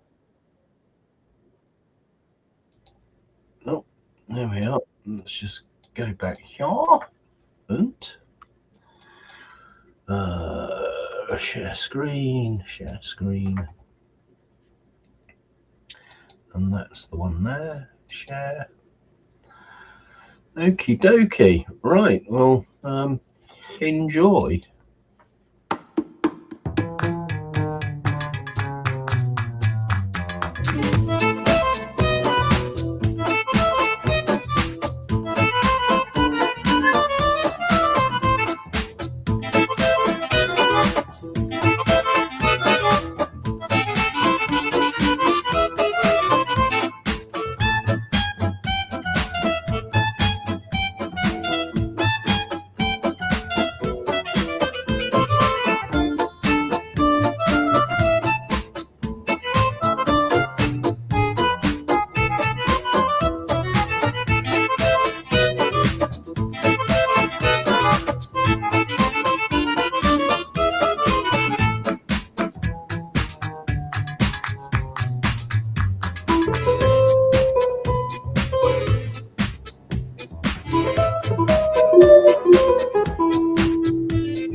I'm the CEO and co-founder of a company called Unisot. Unisot is a supply chain traceability company. So we are collecting data from the whole supply chain, from raw material to building products, but also connecting here with this project. We're going to collect data from the live house, connect to the heating system to collect data from there to prove the sustainability, that it actually stand up to the values that has been declared from the building material, that actually stands out in reality as well. But what is the value that it's bringing each and every one of your companies? The problem that we have today is there is a lot of data in everywhere and a lot of different systems and a lot of different companies. The problem today is to actually get that data available, to open up these data silos. So that's what our role is here, to actually connect to different systems in the supply chain, but also connect directly to the houses. But how are we looking at construction material, also looking at the technology to make homes more sustainable, more efficient, and be able to track all of that? Look at other countries, how they are building, because there is a lot of difference building high quality homes or building sustainable homes. And there are technologies out there, but I know there are building standards, there are just standards that are hard to break. But I think it's very important, same thing there as with data. We have to take information and knowledge from other countries as well, and take the best from each country and use that. What do you all see in regards to the trends or the challenges in affordable housing today? And what's unique with Homatics right now is that you are picking all of us guys here with some specific knowledge and technologies and putting it together in a completely unique way. So there is not a lot of new technology, new ways here, but it's just the way that we put it together and actually create a wonderful product out of it. And that's why I'm super proud to be in this gang of people here and be able to use the technology that exists out there and have been proven and put it together in a great way.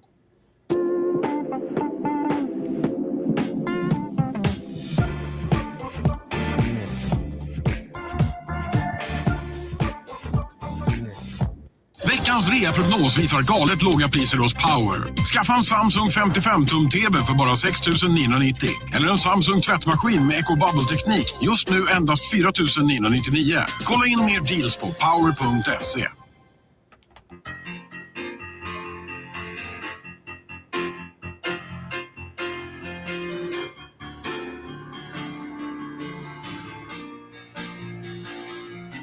This project offers the opportunity to have a revolution in homemaking, not just house building, but homemaking. This will allow us to create the efficiencies and really just drive that through so we can just get the economies of scale to sort of grow into the new market, and Homatics is really exciting on that basis. Right alive from one spot to the horizon wide we trust. Together take the land. Oh, yeah, people giving everything you're dreaming. Working every night to make a dream. So we fit into Homatics because this is such a great platform for measuring and actually tracking how homes are built and performed. We are the only solution that can actively reduce and measure how leaky a building is. So it's designed and tailored just as you want it, which really fits into the Homatics ethos. We feel that if we can get the structure correct and we can bring some sanity to the market, we have an ability to unlock new value, especially from a homeowner utilizing these carbon credits. For Homatics, we are actually creating a customer-facing interface where they can pick their house type, customize it, the look and feel of it. What Roger's tried to create with Homatics is what we see, the evolution of the industry.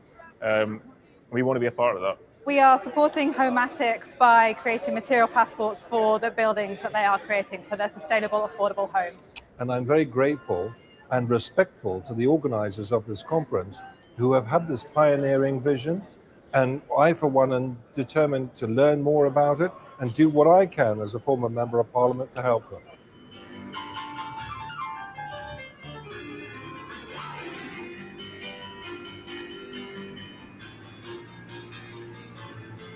Everything I do, everything I do, everything I do is driven by you. It's driven by you. Everything I do is driven by you. Ladies and gentlemen, hello. Welcome to the Homatics launch. Thank you for coming. I'm so pleased to see you all. Steve Baker, a friend of the company, would like to say a few words and tell you about the Homatics mission and why we've got to build these affordable homes. Roger, thank you very much indeed. Ladies and gentlemen, welcome to this amazing launch at this incredible venue of Homatics. This is a brilliant company. Now, when I was first elected to Parliament 14 years ago, you could talk to young people about freedom in the abstract and they'd listen. But I discovered as the years went by that you couldn't talk to them about freedom or prosperity until you talked to them about housing. Why? Because if you're in the UK today and you're young, housing is just racing away from you. Daniel will have found the same in your constituency, I'm sure. But young people need to know that they're going to have the hope of a home. Why? Because family is the most important thing to anyone, and a family needs a home. So when I discovered Roger and Homatics, I was immediately excited. This project offers the opportunity to have a revolution in homemaking, not just house building, but homemaking. Houses you can configure to be what you want, outside and in. Houses which are sustainable. Houses which you can afford. So I think what Roger's doing and what the whole team is doing, it's amazing. It opens up the possibility not just of a home, but of the hope of a better future for people who are going to be in those homes. This is an important thing to do. It's an interesting thing to do. It's an ethical thing to do. And I really hope that it triumphs. One of the things I discovered in the course of my time, and some of you here possibly know this, that house builders throttle the supply of homes in order to keep the price high. I had no idea until I went to an AGM and they actually said it out loud.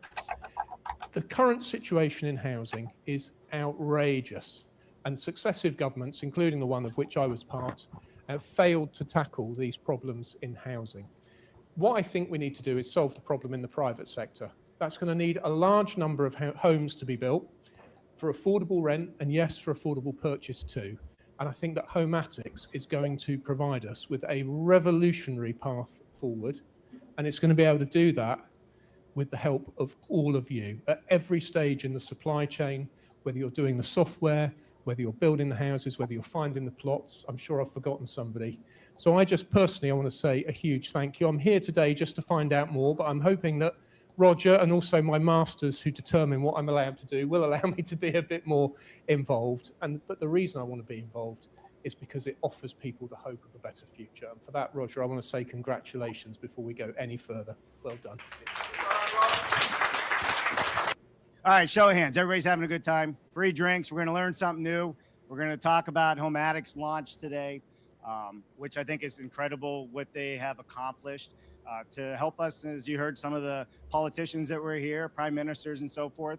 How do we make homes more affordable, right? That's the goal here. How do we do it in a way that the consumer can be a part of that process?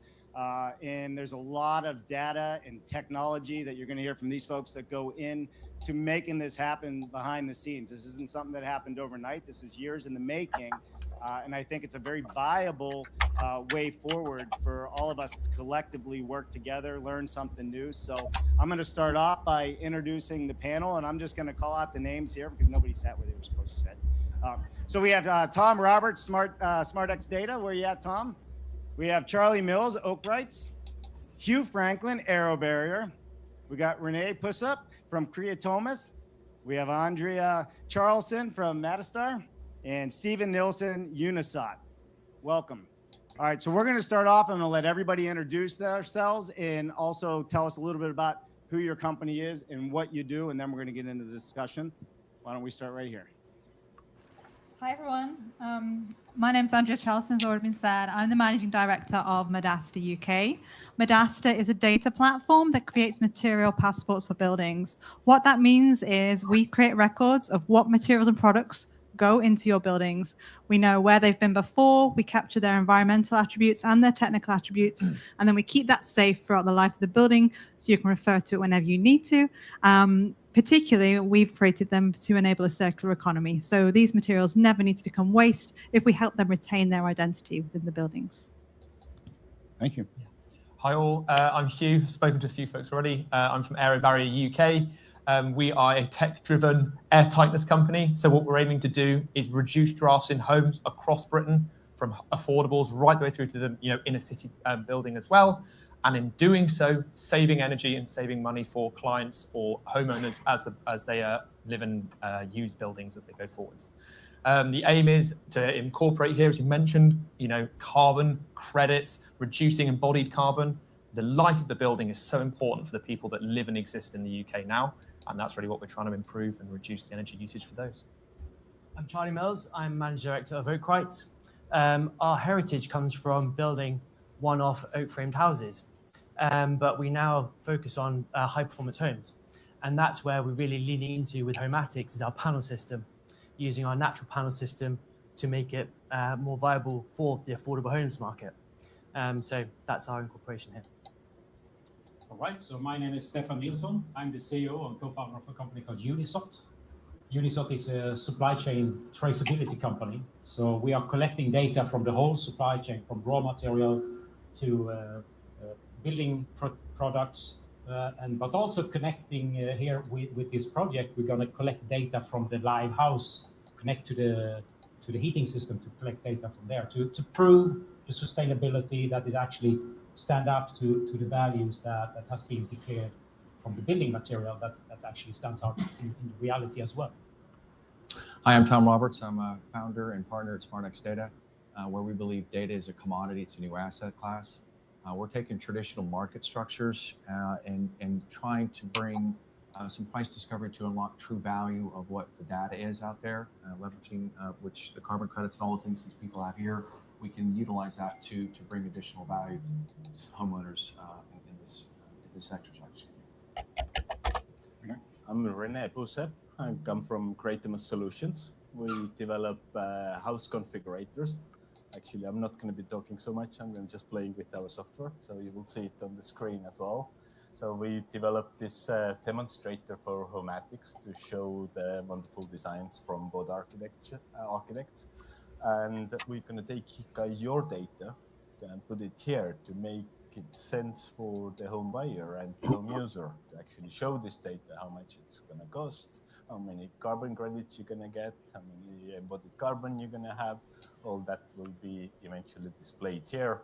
Currently, we just have dummy data. I think it's a big question. How do we actually get the real data in here?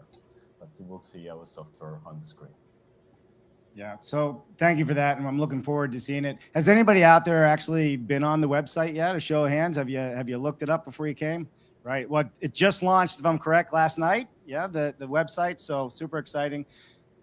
I want to go through and ask each of you, what your role is with Homatics, right? And not only the value that you bring Homatics, but what is the value that it's bringing each and every one of your companies? Please. Sure. So the value we're trying to bring with Homatics is to create that the register of the products and materials in the Homatics homes. So we are hoping to work with all the supply chain partners to help get their data organized in a consistent fashion. We then want to work with the configurator to select from that data to have bespoke information sets for each house that's created. And then our aspiration, and something that we're kind of is two-way, is to then be able to give those data sets to the future homeowners so that they can use them when they're like upgrading and maintaining their assets. They've got access to all the information that I wish I had about my house, so what paint's on the walls and how old is the boiler and when was it like last refurbished. And that's the kind of thing that we'll be doing like together as a new exploration in the UK.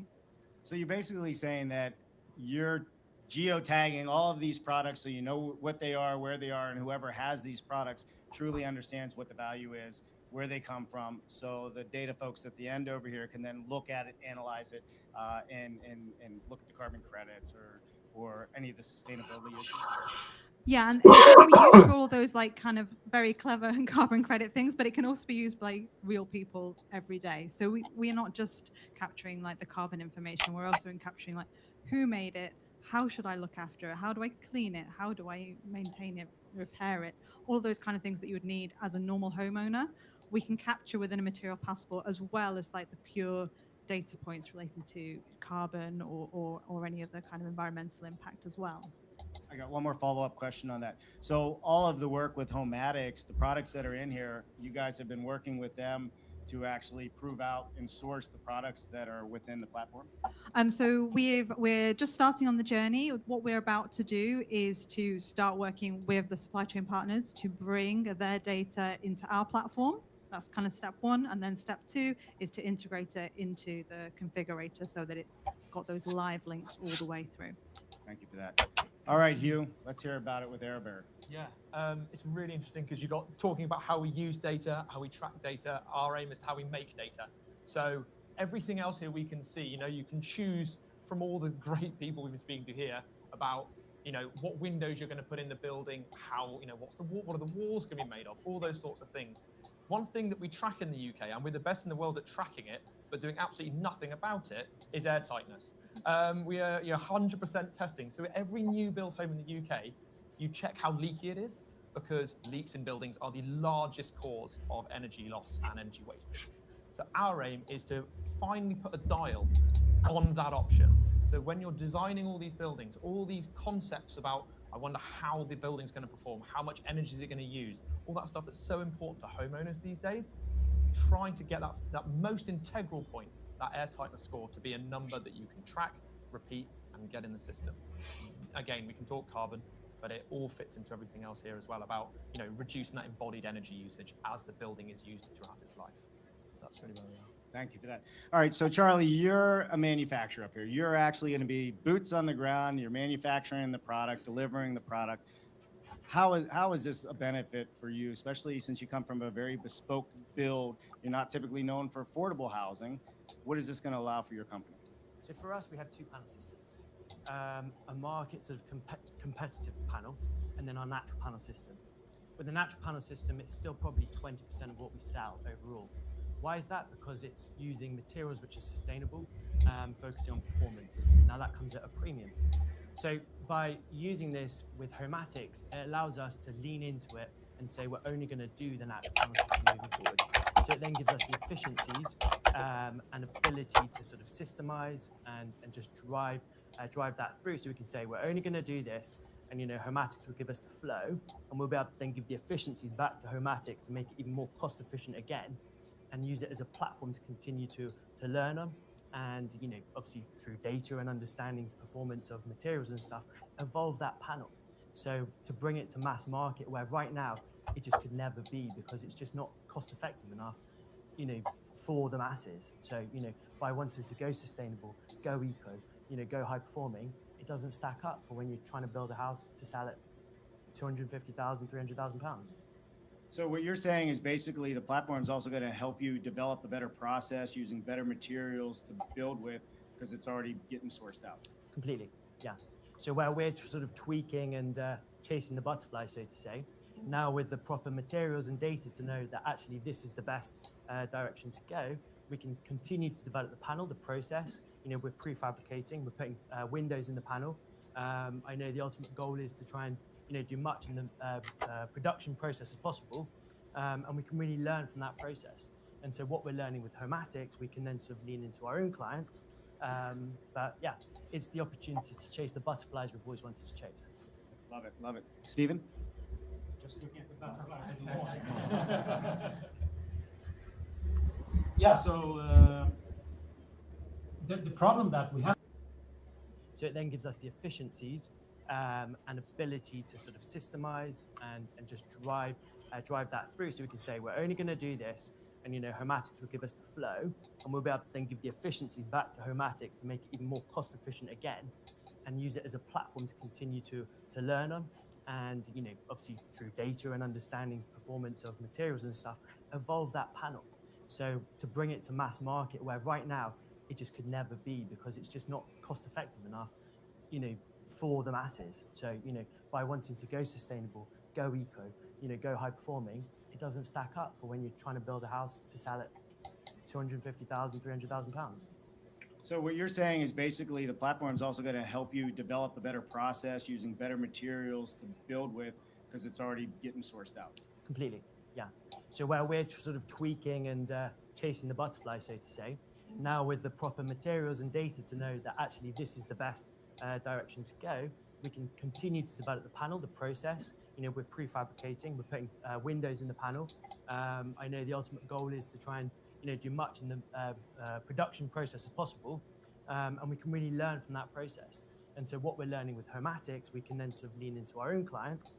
But yeah, it's the opportunity to chase the butterflies we've always wanted to chase. Love it, love it. Stephen? Just looking at the butterflies in the morning. Yeah, so the problem that we have today is there is a lot of data everywhere, and a lot of different systems and a lot of different companies. The problem today is to actually get that data available, to open up these data silos. So that's what our role is here, to actually connect to different systems in the supply chain, but also connect directly to the houses, to the heating system, to get real live data on those houses, to be able to compare what it should be and what it actually is. And that can also lead to further on that we can start educating the people that are actually living there, and get the interest to live more affordable, live more sustainable, get that interest up as well. Yeah, thank you for that. Tom? Remember I said you're going to need a glass of something?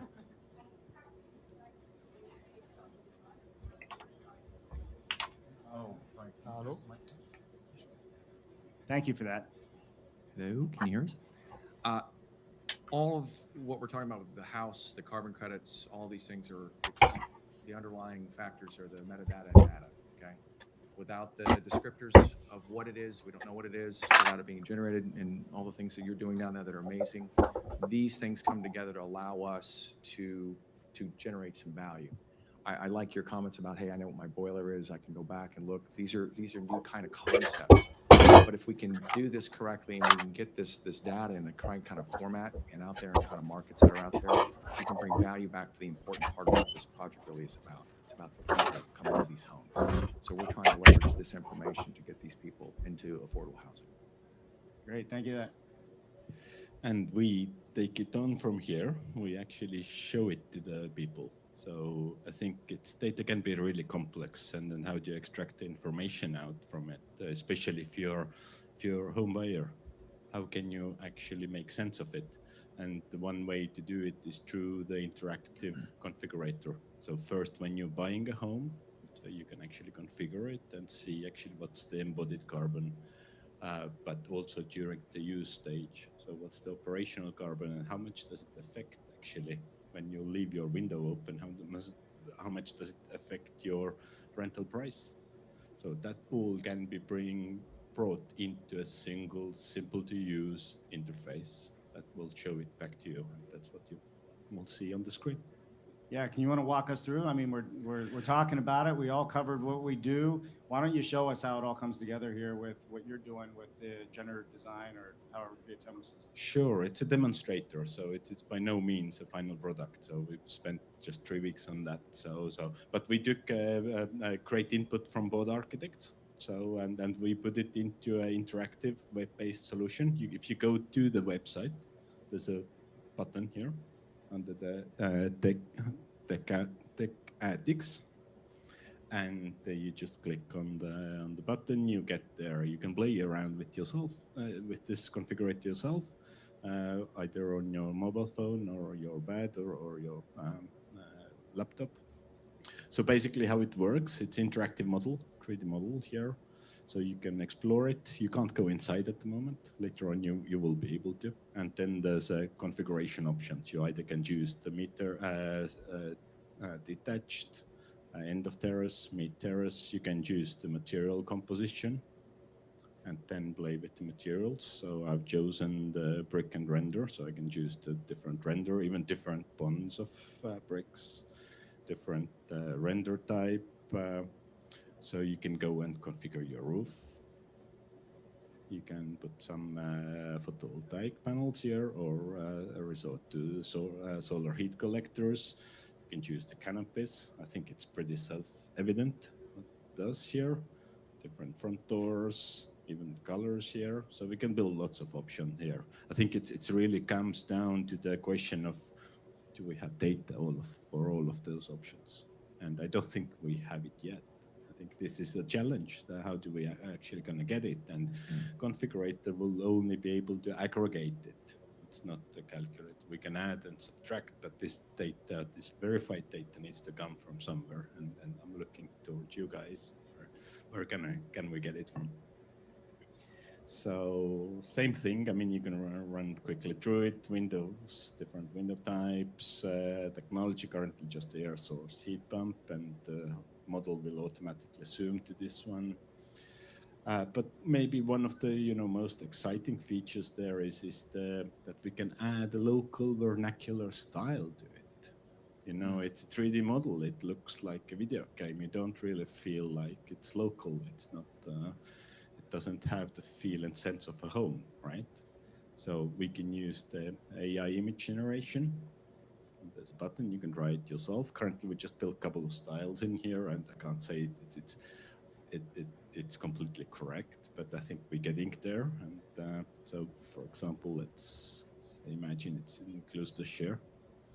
So you create a screenshot of that, and then you generate. So it takes a little bit to actually get you the results, but I can show you meantime the intermediate results. So it takes the image of what you configured, so it stays true to the details, but it will add the local vernacular kind of imaging to it. So it's a mix of the lines that come from the model that comes from the configurator. It's a text prompt, but also a style image. So we can work on the style image and say, okay, what could the Homatics close to share style would look like, and we can add it here, and it's quite quick to develop different styles for different counties, for different villages even. So I think we actually ended up here with the style. It's like, it's a bit tricky with generative AI, but I think it's promising, and the really that we can't give the AI to for this generative AI is the data. I think that needs to be human control.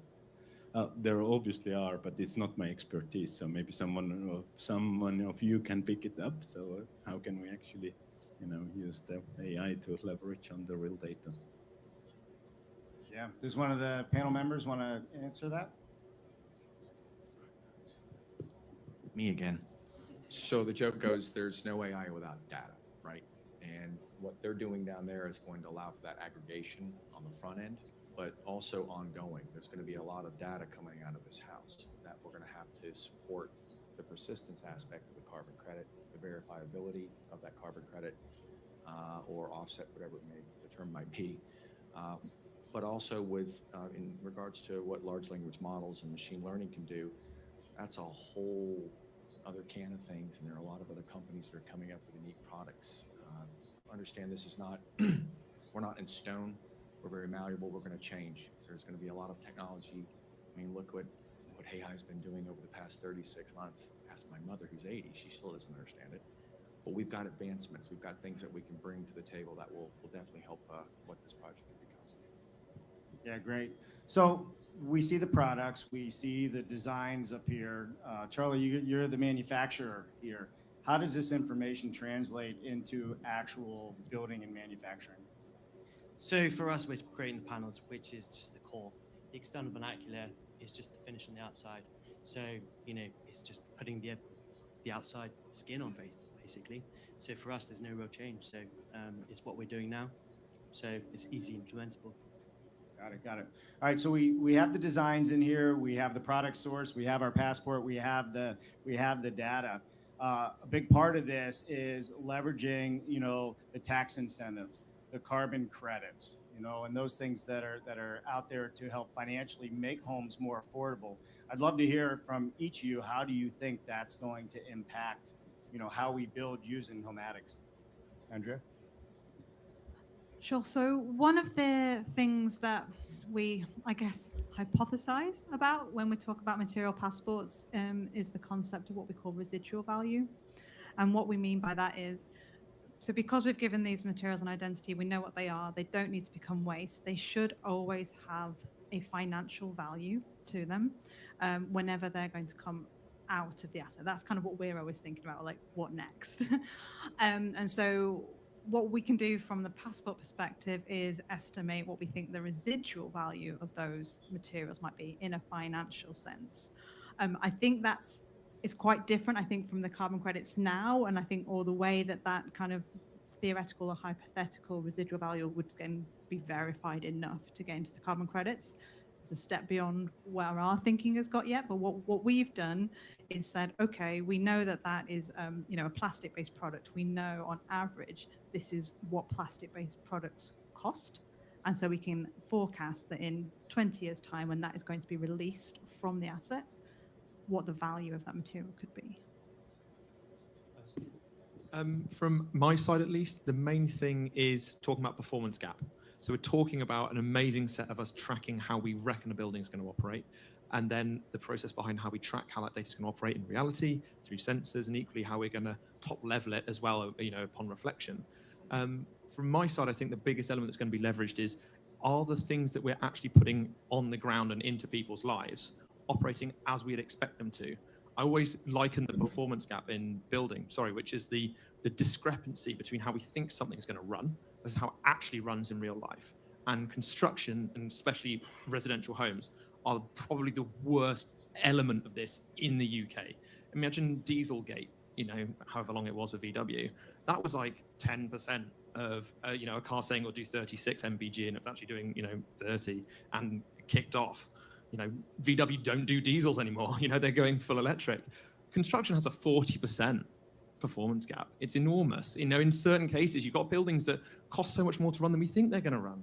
And it's this sort of data here. That's where I think it's going to be. The ability for us to incentivize and prove in reality that these buildings actually are efficient carbon-wise, that's where the incentives are going to come from. The reason they're not there right now is simply we don't know how we're losing. If we can find out what the game is, then we can start playing. That's what this will provide. With Oakwise, we have the opportunity to work with 40, 50 clients a year who have a blank page to build whatever they want to. And so I already get to see people making an ethical choice versus a cost-based choice. And to now have something like Homatics, which is obviously got the carbon credits, to allow the ethical choice to come forward and be chosen over just to the cost basis and aesthetics. That's what I'm really looking forward to see. There's such amazing products out there, but they're just not easily accessible, to the mass market. So to encourage and allow people to make the right choice on the right materials, which is sustainable and has better impact on the environment. So really looking forward to seeing that come through. So we're talking a lot about data here and where to get data and so on. But what's very, very important with data is that not just that we have data, but that we can trust the data, that we know where it comes from, that it is digitally signed by the source of that data.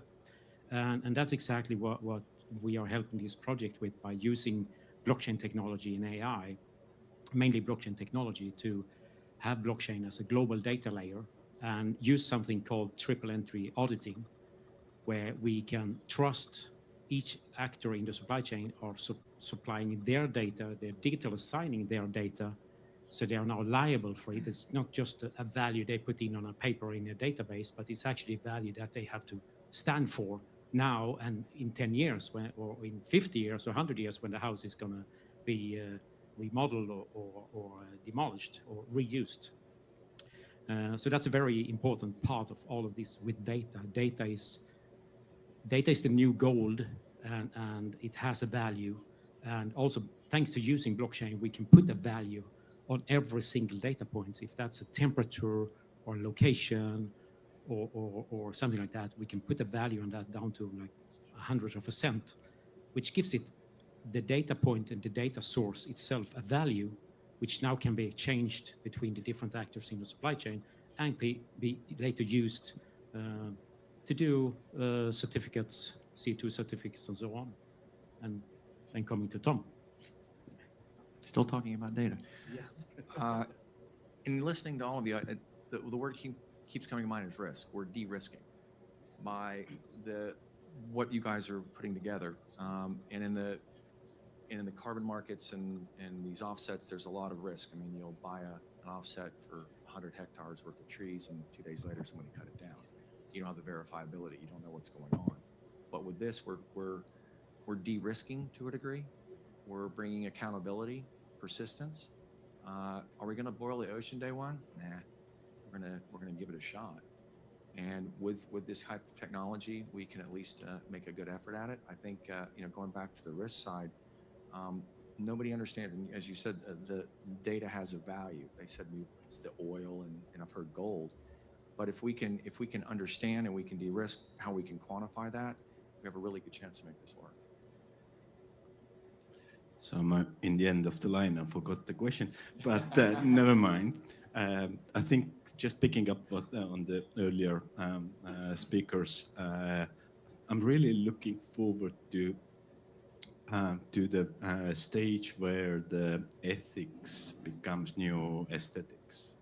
So we actually make the choice based on what's more affordable, what's better for the planet, and that we think that's beautiful. Yeah, definitely. Thank you for that. So as we're hearing all of this, like the question comes up, like what products are we going to be using? So when we think about construction materials, that would be one side. But how are we looking at construction material, also looking at the technology to make homes more sustainable, more efficient, and be able to track all of that? You want to start off over here?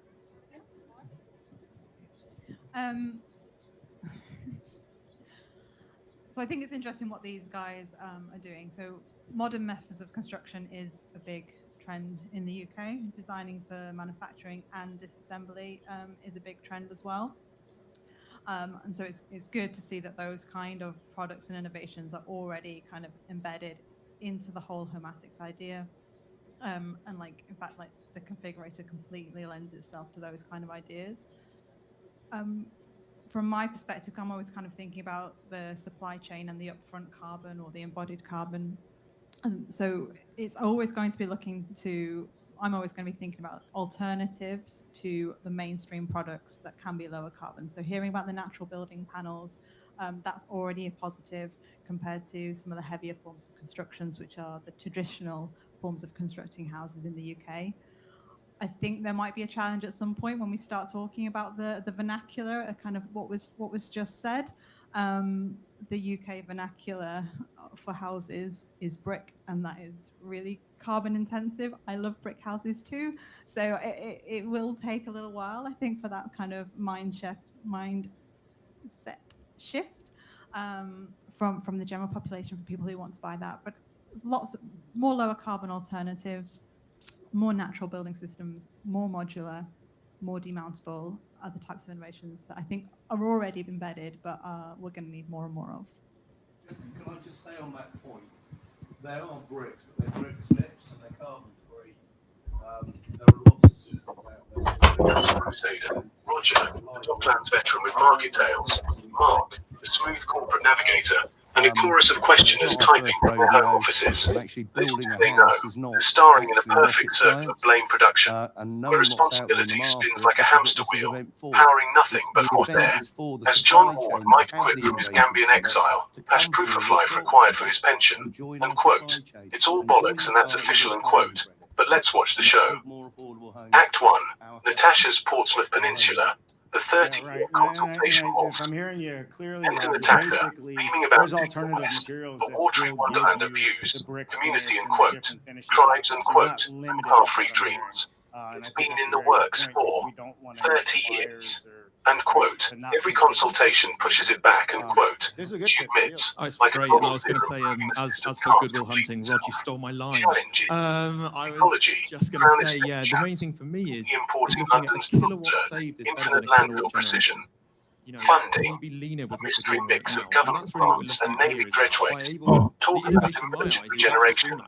But fear It's this not, concept of flood we defences all for the know island city are underway, because nothing says, unquote, future-proof, unquote, like building higher while seas rise. Home at 9 logo, diamond-strong foundations for flood-prone dreams. I think that's the big thing for me. The innovation, The blame even if it's begins. materials-based, It's not us, getting it it's out the there, regulators, getting to the these ecology economies we're all reports, discussing today. the funding That's the big fairies who driver haven't for me. shown up. Obviously, I've got As Malone might say, this is Boltzmann's entropy in action.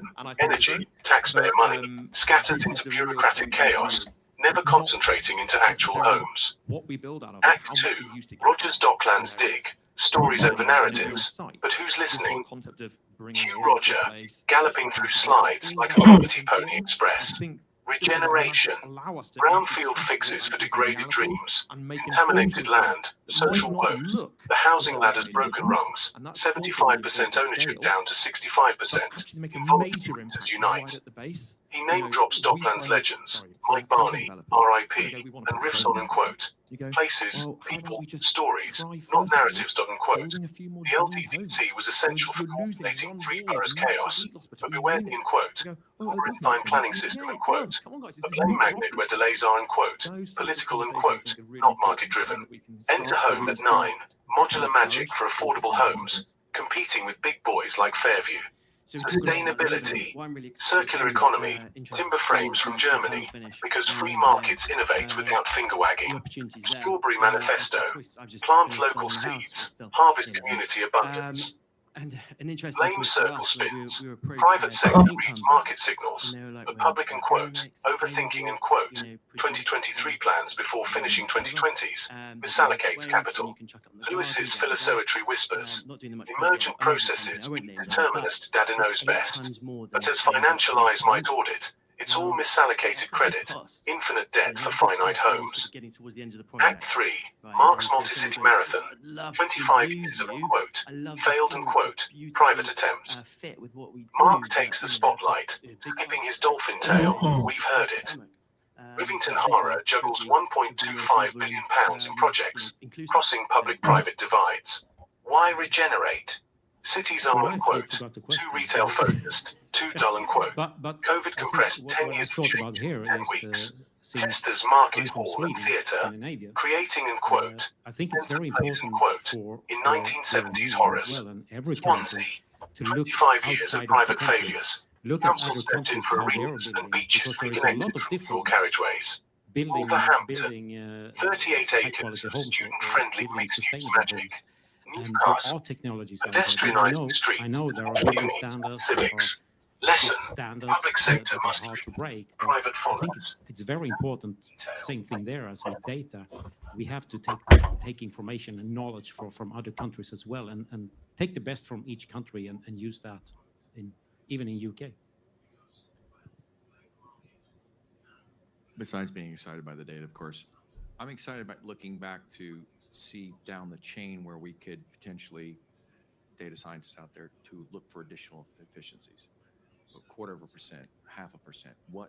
How will that ripple? How will that bring additional value or save, I should say? So for me, I mean, you guys are doing the heavy lifting. You're bringing it all in. You're getting it to where, okay, now somebody can take a real look at it, and that hasn't been there before. I mean, think the past 40 years, we've had computers, we've had technology, but getting a lot of this information in a standard that is readable, in a format that's readable, that doesn't cost a lot of money to get, or you necessarily don't have the internal resources. Because think even in the past 10 years, data scientists, nobody knew what that was 20 years ago. Now we have those people, that can come in and go, hey, you know what? 38% of the people like pistachio ice cream. Let's go from there. I'm just looking at Homematic's house and think so many things have done correct here. So it's at least in terms of embodied carbon, operational carbon, I'm maybe not so familiar with, but this is probably the biggest actually, what makes the biggest environmental footprint. But in terms of operational carbon, offsite construction, obviously. So we used local energy sources. So we reduce the amount of material we waste, but it's about the structure of the building. It's 60%, 70% of it. This is actually in the structure, not in the paints or finishing or bricks. Doesn't really make a big difference. And second thing is actually not going into the ground. That's what actually make the foundation lightweight, and that's what Homematics is doing. I think that is the biggest saving probably here. So just hang on to the mic, Renee. I'm going to start with you on this one, I believe. So looking from the outside in as a consumer that would love to use the Homematics dashboard, as I'm using and designing my dream home, so to speak, of what it is that we want to build, how is the dashboard helping me understand, where I get my credits, where do I get my passports and so forth, right? To where I can know I'm making the right choices to design and build a home that's affordable for me? Well, good question. It's all going to be here. That's how we have data here currently. So we have for display purposes, we're just showing the cost of it. So we can calculate the embodied carbon. I think operational carbon is more difficult. I think we have to monitor the buildings, and get it like we talked with Stefan, that we have to do it year by year, right? So every year we actually reduce not the upfront cost of the house, but actually the amount of rent the home user are paying.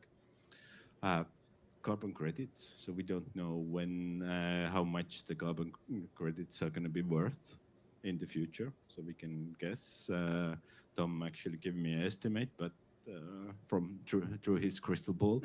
But so we don't know. I think it's a continuous monitoring, right? And that needs to be built in. So we need to constantly observe data, not only when we design houses and getting into construction, then we can calculate the embodied carbon, but operational carbon needs to be constantly just monitored, and the model needs to be fractured in. I mean, it needs to be in here. What is the model? I think it's still up for discussion.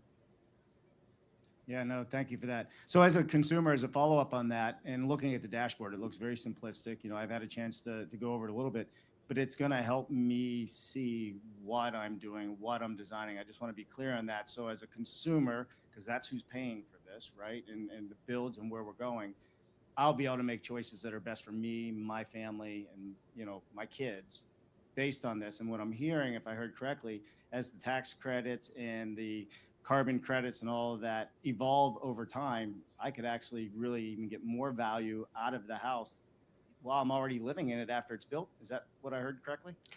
Well, I think so, yes. So whether we can actually be able to do it, I think we just have to see. But I think the promise is there.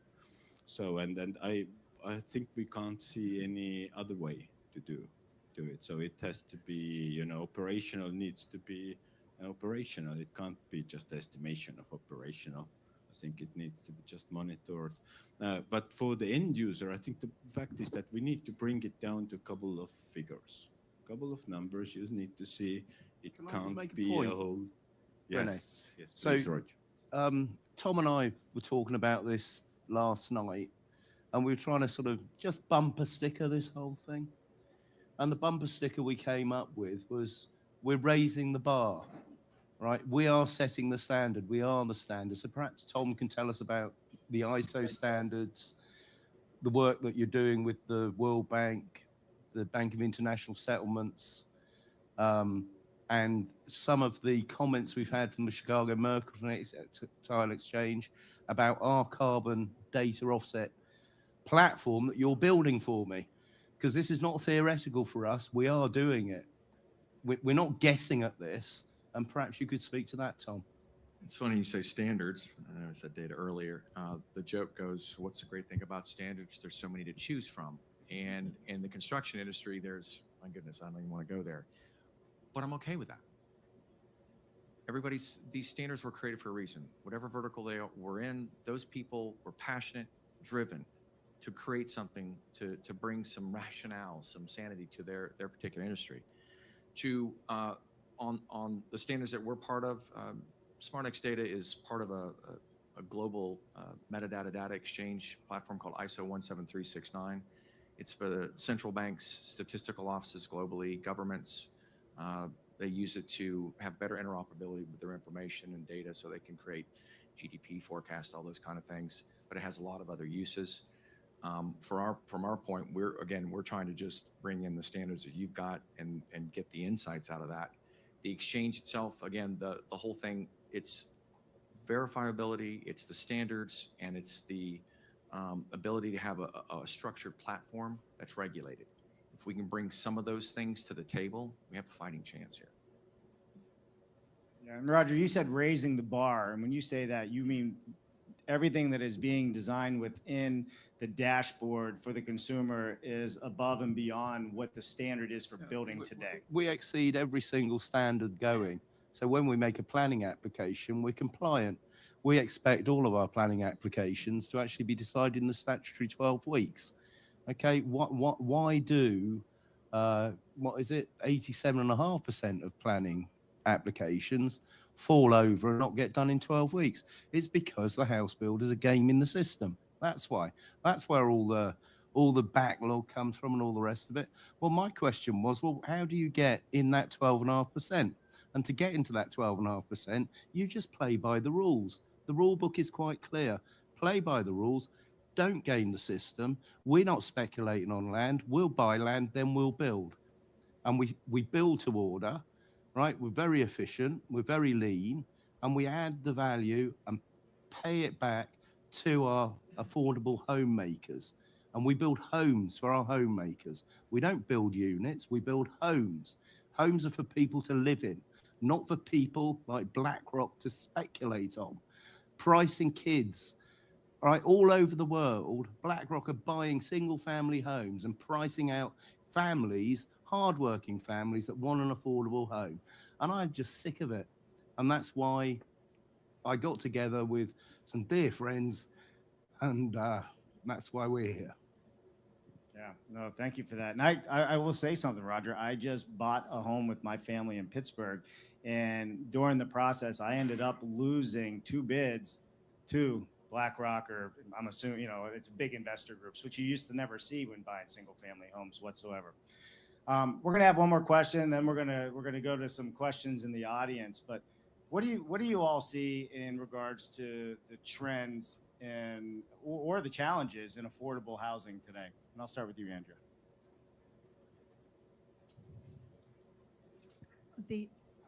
In affordability of affordable housing, I mean, I'm lucky. I bought my own house quite a while ago, and I could just about afford it with help. I know most people who cannot afford affordable homes. So I think that's actually one of the biggest challenges, that most homes are not affordable in like the categorization, and even lots of affordable homes are not affordable to most normal people.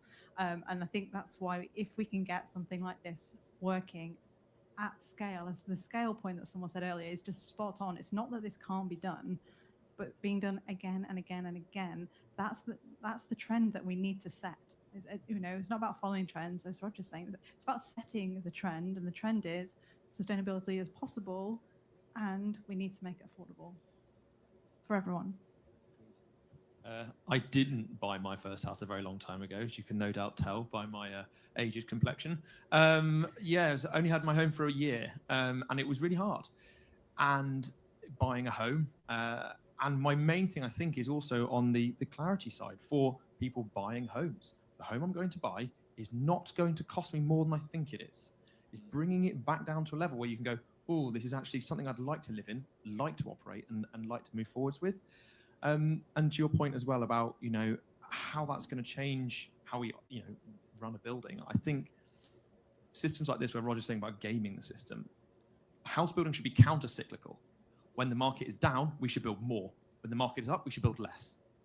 That is how we stop this massive flux, how we stop this. They're talking about the bet earlier about 1.5 million homes. That is not going to be down to the government. That's going to be down to private house builders. And they are not going to do it unless there is a margin in it. So if we want to build 1.5 in 5 years, we have to work against the market. And that doesn't mean it doesn't have to be free market. It has to be a different kind of market. And I think that's what Homatics dives into, is don't look at money, look at carbon. And then we can make money that way in order to fund all these fantastic things we're all trying to do. I think that's the biggest thing we're going to get here. I've got lost in a bit of a different trails of thought. So we're from Herefordshire, and houses are more affordable in Herefordshire because you don't go through Herefordshire to go anywhere. So, we don't necessarily have that challenge of affordable homes, but we sort of still need to provide them. Affordable homes at the moment is almost for the big developers seen as a pain point. Have to provide more affordable homes, and that comes at a cost to them, and they just see it as a cost on the bottom line. I get excited about Homatics for lots of different reasons, but hey, if Homatics can take the affordable homes, and I can't comment whether this is the vision or not, but if Homatics could take those affordables off the sites of these big developers, it will allow the affordable homes to be built properly. The construction industry, I love this phrase from Hugh, this is one compliment I'll give you today. The construction industry walks into the future backwards, and the big developers build as bad as they can, which is the legal standard, which is building regulations, right? No one's looking to exceed it. We're very lucky with Aero Barrier to be able to meet the developers trying to exceed it. And for a lot of people, they find it really challenging because they think it's like a secret code. And Roger, as you say, it really isn't. But it should be, because obviously we're professionals and we work very hard and we're very knowledgeable. But where am I going with this? It's taking the sort of mass feeling of affordable homes as a pain point and actually doing something good about it, making them brilliant and embracing them. Rather than thinking, God, this council has to now contribute 60% of the site over X value as affordable homes. We're not going to do it anymore, just sink it. Now, if Homatics can come in and just take those and build those and allow those schemes to carry on, that's going to be a big win. I think it's very, very interesting to see this, because we actually have all the technology, the methodologies that we need exists and are out there. And what's unique with Homatics right now is that you are picking all of us guys here with some specific knowledge and technologies and putting it together in a completely unique way. So there is not a lot of new technology, new ways here, but it's just the way that we put it together and actually create a wonderful product out of it. And that's why I'm super proud to be in this gang of people here and be able to use the technology that exists out there and have been proven and put it together in a great way. I think of the word. Hello. I think of the word pride. If we can get somebody in a home that's been renting or has been living on a couch because they couldn't find a home, you give them a little confidence back in their lives, some pride. What is that going to do to the economy? What's it going to do to their children, getting their education? How's it going to help us going forward? What this company is doing is bringing back giving people back their lives, giving them a home, a shelter for simple things like having a barbecue. You guys do pretty good barbecues here, by the way. But those are simple things. It's about the human element. We've got all this technology, we've got data, we can sit here and babble about all of it, but it's about the human being at the end of the day, and we're bringing that back to them. That's powerful. So I agree that the biggest challenge is the affordability. So it is, but I think Homatics is doing so many things right that it will get affordable. We will have another issue with affordable. If affordable really becomes affordable, it generates demand. So it generates demand for the materials, and that's where the data comes in. We have to trace it where it comes from, so we don't get this timber materials, you know, from sources that we don't want to get it from. So I think we actually get back, you know, to solving this issue or challenge with affordability of how do we actually show and prove that it's affordable. Yeah, thank you for that. We're going to take some questions from the audience. If anybody has a question they would like to ask.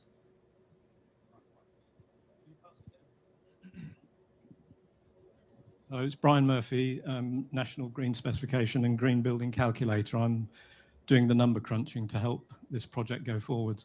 I'm seriously disappointed with the way the RICS and all of those that have supported the development of the net zero carbon ambitions, in that you're not allowed to report carbon.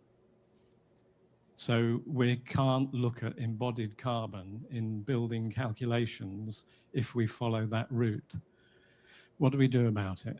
How do we change that? Do we just ignore them and carry on? Probably. It's the data. That's it. They're encapsulating, saying you're going to present them with a carbon credit. Well, we're just going to have the information. We're going to have it available, because they're turning a blind eye because you're saying it's a carbon credit. Well, that's actually information that they should be able to leverage. You know, we can take this to the World Bank, to the United Nations. I mean, look at what Eurostat's trying to do here locally, and the European Union. Not so much you guys anymore. But if we can encapsulate it that way, maybe it's a different way to kind of, you know, bring that insight to them. Yeah, on that point as well, my thought is as well, I've never been amazed by regulation. I never go, God, this has been above what I was expecting. I'm super pleased with how ambitious we've been. That just doesn't happen. I completely agree. I feel like regulation is there to, we're talking about raising the bar. That's the low point on the high jump. Like, these things are there to stop people who are genuinely doing damage, rather than being the ambition that we should all be driving towards. So it's not, let's ignore them. Why is that a bit of ignore? Let's use it as a platform, but let's not allow ourselves to be shackled by, and you said, looking abroad. This you know, we can tread multiple paths as we proceed here, but it's allow this to be drag regs with us. I mean, Charlie stole my phrase, of course, much like Roger, but this, you know, use regulations as kind of the sweeper to bring those in line who aren't doing such good work. Anybody else have any questions? Only hi, Oparo here actually, and we're in the affordable space. We're doing a lot of social housing at the moment. One of the things we are finding on the ground is, and you said, looking abroad. This you know, we can tread multiple paths as we proceed here, but it's allow this to be drag regs with us. I mean, Charlie stole my phrase, of course, much like Roger, but this, you know, use regulations as kind of the sweeper to bring those in line who aren't doing such good work. Anybody else have any questions?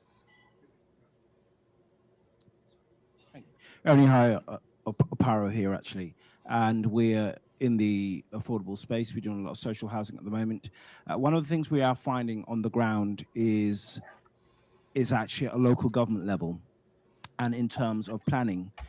We were in conversations with a tier 1 funder, you know, global funder, about delivering some things. And one of the things we were particularly focused on using our own internal technology was on CDM, and all the sensors and technologies around there.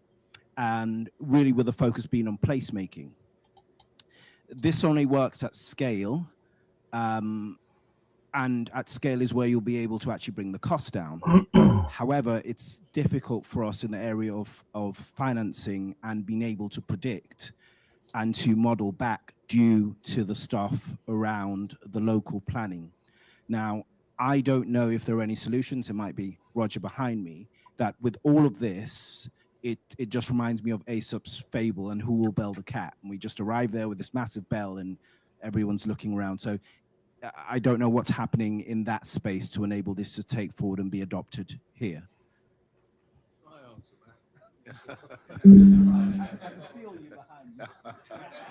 Sorry, what's your name? Ernie, hi. Ernie, good to meet you, man. Ernie, hi. So how do we do this? We don't ask for permission. We insist. Okay, we have a planning handbook. We're compliant. We're not following the rules. We're setting the standard. So I don't expect to hear no. If I hear no, I'll say to the planning officer that's saying no, or the regulator that's saying no, I've got a pre-sold development here because we built to order. So you don't want our development in your community? Well, I might sue you. I might appeal you. But actually what I will do, I'll walk away and meet my customers. Have a nice day, and you won't get elected. That's how we do it. Thank you. Any further questions? So if there's no other questions, well, first of all, let's wrap up with some thoughts that I've had on this. I travel the world and I showcase innovation in construction around the world, and I work with governments. And earlier you heard me say the word prime minister, and everybody chuckled. But the reality of it is, you know, there are members of parliament or past members of parliament that are here, right? And I say that, and I know you all chuckled on it, but it's the way the consumer thinks of our industry. We're all really good at talking to each other. But outside of that, it doesn't go outside those four walls. The government, parliament, they're good at talking to each other, right? This is a system that allows everybody to work together, and for even the end user and the consumer to see that they're getting a better product. So when I said prime minister, I did that intentionally because I do know that at the end, that's how everybody feels. They don't know any better. I'm not some silly American sitting up here. I don't know what you do. Just like I couldn't speak a word about data. You give me a spreadsheet, I turn into a possum, I roll over, I freeze. But with that said, I think if we continue this conversation and we also think differently, like we're thinking differently on this and, you know, Roger's team, we're going to get a groundswell of support and a groundswell of people, but we have to talk to people as if they don't know what we do. And once we do that, then people will really understand and get on board. And if we come together, that's how we're going to make true change. So thank you, everybody. Big round of applause for our panelists. All right, show of hands. Everybody's having a good time. Free drinks. We're going to learn something new.